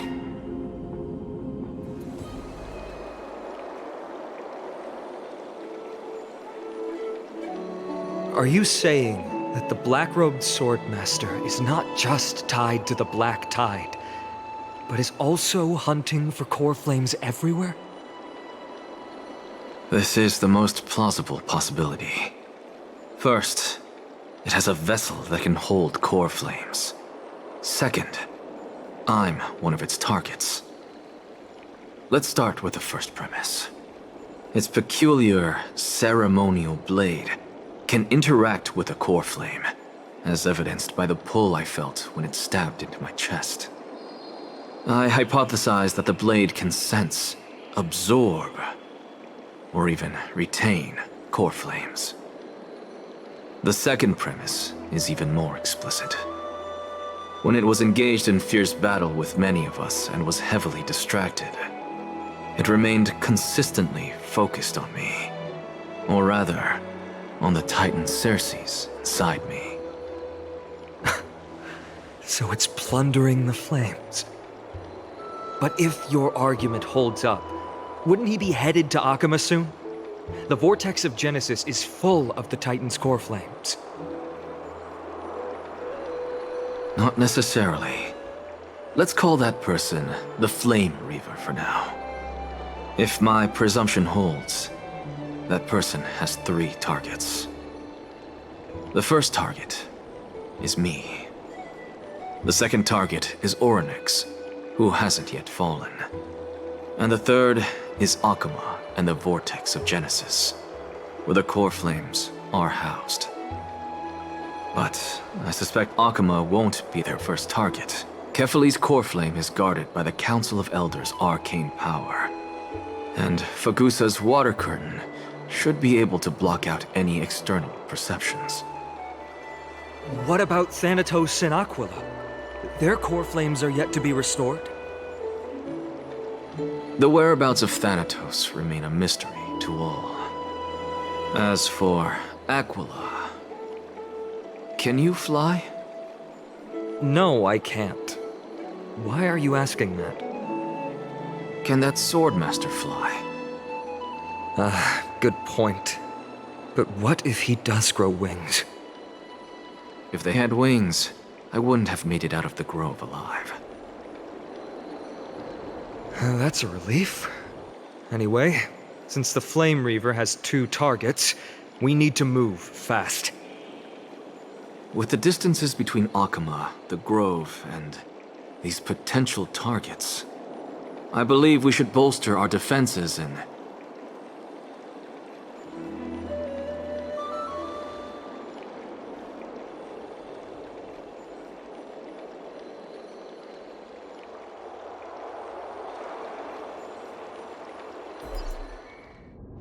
Ornyx!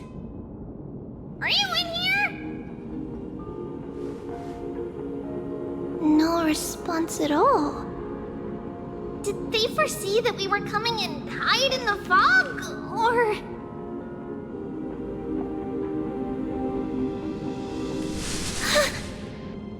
Treeby, we should leave. This temple has other people in it. What? Oh. Listen, footsteps. Fast ones. 3 or 4 people coming this way. Come on, we need to hide. Whoever they are, we can't let them see us. Treeby, Trainin, come check this out. What's this? Trian feels like it's so familiar.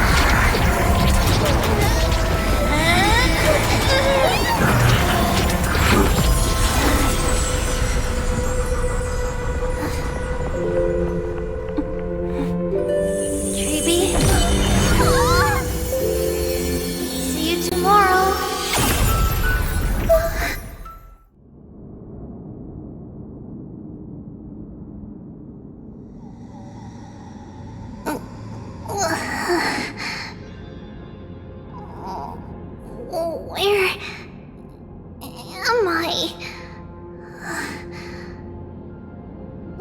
Little gray, snowy, and wait, where's Trian? Is she back?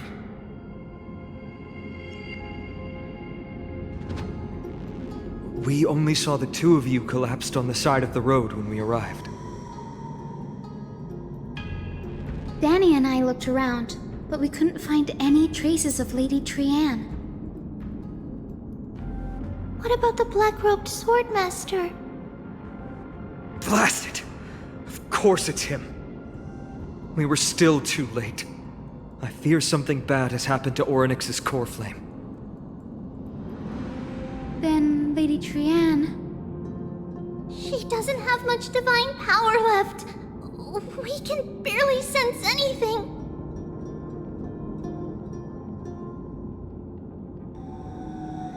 That you're both safe is already a blessing. Everyone, we must take action now. We should split into 2 groups. One group will stay in the Abyss and meet up with Aglaya's reinforcements, then search for Trian's whereabouts. The other group will come with me to pursue the black-robed swordmaster and recover the core flame.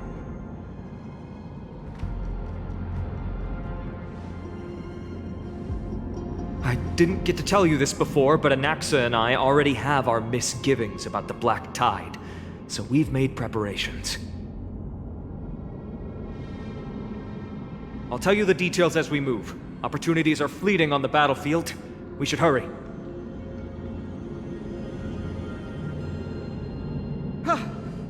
Lord Finan! Lady Treeby and Lady Trinan. I'm glad you're all right. Did Aglaya's people get here? Yes. Lady Aglaya already knows about the situation and sent along a message. Finan, I understand that Swordmaster is of great importance to you. But if you charge in without a plan, I fear that you won't be the only one who dies in vain. I understand. Hatred is a hero's deadliest poison. I have no intention of fighting alone. If that Swordmaster really is related to the Black Tide, the Chrysos heirs must not take them lightly. I have indeed planned to return to the Holy City and discuss the strategy with Aglaya. We'll need all the help we can get for this encirclement.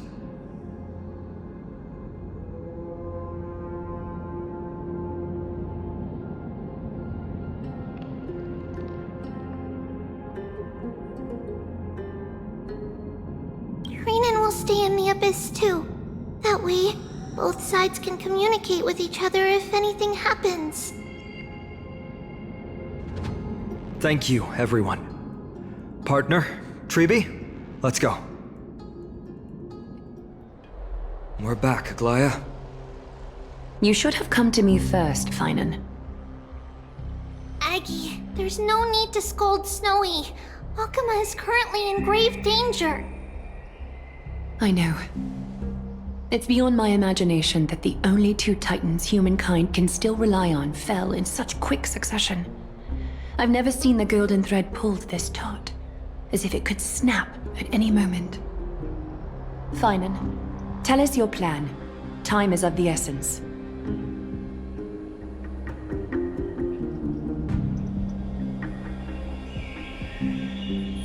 This being is not just hunting titans, but taking the core flames too? Yes, just like the Flame Chase journey is doing. Professor Anaxa thinks the Flame Reaver's arrival is likely a sign the Black Tide has spread further. Regardless of whether you're right, this being is still far more aggressive than we expected. But its madness is also an opportunity for us. If its goal is the core flame, then that means us humans can lure it into a trap. Anaxa had already left the Holy City with Cersei's core flame while we were on our way to the Abyss, so he can make preparations for the battlefield. Tell me, what makes you think this won't end with us losing another core flame? Because this time, the power from beyond the sky is also at our side. She is the key.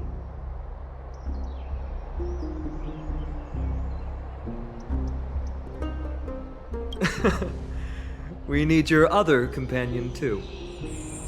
Ma'am, do you mean me?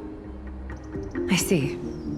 Finan, that battlefield you mentioned, is it Castrum Crimnos? Yes.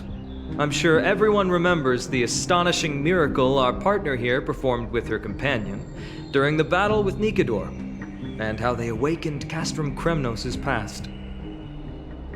That will be the key to our victory. We will use Orynyx's power to once again open a passage to the past and lure our enemy inside. Then, we'll seal the Flame Reaver in the maze of time. Impressive. Orynyx has fallen, and Yanis's divine power already belongs to Akuma. Once we take back the core flame, the Swordmaster will have no means of escape.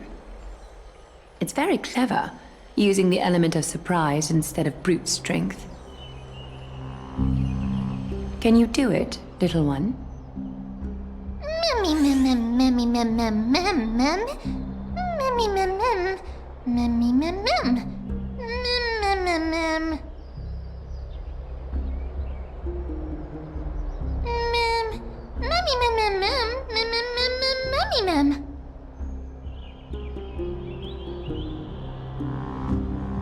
Yeah.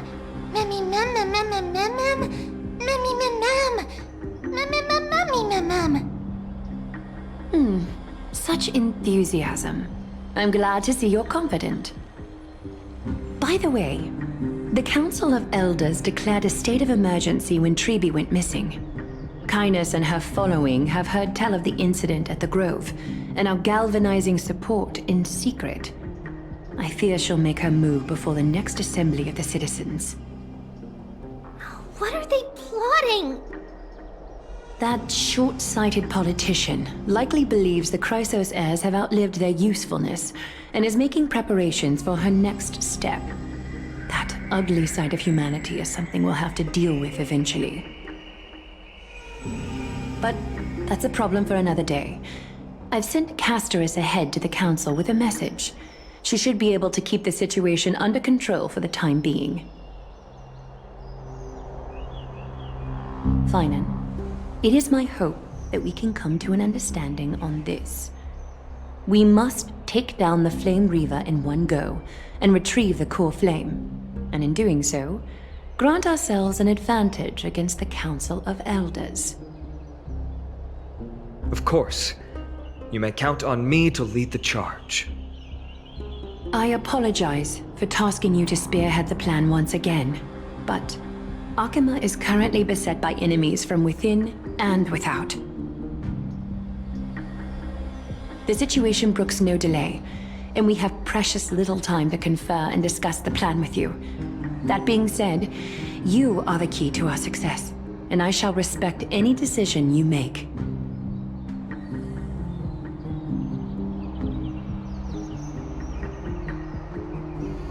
I may not be as masterful as Trian when it comes to the Century Gate, but even I can open a nice big gate if I have enough time. As for whether we can take back the core flame, that will be up to Anaxa's capabilities. Based on what I know of him, he can do it. I'll be honest, we can't. But the Flame Reaver will have to step over my dead body if they wish to do you harm.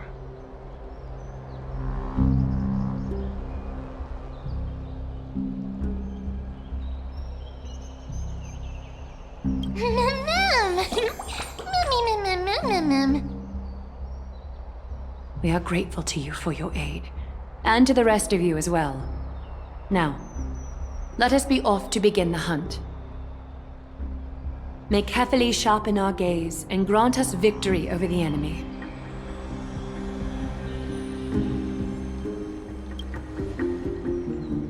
You mean Mighty? He's dealing with a different problem. Don't worry, that man would never miss out on this fight.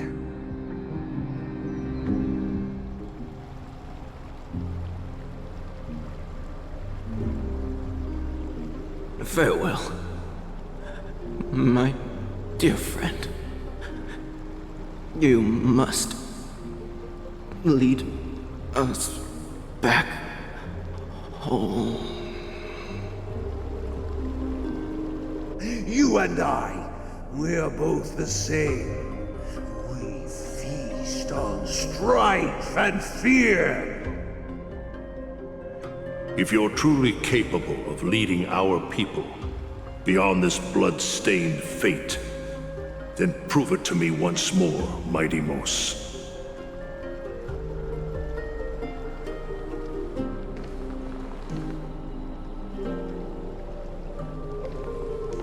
I knew you'd be here. I heard you're about to set off on an expedition. That's right. It's going to be a tough battle, and our destination turns out to be Castrum Kremnos. Is that why you're here? To pray to the dead Nikador? No, just the opposite. I'm here to tell you, you can entrust the front lines to us this time. You can't afford to lose your upcoming battle either.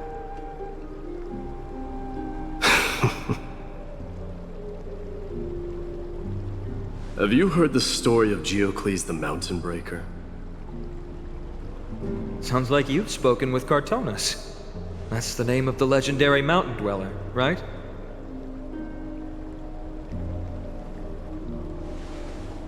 Let's have a chat before we go our separate ways. Cartonus told me that back in ancient times, the mountain dwellers lived in seclusion. They spent their days quarrying and gathering, living a simple and peaceful life away from strife.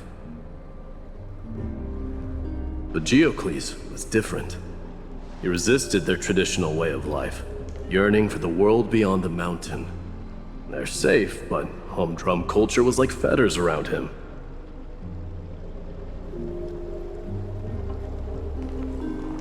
He sounds a lot like you.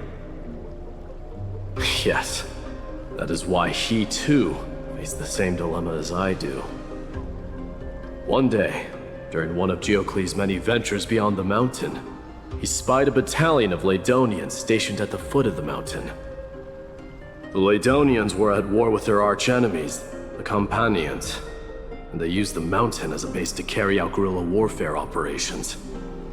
When Geocles, who had taught himself the common tongue, approached a soldier, he learned a shocking piece of news.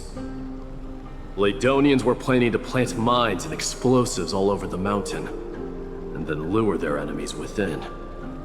With danger lurking with every step, the mountain dwellers' homes were no longer safe. Geocles quickly returned to his village to bring the news to his people. But... let me guess. They refused change and chose to put up with the situation instead. That's right. The mountain dwellers were fearful of even the smallest change to their lifestyle, let alone leaving their home. Despite the imminent war, the elders would rather negotiate for peace instead of leaving the mountains. This made Geocles both angry and sad. But he didn't give up. If you were in his shoes, what would you have done? Lead my people on a resistance, perhaps. I'm not sure. I can't think of a solution that would make everyone happy.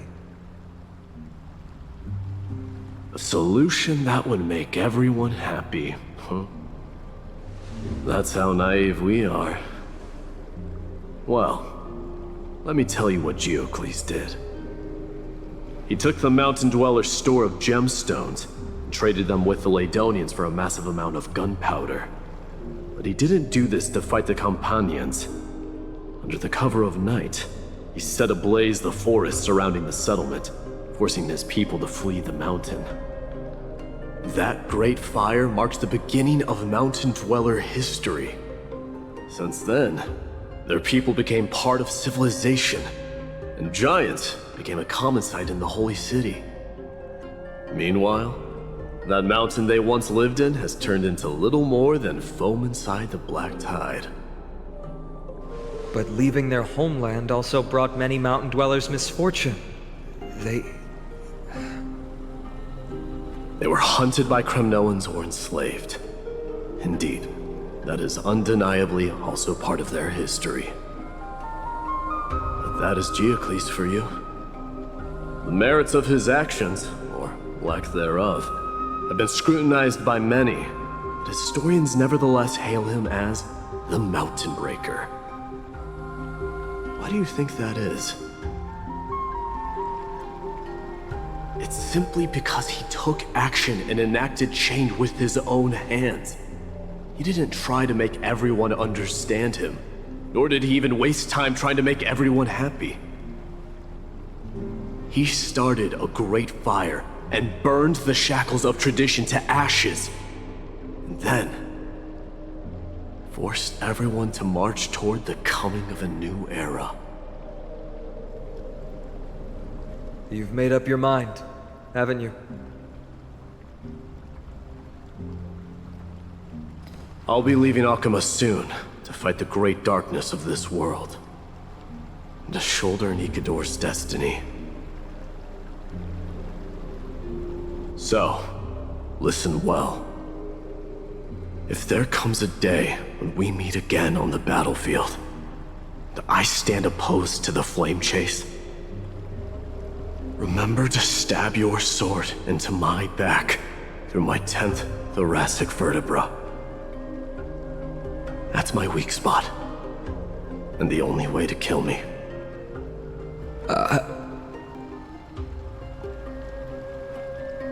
You have my word.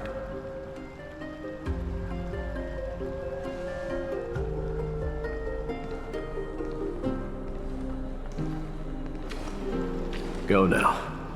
The battlefield calls. Send that flame-thieving hyena to their death. But if you find yourselves with no other recourse, pray to that blade in the sky. Loudly call out the name of the new god.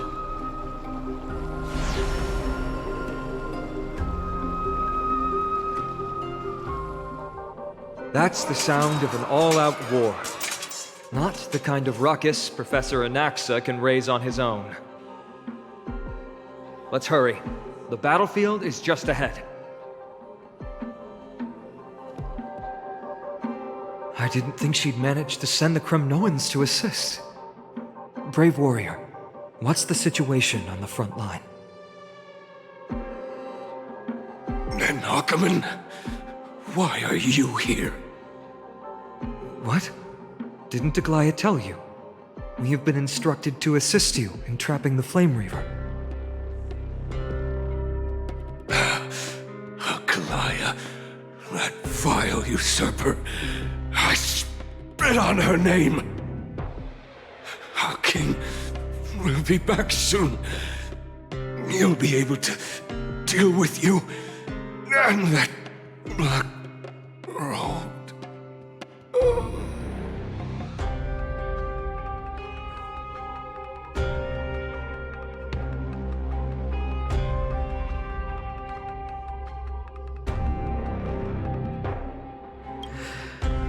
The Kremnoans really are just like their king. Rest in peace. May your glory last forever. Did they come to fight on their own accord? Or... We're almost there.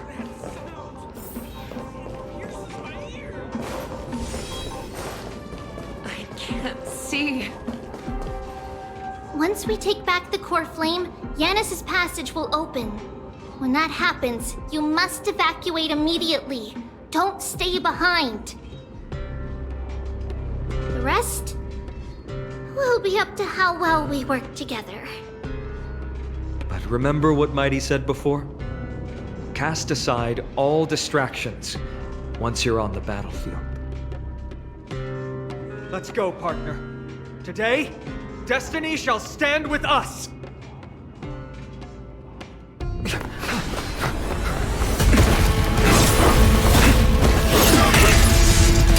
Finally.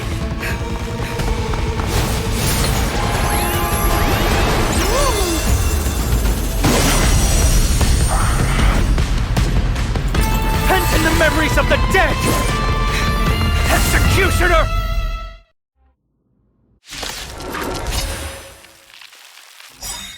You sure know how to keep a man waiting. Any later, and I fear the Titan would have sacrificed me.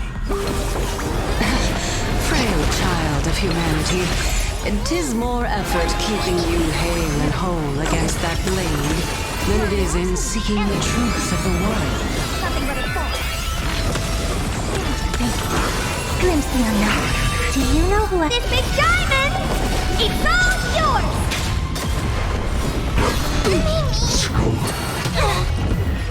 Together as one. Honored to meet me. This one returned to victory. Open sesame. Time to twirl!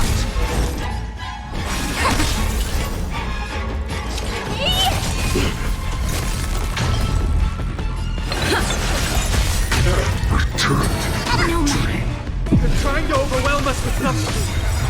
Split up! Take them out! Behold, what a spirited display, deliverer. Do you know who I am? This big diamond! It's all yours! Expand your thinking. I see through, converge, and awaken. What are you?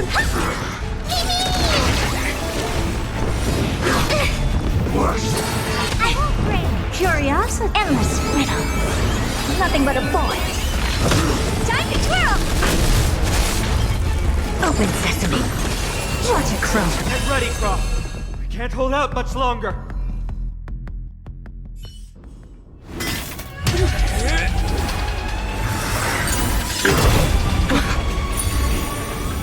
At long last.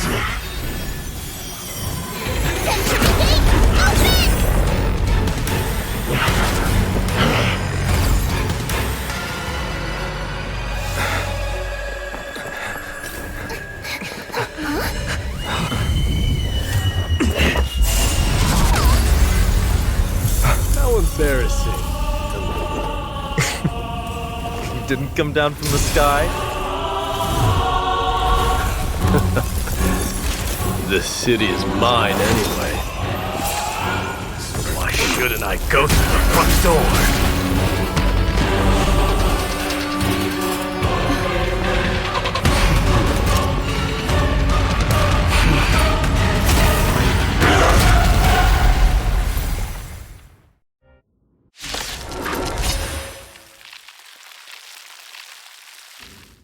Minion of the Black Tide, I, King of the Kremnoan Legion, will be your opponent today. Long time no see, Mikador. Time to twirl!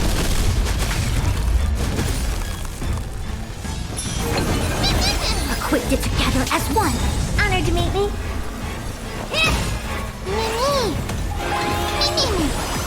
All things in the human creations.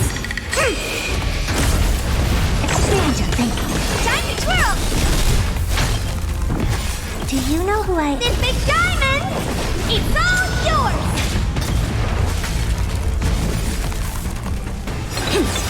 Curiosity? Endless riddle. Nothing but a boy. Time to twirl!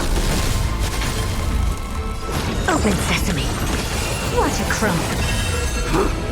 Such petty tricks. Vanity leads to self-destruction. I am not sending a dynasty to its end.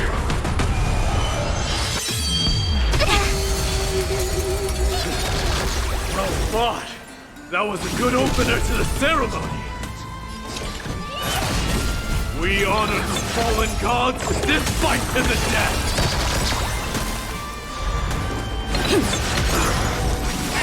What are you... It's time to end this.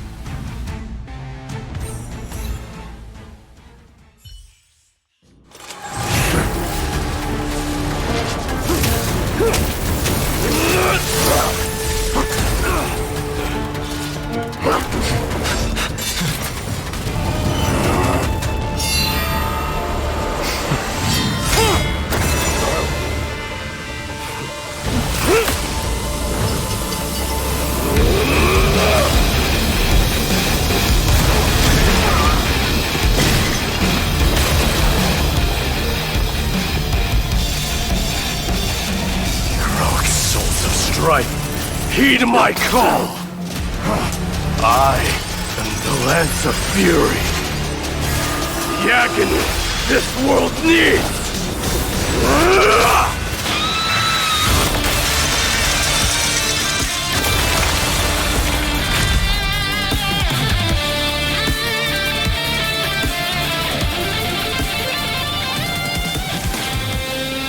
Witness this. New god has come to Castrum Kremnos. Look! The warriors have returned! But are the rumors true? Has Ornyx fallen? It's as the Council of Elders said. We face a dangerous threat.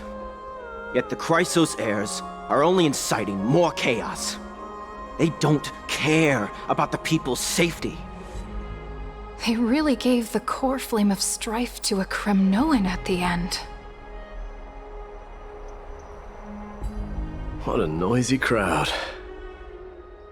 This, doesn't feel right. It's probably because Ornyx is gone. Ornyx was a generous titan in the eyes of the people.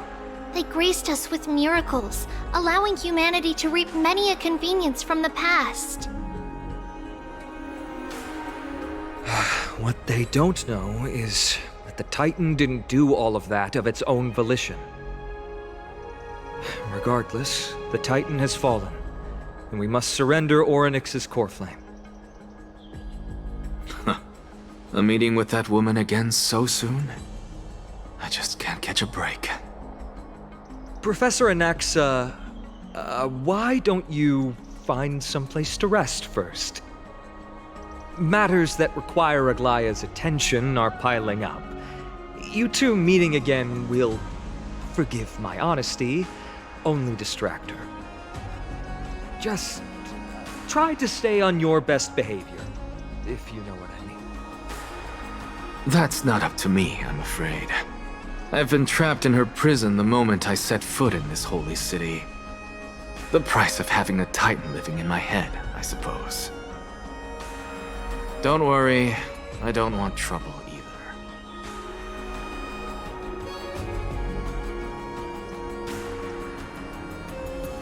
They have differences in ideology. Alright, I suppose that's putting it lightly. Don't worry, you'll figure out the intricacies of these relationships sooner or later. I'm sure you don't need my help handling Ornyx's core flame. So I'll be off. I have some personal matters to attend to. It somehow feels like D has closed himself off even more after he completed his trial. Yeah, a lot has happened in the past few days. You've been lost in thought for a while now too, Treeby. Did Trinon bring news? Yes. She has found Trian. She was at the bottom of the valley outside the temple, but that's where the good news ends. I'm sorry. It's alright. They also found someone else besides Trian. He was no better than a corpse when Trinan and Hyacinth arrived. He had suffered more cuts than could be counted and leaped off a cliff from a great height, all to free Trian's body from the clutches of the black-robed swordmaster. What a brave soul. Do we know who he is? Yes. It's Krateros.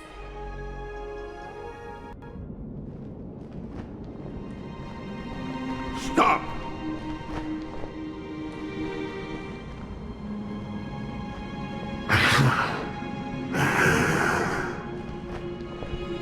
If you want this girl dead, you'll have to kill me first.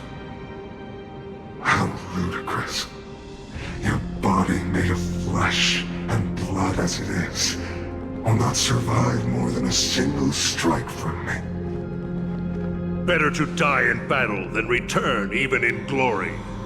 As a Kremnoan, I know not the fear of death. She's lost her divinity. I have no interest in an empty shell. But answer me this, child of strife.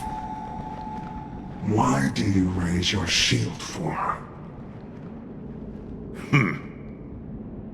As the leader of the God Shield Brigade's elite, I protected the king against the Black Tide with this very shield. And I've done this over and over, hundreds and thousands of times. A pathetic killer like you could never understand the weight it bears. Pity. And crumble like rusted iron. Good! Supreme glory shall be mine, as I indulge in the libations and incense offered by my descendants. Come, let us fight! For Kremnos! For my king! For Amphorius!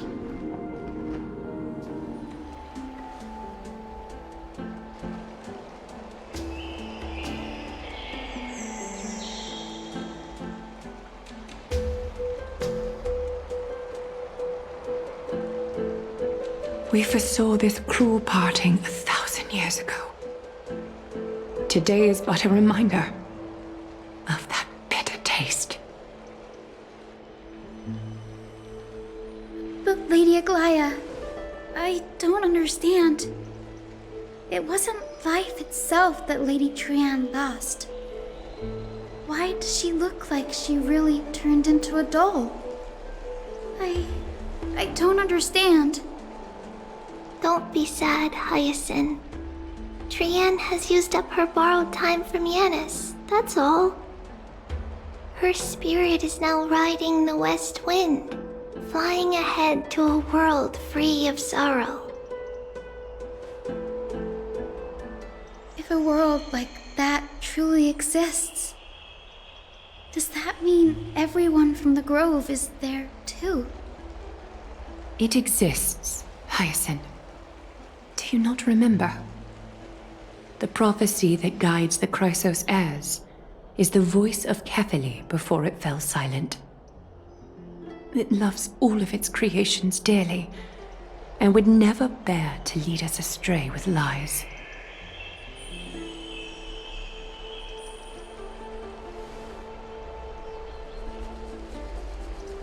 What about the Crimnoan veteran?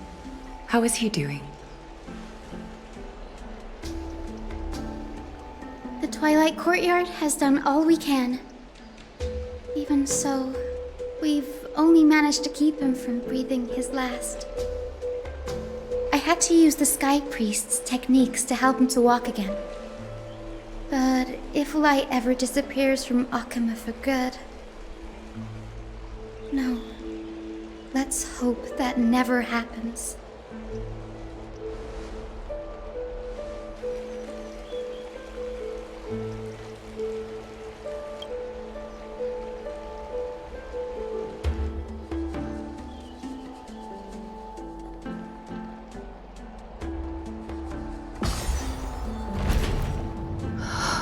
The parting hour is upon us.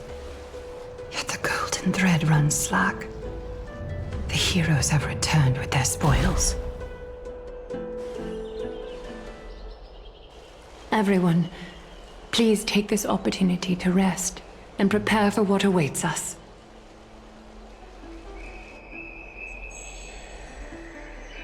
You've returned unscathed and brought tidings of triumph. Truly a moment worthy of celebration.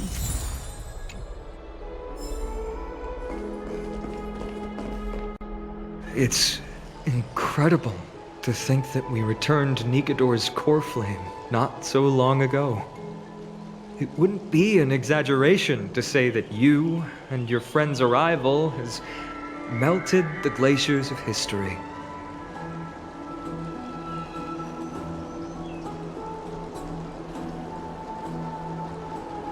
You could say this is the true face of history. It slumbered for 1,000 years, only to awaken for this one moment. Alas, now is not the time for a study of history. I do not see a Naxa around. Was this under your instructions, Finan? Yes, it just seems much more efficient than letting you two go at it endlessly. A rash decision. After all, he still bears a core flame with him. I do concur with your assessment of efficiency, though. Now, let us table the issue concerning him for the moment. The more urgent matter is the core flame of Orynyx.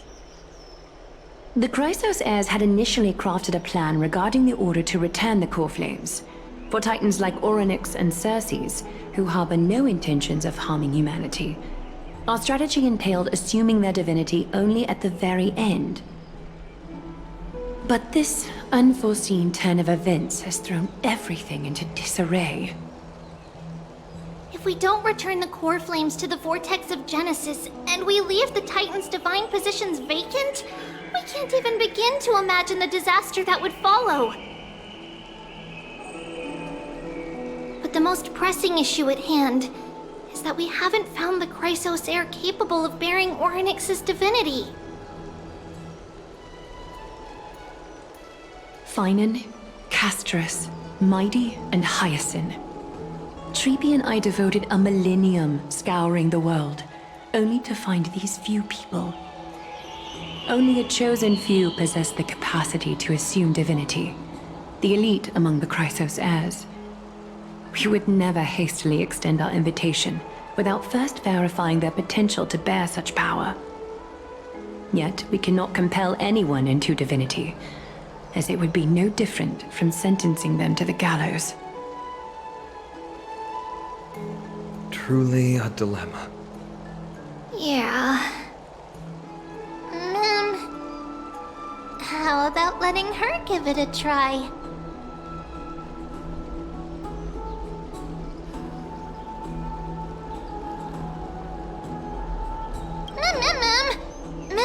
official mem mem mem mem mem mem mem mem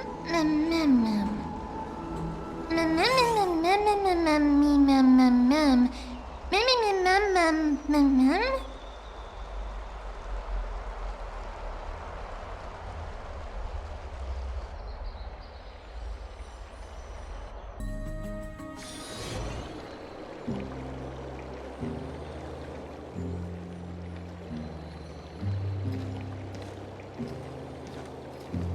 I see the Reaper has forsaken you too, teacher.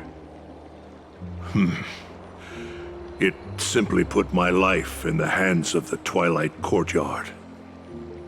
That priest girl's medical talents are truly exceptional.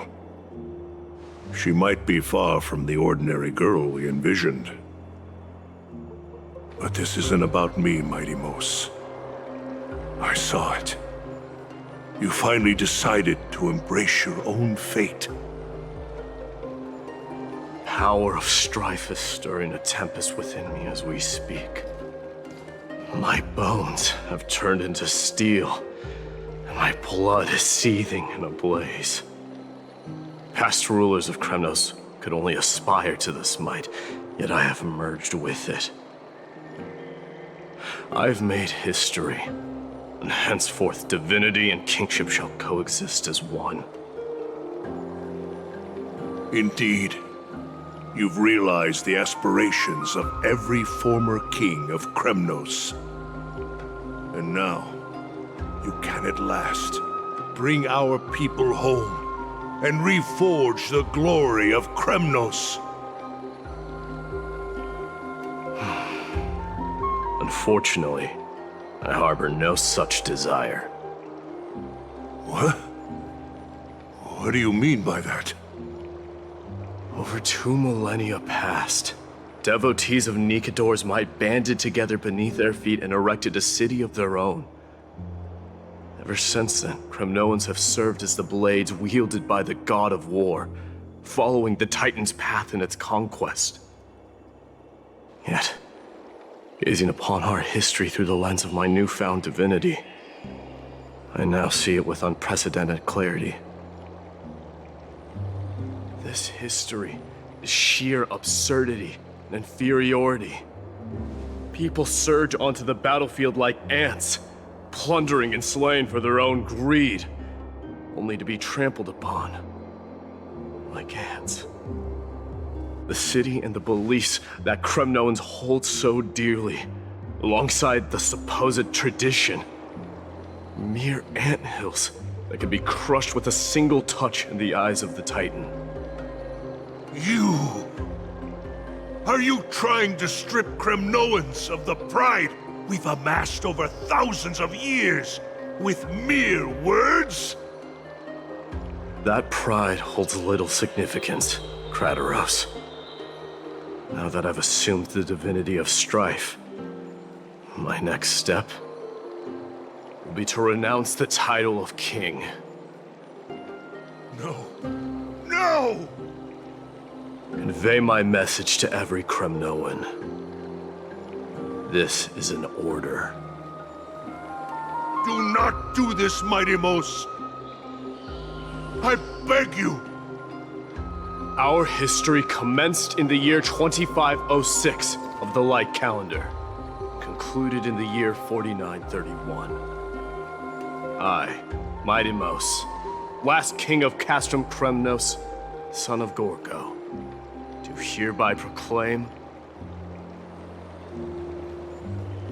the Kremnoan dynasty comes to an official close today.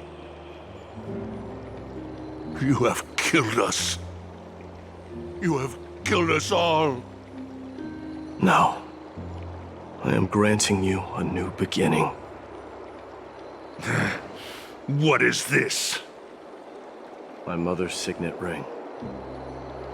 It served as a symbol of kingship, and I now imbue it with a fresh significance. Take it, and rally those who have lost their identities. Convey the words of Mighty Mos, now ascended to divinity. You no longer need to chase fleeting honors or face death on the battlefield as if it were your sole destination. However, you must adapt to fit into the city you once observed with indifferent eyes. A cruel fate awaits Amphorius. No matter how illustrious a dynasty may seem, it crumbles to rubble and gravel before formidable foes. Yet, you shall tread the only path out, one that leads to a brand new world at its end. Why task me with being your messenger? Why not explain all this to them yourself? Because only humans can guide the path to be trodden by humans. It's not the lot of humans who crave the power of gods and spiral into madness for it. But humans who stand ready to raise their shields high to protect the lives behind them. I failed to save that child. That is irrelevant. As demigods, they have long been prepared for it. What truly matters is that you showed up there and shielded her. The one who persuaded Aglaya to set me free that night. Was that you, Mighty Mos? Yes. She's not one to easily make a concession. What did you offer her? I staked my mother's name to guarantee the integrity of your soul to her. And I promised her that I would dedicate all I have to the Flame Chase journey. And what is next, Mighty Mos? Where will you be headed now? To the place where I belong, to fulfill my promise. The madness that has plagued Nikador and the darkness that has consumed Amphorius. It's now my turn to fight against it. There are some people to meet with before I leave. Let's go. And what is next, Mighty Mos? Where will you be headed now? You're here, my Demos. It seems that you are prepared. Yes. You aided Akuma through yet another trying ordeal, and my gratitude knows no bounds. Isn't that exactly what you wanted? Not everything unfolds according to my plan. In the current state of the world, I can only proceed one step at a time. Furthermore, you are ready to dedicate all that you have, regardless of the promise you made to me, aren't you? Throughout my time in the Holy City, I've gleaned valuable lessons from you. Strategy, leadership, and adaptability to change. Yet, it's only recently that I've come to realize the truly remarkable quality you possess. And what is it? It's the magnetic allure in your presence. It draws people to gather around you willingly, to seek your guidance. They strive not to disappoint you, not due to fear of repercussions, but out of sincere alignment with your ideals. That is precisely what every ruler of Castrum Kremnos has been missing. I am truly honored to hear that. And now, Idemos, you have risen as the most powerful demigod in the world. How do you intend to wield this newfound power? I shall see Nikador's aborted mission through to completion, and become the strongest bulwark for Amphorius to defend against the Black Tide. I will secure enough time for the Flame Chase journey, until you manage to lead everyone to reach the miracle of Genesis.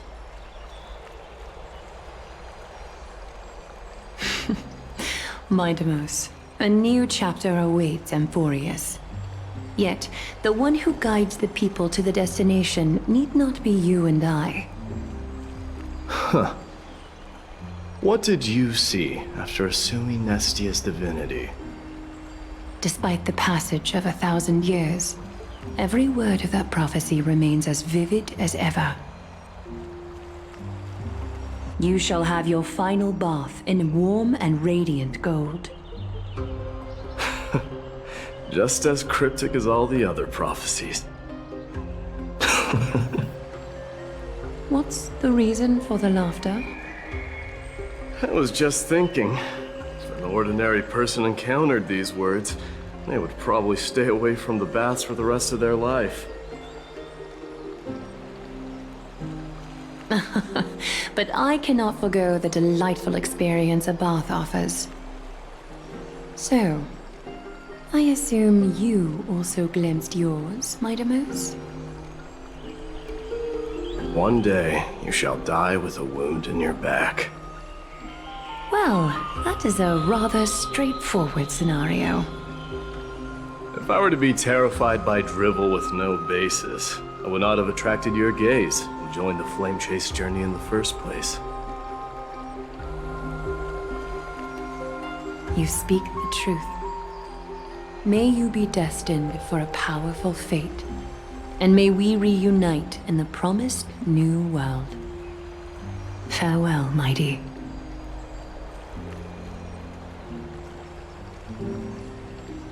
Farewell, mighty. Is Lady Trebios not here? Lord Mighty! Hyacinth. So you are the physician Krateros spoke of. It's no wonder then that he was pulled back from the brink of death. You have my gratitude. I can take that as a compliment, right? I've heard about what happened at the Grove. I'm deeply sorry for your loss. I've heard far too much about death and grief recently. To quote Lady Treeby, we should all focus on tomorrow, shouldn't we? That's a valid point. You've always been the most optimistic one among us. Well, I must say, it feels quite incredible to see a new demigod standing right before me. You should prepare yourself as well.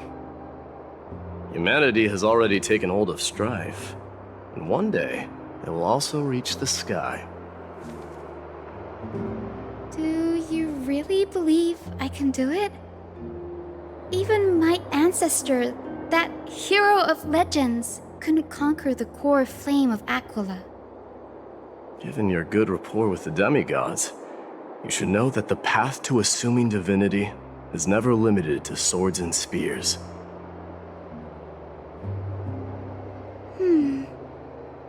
You've always been so perceptive, Lord Mighty. Rest assured, if fate has truly selected me, I'll be ready. Right. You are here looking for Lady Treeby and Lady Trina, no? They're not around at the moment. Is there a message you'd like me to pass on to them? No need. I've already bid farewell to Aglaya. Meeting with the Oracle is simply a matter of courtesy. You've bid farewell? I'm heading back to Castrum Kremnos to fight against the Black Tide. In all likelihood, I will never again return to Akuma. Oh. On second thought, there is something that I'd like you to help me convey to them.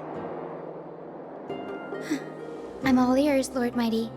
I'll make sure to convey every single word. Tell them that there is no longer a need to send scouts behind enemy lines. With a single message, the Lance of Fury will target anyone who dares oppose Akuma. Lord Mighty. I'll be embracing my destiny before you do, Casterus. Can you feel Thanatos right now? I don't feel them at all, regrettably. You have been painstakingly seeking that Titan for so long. But have you ever considered reaching out to me for help? You mean... Death refused to ferry me. If you were to send me to the Netherrealm, I may uncover clues along the way back. I would never do that, Lord Mighty. Death is not a game. You're right. That may very well be the reason why my people have struggled for millennia. They underestimated the significance of death. So, are you returning home alone, Lord Mighty? Returning home, you say? Maybe. At this moment, Castrum Kremnos is not just my birthplace, but also my fated destination. Work harder, Castorus. Go and do what you have to do, so that the trials we have endured may have meaning. I will, Lord Mighty. May we reunite on the other side, where the warm west wind blows. The King of Kremnos, without the signet ring, but looking more like a king now. No longer the king, Grand Craftsman. Matters not the title. Surpassed all former kings your achievements have. I will honor your trust and liberate the world from the clutches of fear. Nevertheless, I must request that you continue to watch over Phainon, Cartonis. I have a feeling that his fate will weigh heavier than all of ours combined. Keep Phainon in mind, I will. Return to your home, brave king. Together with everyone, I shall remain here. That thunder from Castrum Kremnos, we wait to hear.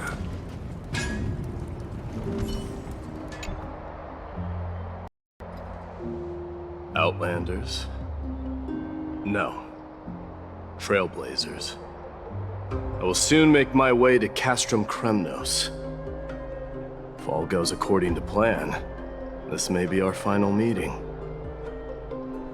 I just want to let you know that I appreciate everything you have done for Amphorius.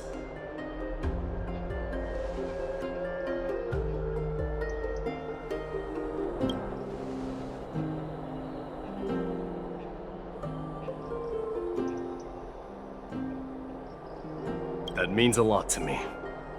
May success accompany your trailblazing wherever it leads. How about you let me guess what's on your mind?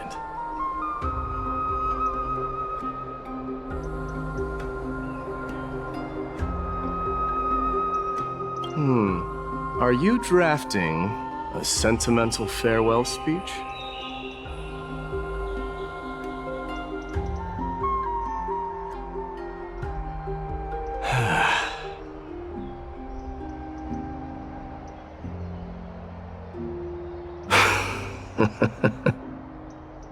Now that I bear the divine within me, I can get the vague feeling that you have a great significance for the future of Amphorius. With this departure, I fear that I will never again return. Can I entrust you both to watch my back, and to continue supporting the Flame Chase journey in my absence?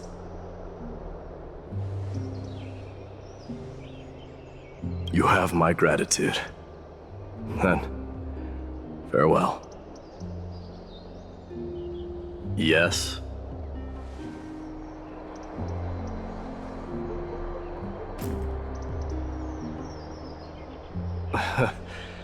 Sure, let's do it.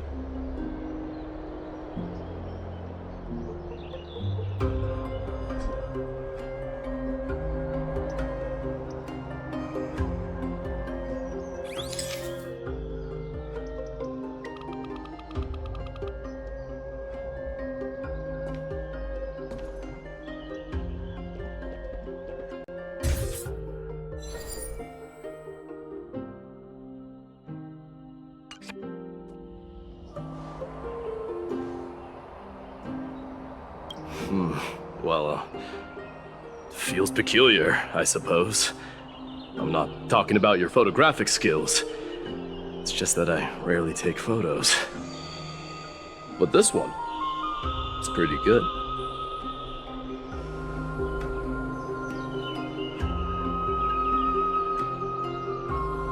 I wish the same for you during your time in Amphorius. The prince is here! Run! Hold on! Lord Mightimos isn't the prince anymore. He's now the guardian of Amphorius! What's going on? We salute the guardian of Amphorius!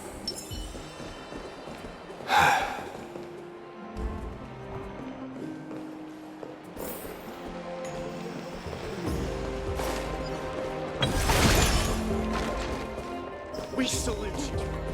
Farewell, savior of Kremnos. It's been a while, Guardian.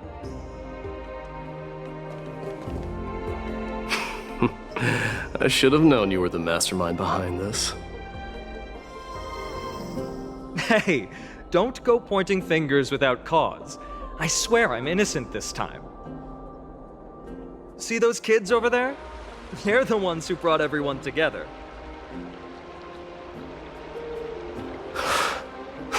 I admit, that took me by surprise. Were you seriously just going to sneak off without a word with me? Well, I was actually on my way to bid farewell to you, but ended up running into this. Oh, that's quite an honor, I suppose. We better not leave them waiting too long, don't you think?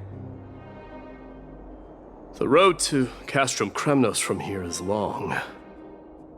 Perhaps it wouldn't be a bad idea to take a moment and etch their faces in my memory one last time.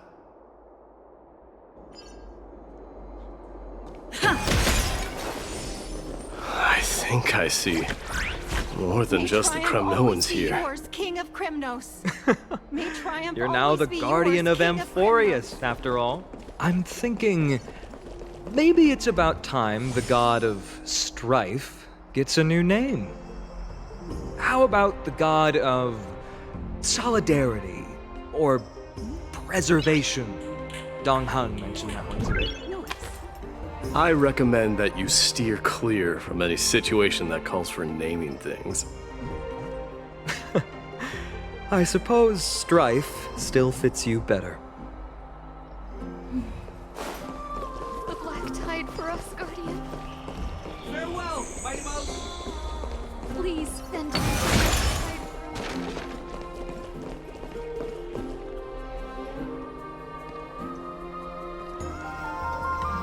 All right. It's about time for us to part ways. Any final goodbyes you want to share? This might be your last chance.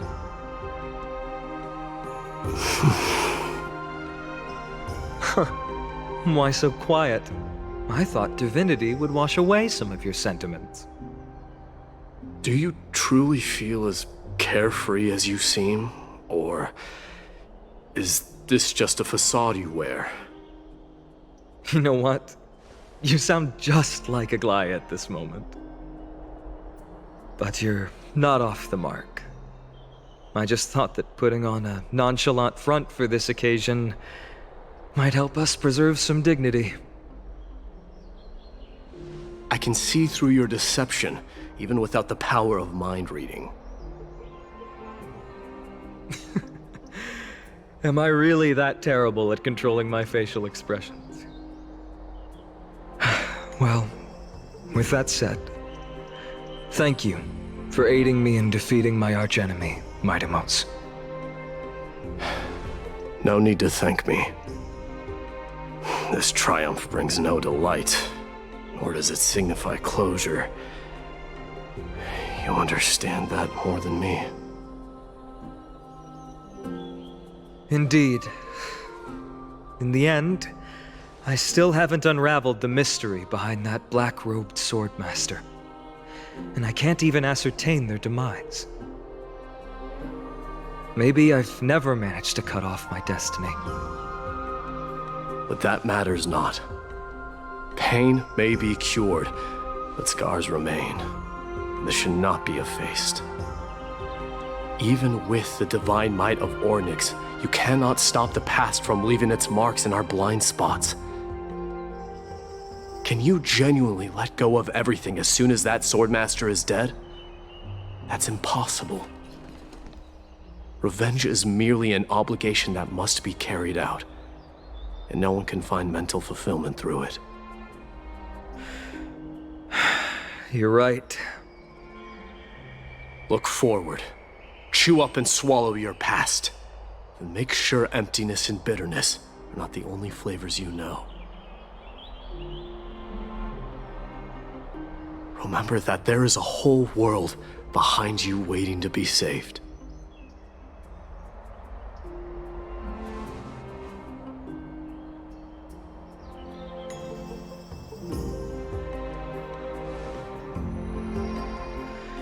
I will keep that in mind.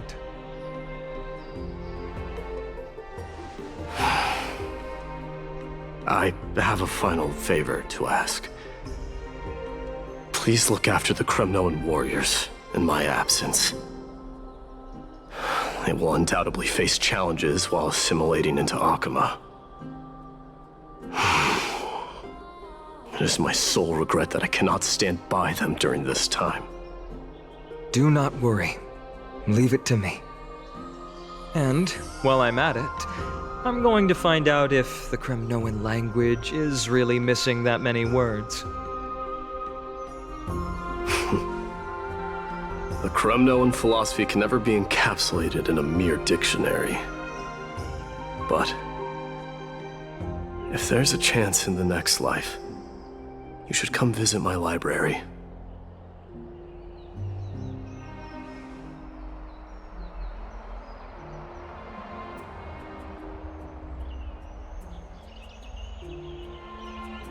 I'll be on my way, Deliverer. Remember to stay alive till the final act. Yes. Same goes for you. Don't die too easily. May triumph always be yours, Midamos.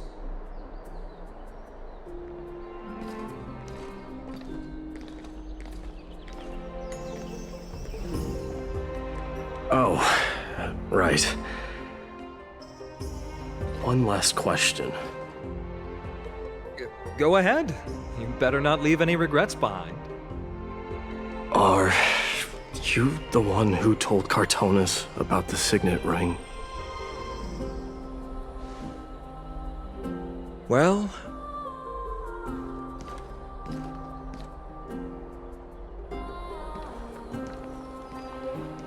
who knows?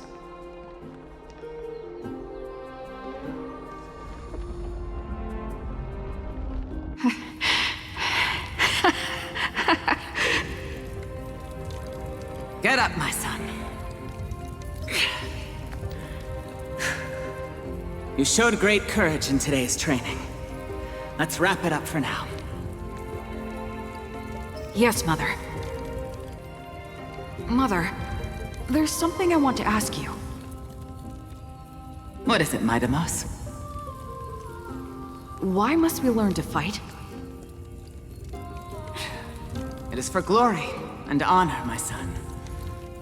For Kremnoans, mastery of swords and spears is ingrained from birth. And the battlefield is our destined end.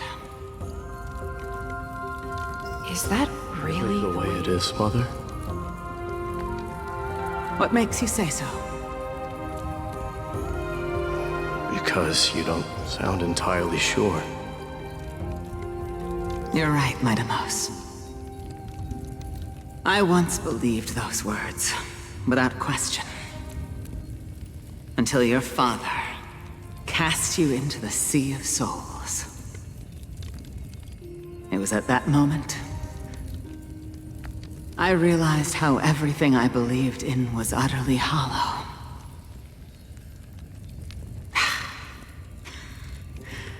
Perhaps the spirit of Kremnos had once existed. But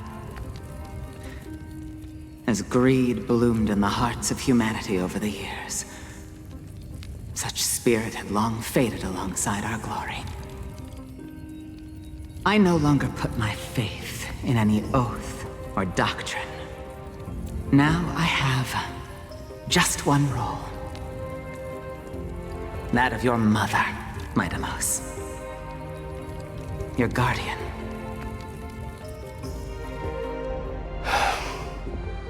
That dream always ends there. The journey back to Castrum Kremnos is proving to be longer than expected. Kratoros said that shortly after my fall into the sea, my mother challenged my father to a duel. She died through father's treachery, and I never saw her face. Yet each night she would show up, waiting by the flickering firelight. I always anticipated the sequel to that dream, believing she had more words of wisdom or guidance to offer. But now, I think I finally come to understand. That is all she wished to tell me. And now, I too am left with but one role.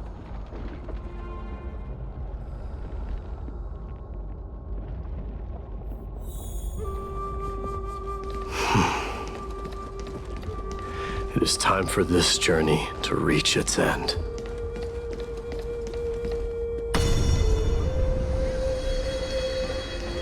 Look! My Deimos is back! Glory belongs to you! We've got fresh pomegranate juice. Welcome Want to back. try some?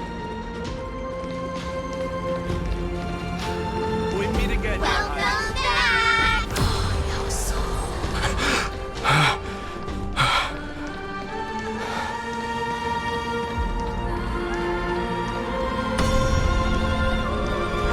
Say, come check out what I just wrote. My Deimos! Did you just come back from training? May Nikador defend you! It's I'm gonna beat been a you while. at the festival. Welcome home, my Deimos. Have you found something?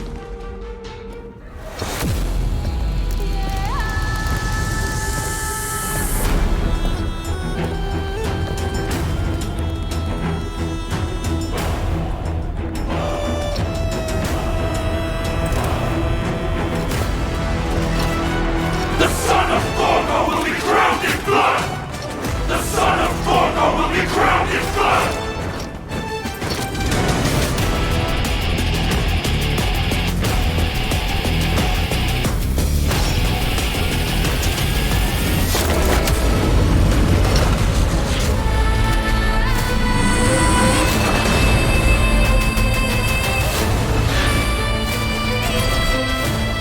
Mother, I am home.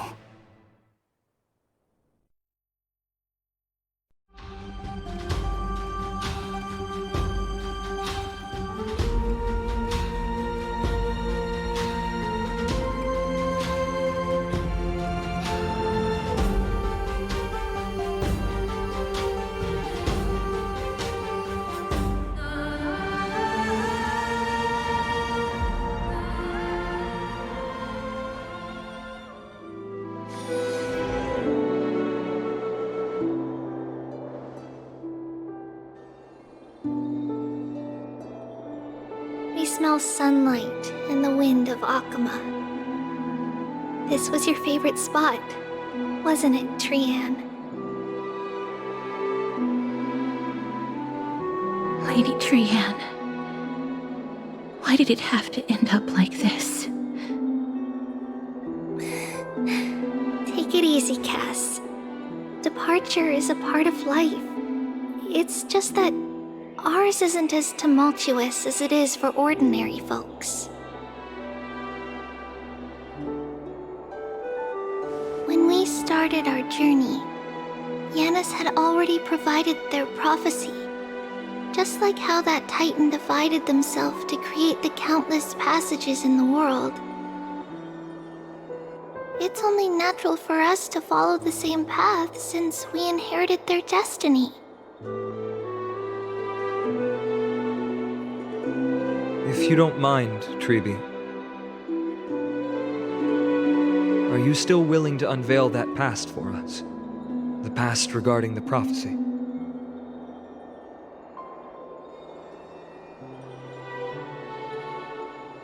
What do you seek to learn, Snowy?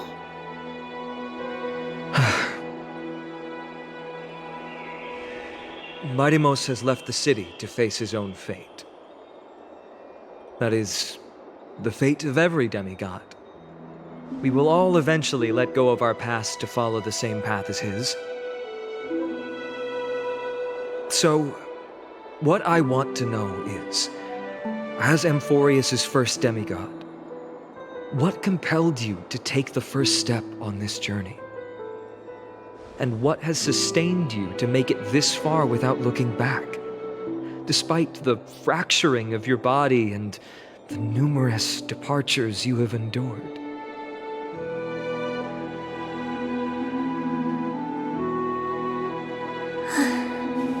All right. Teacher, are you sure about this? Dee is already doing what he has to do.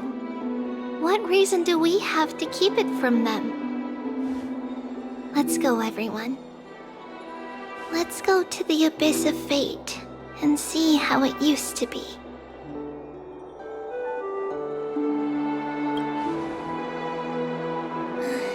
And we will leave it to you. Trinan, would you mind? Treeby, are you not coming with us? I want to stay here with Trian for a bit longer. I see. We'll be off then. Take care. Since you have made your decision, then let's proceed as you wish. See you later, teacher. Cass, are you not going with them? No. I'd prefer to remain here to accompany Lady Trian. She hated being alone. What's this? A little gift that I had hoped to deliver to her personally, though fate had other plans. Oh. So you saw us arguing that day? Yes. I figured Lady Trian would like it a lot, so I bought it. I see. Cass, you know, I recognized it immediately that day. It truly is an authentic piece from Yanisopolis. Then why? It's just that Trian had forgotten far more things than I. For example, she forgot that this glass object meant something unfortunate according to the traditions of our homeland.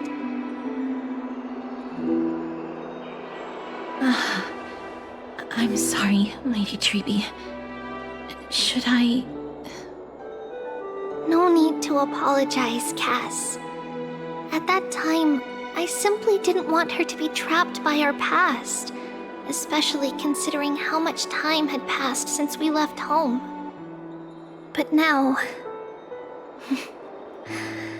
it might just be the perfect gift for Trian. All shall bid farewell to one, and that person alone will witness the miracle.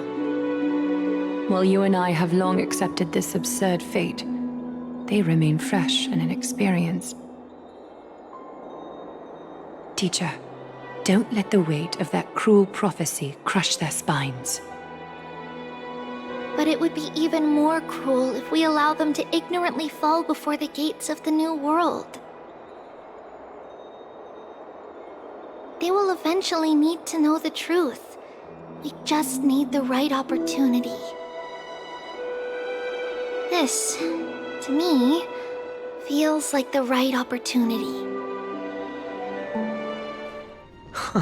So, this is how the Temple of the Three Fates looked back in the day. At this point, Ianisopolis still resides under Aquila's protection, yet it is already fated for decline, and only contains a beautiful facade. Is it because Amphorius has entered Arabellica? Yes, strife remains distant from this part of Amphorius right now.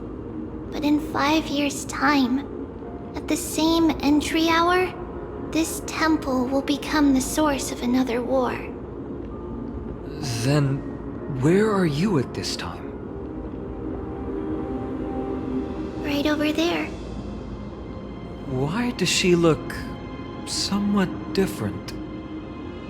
It's because we don't quite recall how we used to look. Oh, my apologies. Please don't. We should be the ones apologizing. Come, everyone. It's time to witness our last conversation with Orynyx.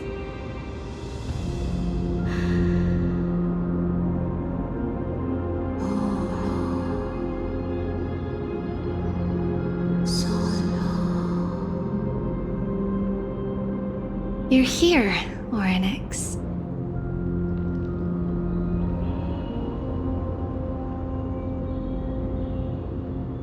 This is our memory, so your senses are also aligned with the Trebios of that moment.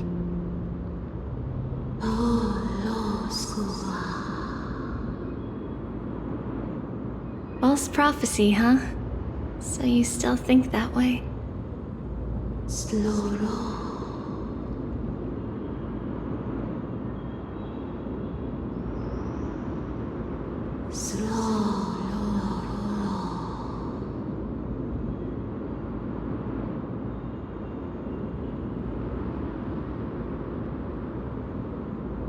But the Black Tide has already arrived, and Yanis remains in slumber. If even the God of Passages, known for guiding mortals, cannot resist this catastrophe, then what can we do against the incoming destruction?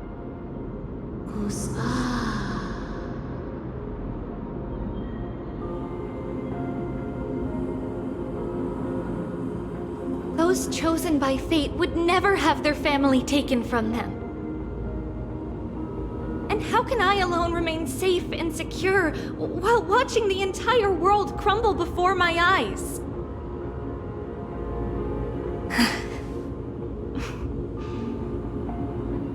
This might be our last conversation, Orynyx. I will do everything I can to protect you from the Black Tide.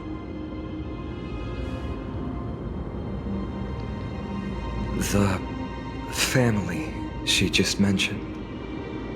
It's our mother. She fell from the spot into the valley a long time ago. It was during a grand ceremony held to seek Yanis's guidance. But things took an unexpected turn.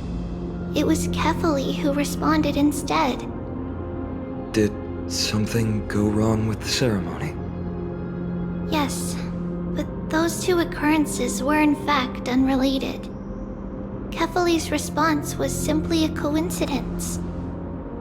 On that frosty night with treachery abound, as the Holy Maiden of Yanisopolis met her demise, the world-bearing Titan also fell in another corner of the world. Let's keep up with her. This story... she should be the one to tell it. That thing ahead. It's the altar of Talantin. But that's not our destination. We're heading to the left. This place used to be passable. I never thought there would be such a hidden space in the abyss. This is the Archive of Prophecies, an important ceremonial site back then.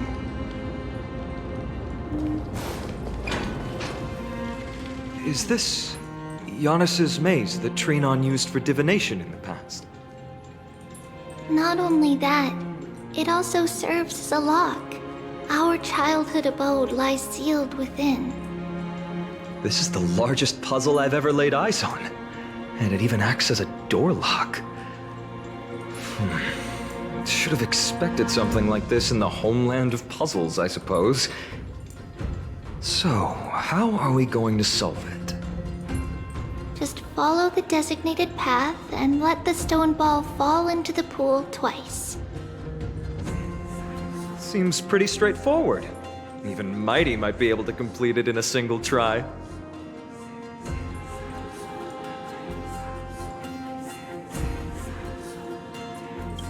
That's not talking smack. It's clearly a compliment. Mighty.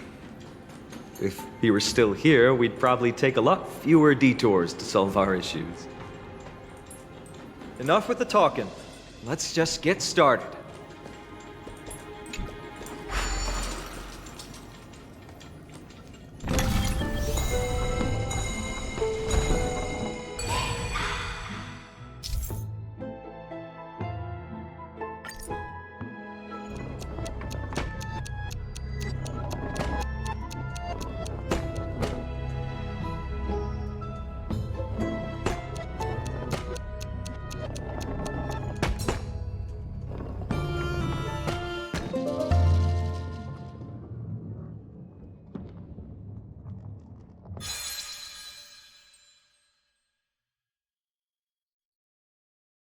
Impressive. You too have the makings of a high priest now.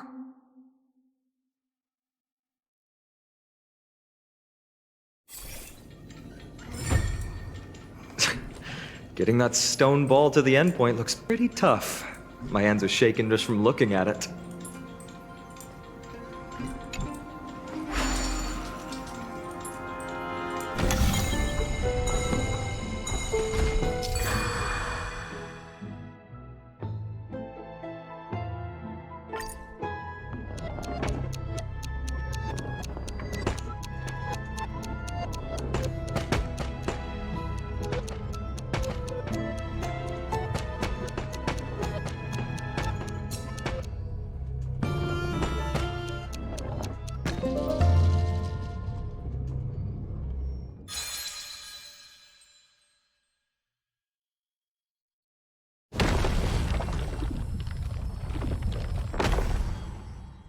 The secret door is open.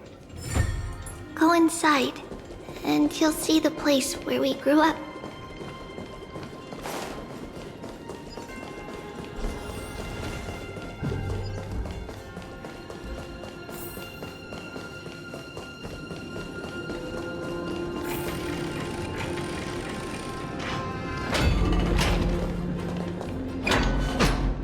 You grew up in a place like this?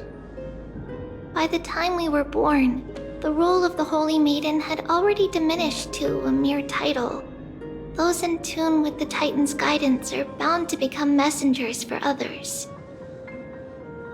To maintain appearances, those in authority added some embellishments. And with Mother around, our childhood wasn't entirely without joy. Even so, I still find it hard to imagine. 20 years can go by in no time. Trinon, for most people, 20 years is a long period of time. Right. Becoming a demigod sure changes how one lives through time. It's hard to believe it's been so long. Your power is exceptional, Little Gray. This place looks exactly as before. There's a blackboard here. What's that drawing on it? That doesn't ring a bell. It should be something we invented during those 10 years. It has been approximately 10 years between Kefali's prophecy and this moment when we are about to set out. We were raised in this temple complex and had never stepped outside the gate of infinity. To understand the outside world, we spent much of our time acquiring knowledge and developing a few inventions along the way. Sadly, the inventions served no purpose except to deliver letters, and the knowledge we gained has all faded away by now. The shelf is packed full, but all I see are annals of geography for various cities. There are also documents about various kinds of Titan worship. Because we believed that we would need to travel great distances to convey Kefali's prophecy to everyone, and should learn about the terrains and customs of various places beforehand.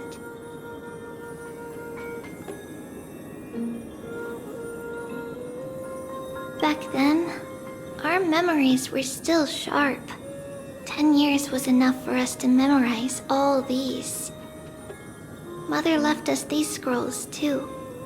When we were young, she would read them to us as bedtime stories. Her stories were so engaging that we could vividly imagine all of Amphorius in our dreams.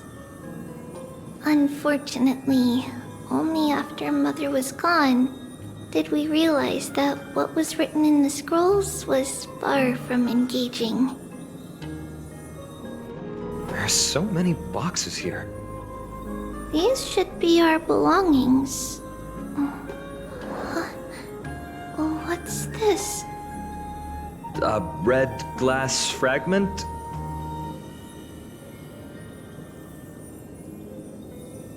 We were still very young the first time we saw it. Mother came back with a beautiful glass piece, but her face was streaked with tears.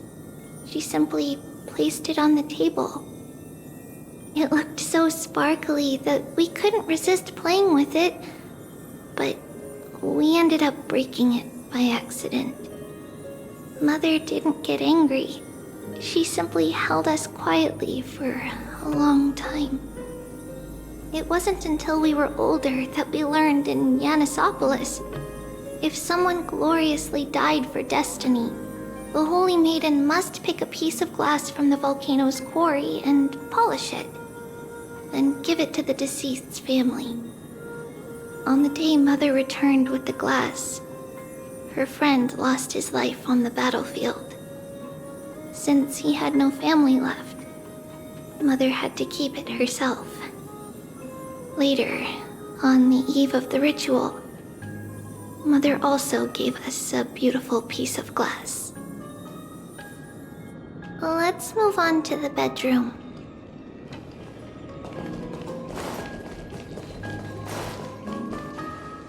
It's Trebios. Just as expected. It's time to get going after all. Mama, are you going to that ritual tomorrow? That's right, my sweet girl. What's the matter? I wish I could go too.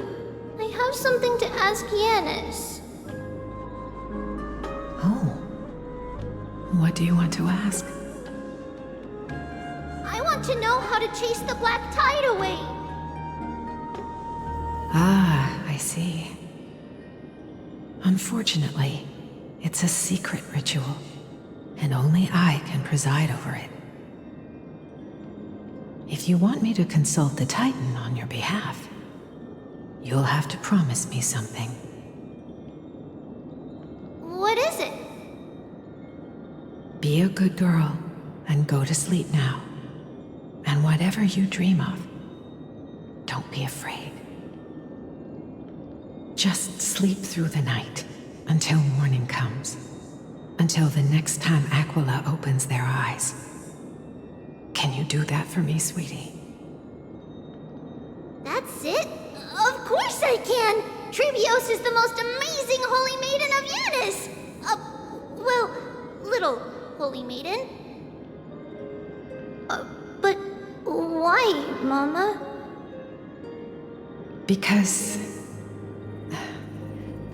This ritual might take a long time. How long? Tomorrow, my sweet child. I'll be back tomorrow. If not tomorrow, then the next tomorrow. If not, the tomorrow after that. But if I still haven't returned for a very long time, that means the ritual has succeeded. It means I found a way to chase away the black tide and reach the new world on the other side. But for various reasons, I can't return to bring my sweet girl with me. But I'll be waiting for you there. As long as you stay brave and kind, we'll meet again in that new world. It's the end of the west wind, the black tide's other shore. A radiant sea of flowers, blessed and protected by the gods. In the rosy horizon, you'll see a silver-white shoal. It marks the end of your voyage. A haven, free from storms, cold, and heavy rains. No sorrow can linger there. That is where I'll be, waiting for you. Wow, that sounds just like the island from my dream. Oh, I know. I'll turn the moon into a ship and the stars into sails to go find Mama. Pinky promise? Pinky promise. As long as you sail toward tomorrow, as long as the sun will rise for the next day, our wishes will come true together. If the final murmurs of the Titan are true, if such a place really exists on the shore beyond the black tide at the end of Genesis, then our promise still stands. Please, wait for me, Mother.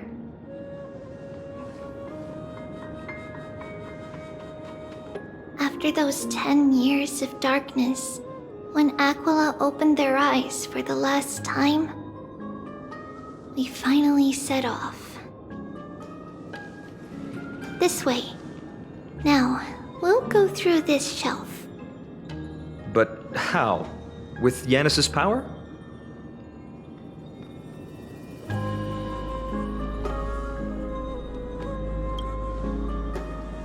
Indeed, we hadn't acquired their power back then.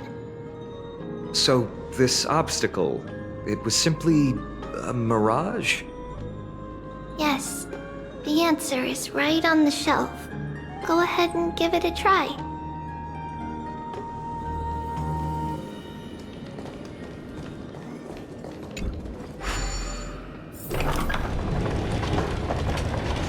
It's a secret passage. It was a secret passage prepared by the Holy Maiden's supporters for Mother and me as a precaution. And now, it is turned into our passage to escape, just as anticipated. The path to the temple was in quite a state. Did someone do it on purpose? No surprise at all. Some people caught on to what we were planning and tried to intercept us, while others were willing to clear the way for the Holy Maiden. I can't move it. I can't climb over it either.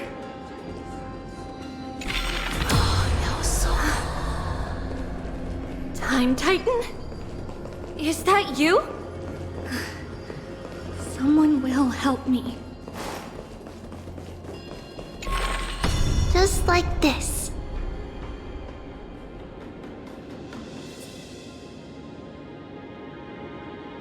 Regardless of our actions, the past will remain unchanged. It was someone else who helped Trebios in the actual events of history. We don't remember the details, As for why memory recreated the past to be like this, it must be because it's closer to the answer within our heart. The passage is now cleared. Ornaments. Thank you, nameless god. Whoa! It looked truly magnificent back then. Relax. Take it easy. All these people, they're just civilians, not enemies, correct? Mostly, but it might not be the case later on. Hey, little ones. How did you sneak in here? Shh! Please keep it down. We have to be really sneaky to get in here. Okay. But what did you sneak in here for? I heard there's a lovely holy maiden living in the temple, and I want to meet her. I couldn't stop her, so I had to think of a way to sneak her in. Oh, really? I was here to meet the Holy Maiden as well, but the guard said she had to go somewhere far away today. Huh? What a bummer. Mommy even asked me to bring her gift to the Holy Maiden. It's getting late. We couldn't go home now, okay? Okay then. We'll come back next time. Thank you. By the way they are dressed, the siblings look like civilians living outside the temple. Mother mentioned that when she was a holy maiden, she caught a girl sneaking into the temple to steal the tributes. Stealing from the temple was punishable by death, but that poor girl had no family and just wanted something to eat. So Mother took her outside and even gave her some food. Perhaps these two children are the descendants of that girl from back then. Lady Maiden, you need to dress warmer. It's pretty cold out. Let me get you a blanket. No need to trouble yourself. I'm just going for a quick walk. All right, but please take care of yourself. Your mother made us promise to look after you before she left. It's been a while since I last saw you. I just realized you've grown into such a beauty, just like your mother. Oh, here, have some of my sweet pastries. She used to enjoy them, so maybe you'll like them too. What's wrong, Lady Maiden? I'm fine. It tastes really good. This lady is Mother's old friend. When we were little, we sometimes got to eat the sweet pastries she brought back. We've always remembered the familiar taste, and only now do we learn where it came from. Apologies, Lady Maiden, but the Yanis vault is under maintenance today. Perfect. That way, no one will disturb me while I'm talking to Mother. All right then. May Yanis guide your path. The Yanis vault? It's where Yanis's heart lies and the core flame is kept. Just enter on the left. It's also the place where Trailblaze was born. Trailblaze? What does that name actually mean? The one with 3 lives. Mother believed our birth was blessed by the 3 titans of fate. She named us thus to express her gratitude. Looking at how things have unfolded, fate might have had a role in it.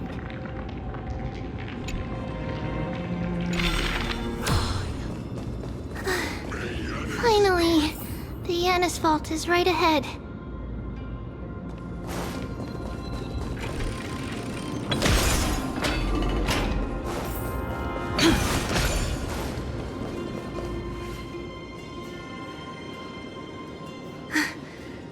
At long last.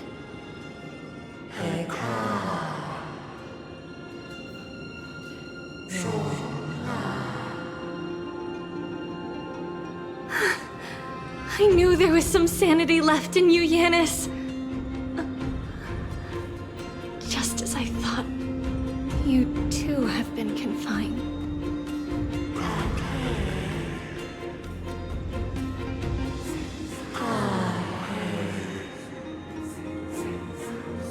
No, Yanis. I've come here to take on your fate.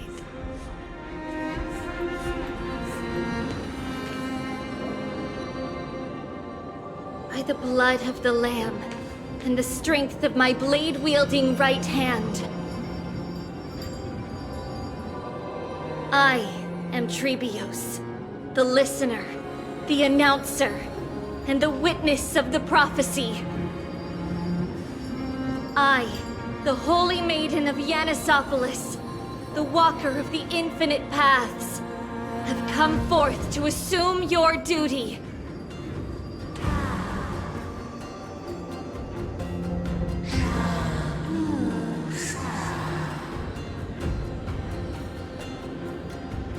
Just as I wished. This journey promises to be a long one, with 1,000 selves to accompany me. I'll never be lonely.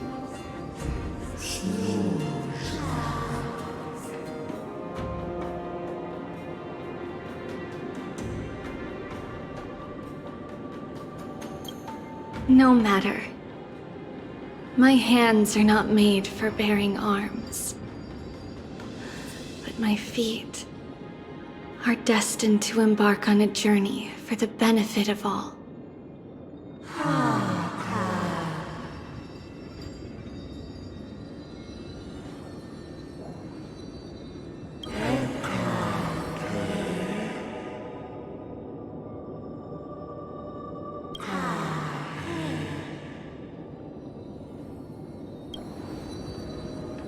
Without a doubt, Titan.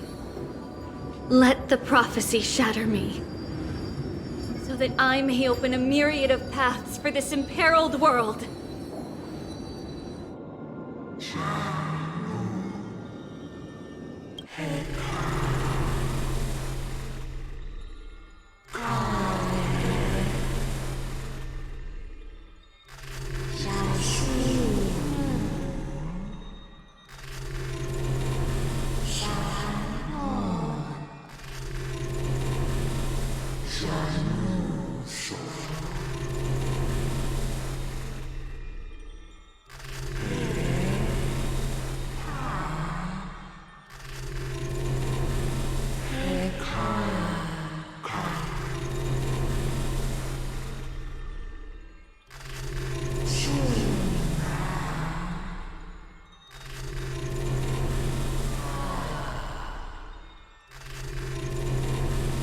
I understand, Yanis.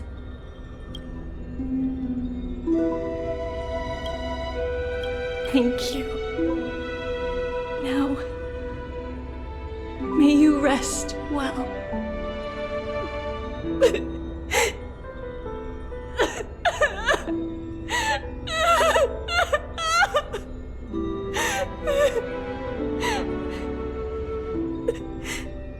Mother, did you see that? I have assumed my duty and stand ready to set out. We will step over the gods' corpses and wander among humanity, and thus we shall sweep apart Amphorius's pitch-dark fog. May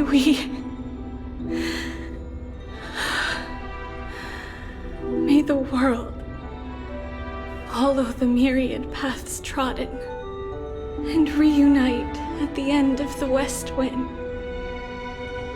where flowers bloom in spring. Mother, I shall see you tomorrow. Who dares lay hands on the core flame? Drop your weapon and surrender at once! I knew this would come. It's opening up! Move aside and get ready! The Holy Maiden?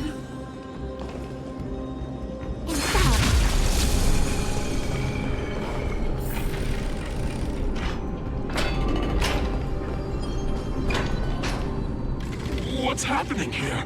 Lady Maiden, where's the thief who stole the core flame? Look at what she's holding, you buffoon! She is the thief! Take your positions and ready your arms! We're taking back the core flame! Bring it on! What? Come forth, loyal guards. At least do it properly. Pierce me in the chest. What are you scheming? This is your last chance. If anyone wants to earn a promotion and rise through the ranks, I'm right here. You all know who I am. Go ahead. However, if there's still any loyalty within you, step aside for the Holy Maiden.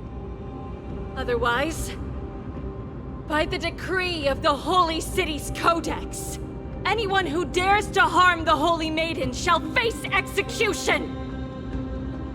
Captain, what should we do?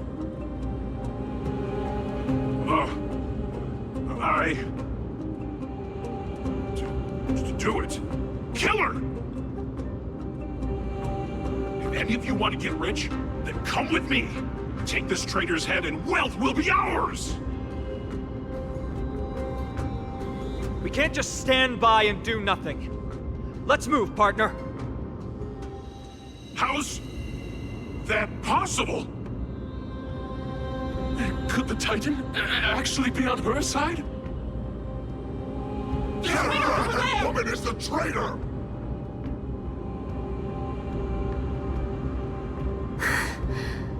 I should go. Let's keep up.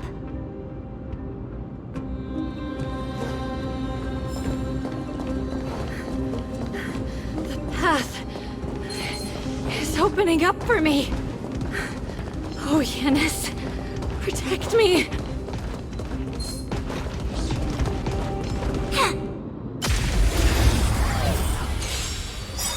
The Titan is on her side! Watch out! Impossible! The gods have long been consumed by madness! It's all yours!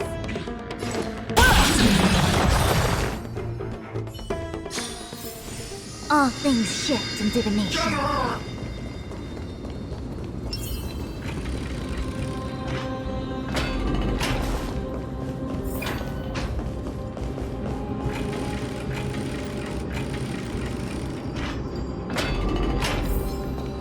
The main path is likely well guarded. What do I do? Just as I thought. Inside!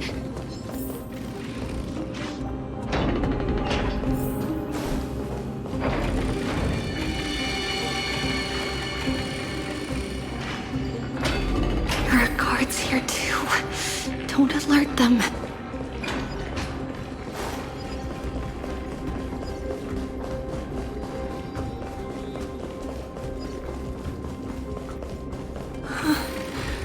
Long last.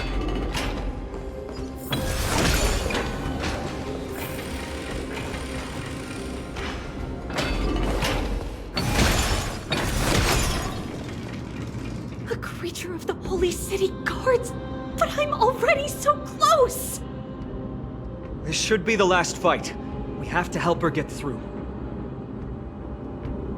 But I don't get it. This has been puzzling me for a while now. Who has been aiding Treebios in her escape?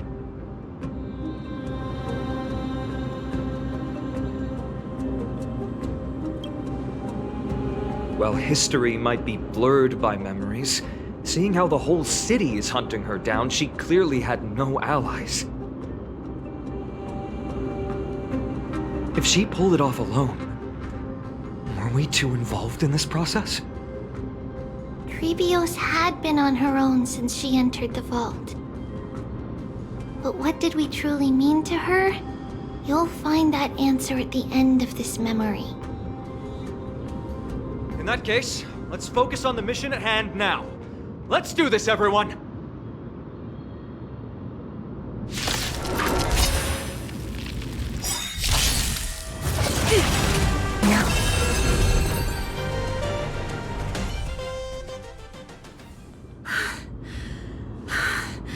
Finally, beyond this gate awaits a boundless world. This is where my journey begins. God of passages, can you see me? I will complete the path that you started. No response after all. Yanis, may you have a good dream. I can't stay here much longer. It's time to leave. Well, looks like this is the end of the memory. Not yet. The question that has been puzzling you. She's about to reveal the answer.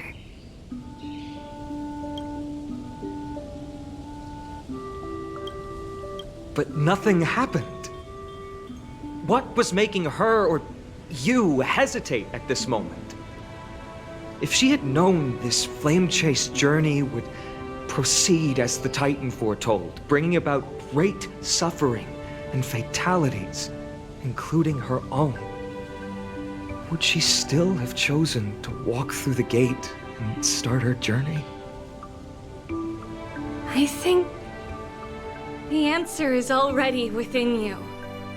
And you've made your own decision. What? You can hear us? Not really. She can neither see nor hear us. Yet she knew that one day, someone would return to unveil this dust-covered memory. We can never know for sure who helped us back then. But that kindness was forever engraved in our hearts, motivating us to move forward. Time has modified this memory into a special letter, so that we do not forget our original intent. It's a letter written by Trebios of the past and sent to her future self. In this memory, it is Trebios of the future who overcomes all difficulties for her and sends her on a long journey toward the tomorrow where we are. Yes, you'll remember it all. And then find your way back to the gate where everything began. Here, I will set sail toward the distant horizon. Here, you have traveled far on your way home. Such is the maxim that unveils Trebios' fate. You shall shatter into 1,000 fragments and wither on the soil of foreign lands. So, if you ever feel lost, return to this place. I'll keep this memory here for you. Or for me, to embrace it again. Worry not. The loss is something we've grown used to. Our resolve and our pledge are what Trebios will never forget. Each one of us has never failed to remember. Losses are a constant on the flame chase journey, among which even life itself holds little value. The hot blood of the sacrificial lamb will not be spilled in vain, like my mother and I. The libations poured are guaranteed to bear fruit. Just as my blade-wielding right hand is not a hollow formality. Surmount the myriad passages of Yanis, and we will once again ride the west wind and let the wings carry us far away. So, this is your answer? That's right. In the name of the three fates, I stand by my answer with no regrets. Now, with or without the gods' blessing, I run towards the world's agony. If I can truly pierce through the utter darkness, we will meet again at the end of the west wind, where flowers bloom in spring.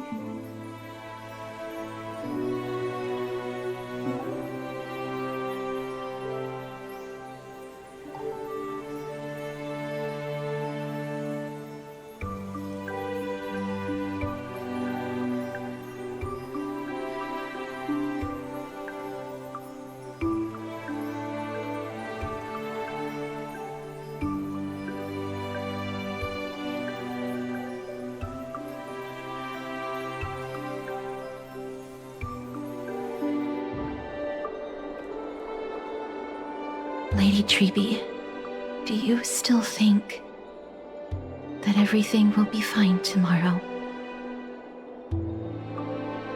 Yeah, that's what Trianne would say as well.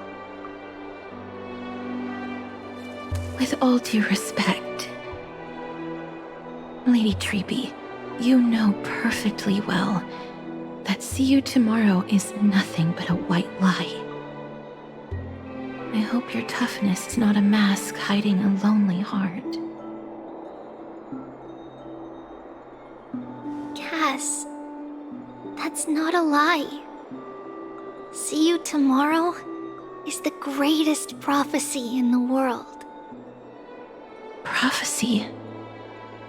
Listen, in every corner of this land, every heartbeat carries a prayer for that prophecy to come true.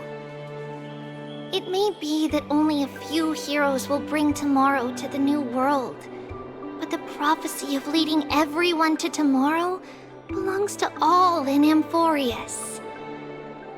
But not everyone has the chance to see tomorrow. How can such words be called a prophecy?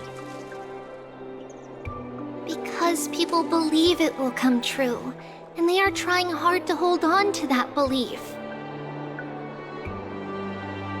Even as the world teeters on the brink of collapse, everyone is pressing forward, longing to reach farther and move toward tomorrow. And that is why a holy maiden exists to lead the world toward tomorrow, and why Yanisopolis' prophecy unfolds as passages. Fate is not about the outcome, but the journey. It's not the flowers that bloom at the end of the road, but rather the paths that lead beyond the gate, where people tread toward the sea of flowers.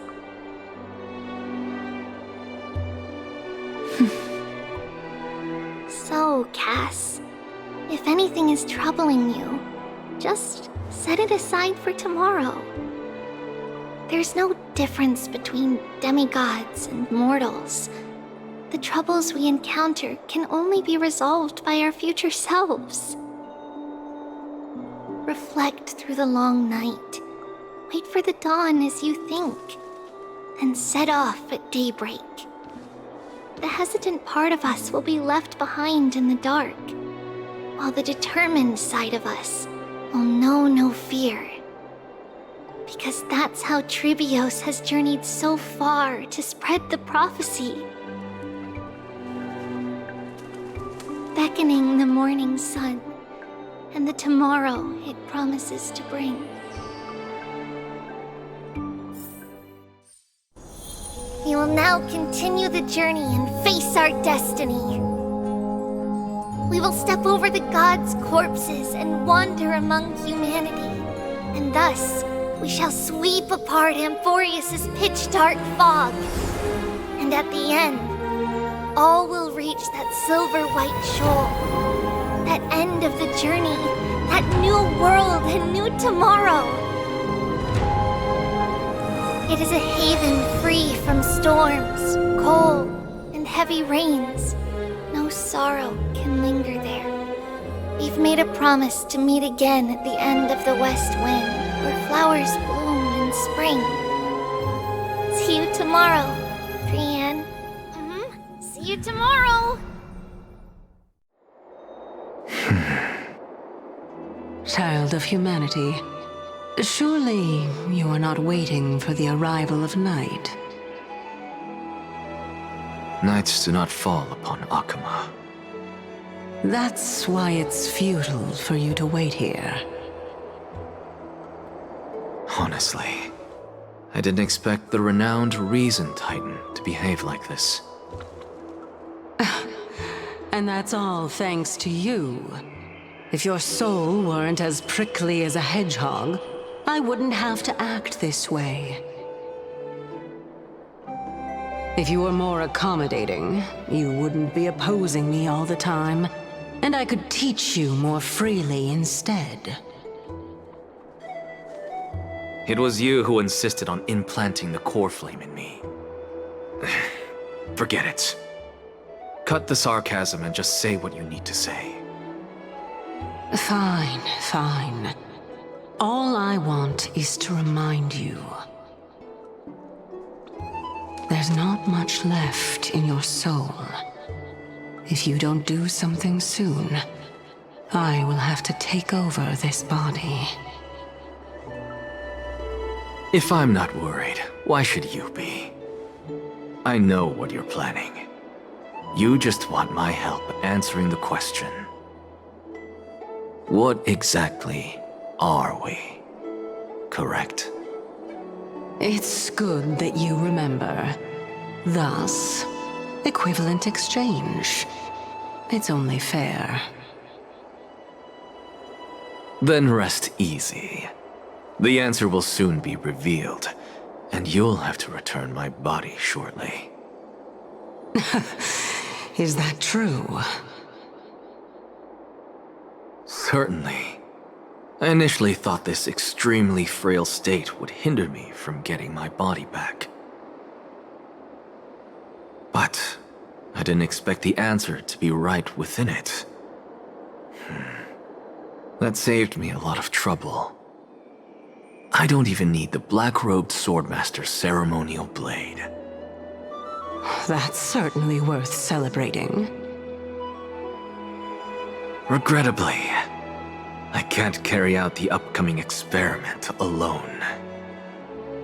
The girl who's walking with death, is she fully prepared?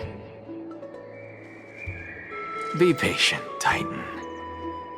If we're always so guarded, how can death reach us easily? Unfortunately, on behalf of Okima, I must ask you to slow your pace. I forgot about you. My apologies. A child's words are always carefree. I'll just dismiss these words as nonsense from a cheeky child. Come now, conceited performer. It's time to address your relationship with that Titan. What if I refuse? Provocation will only tip Talantan's scales further toward your demise. There's no need to go to such lengths. Oh, monster neither human nor divine. Don't forget that you won't dare kill me. If you snuff out the core flame of reason, what else can you use to stand against the Council? Do you two mind if I cut in? I warned you. Do not interrupt me. I just have been meaning to ask. Does death really matter to you? What do you mean? What I mean is, before I implanted the core flame into your heart, You were already a silent, cold corpse.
And so, this long day passed for Akama. Some people arrived, and some left forever. Just like every other day of this journey, where we, stumbling, move forward. We have long been prepared. If we are to chase the flames, then we must grow used to farewells.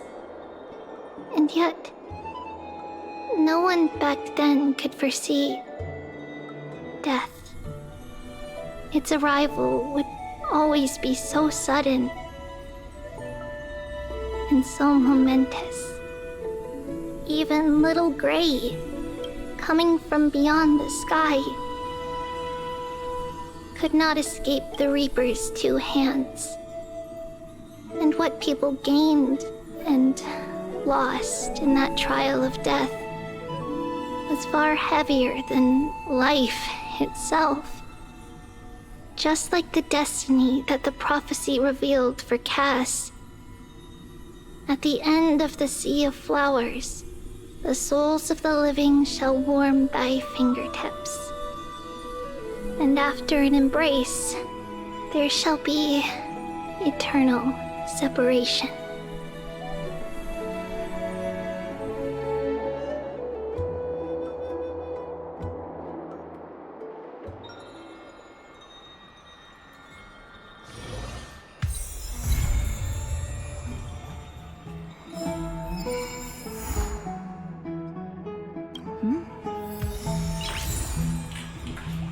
noise.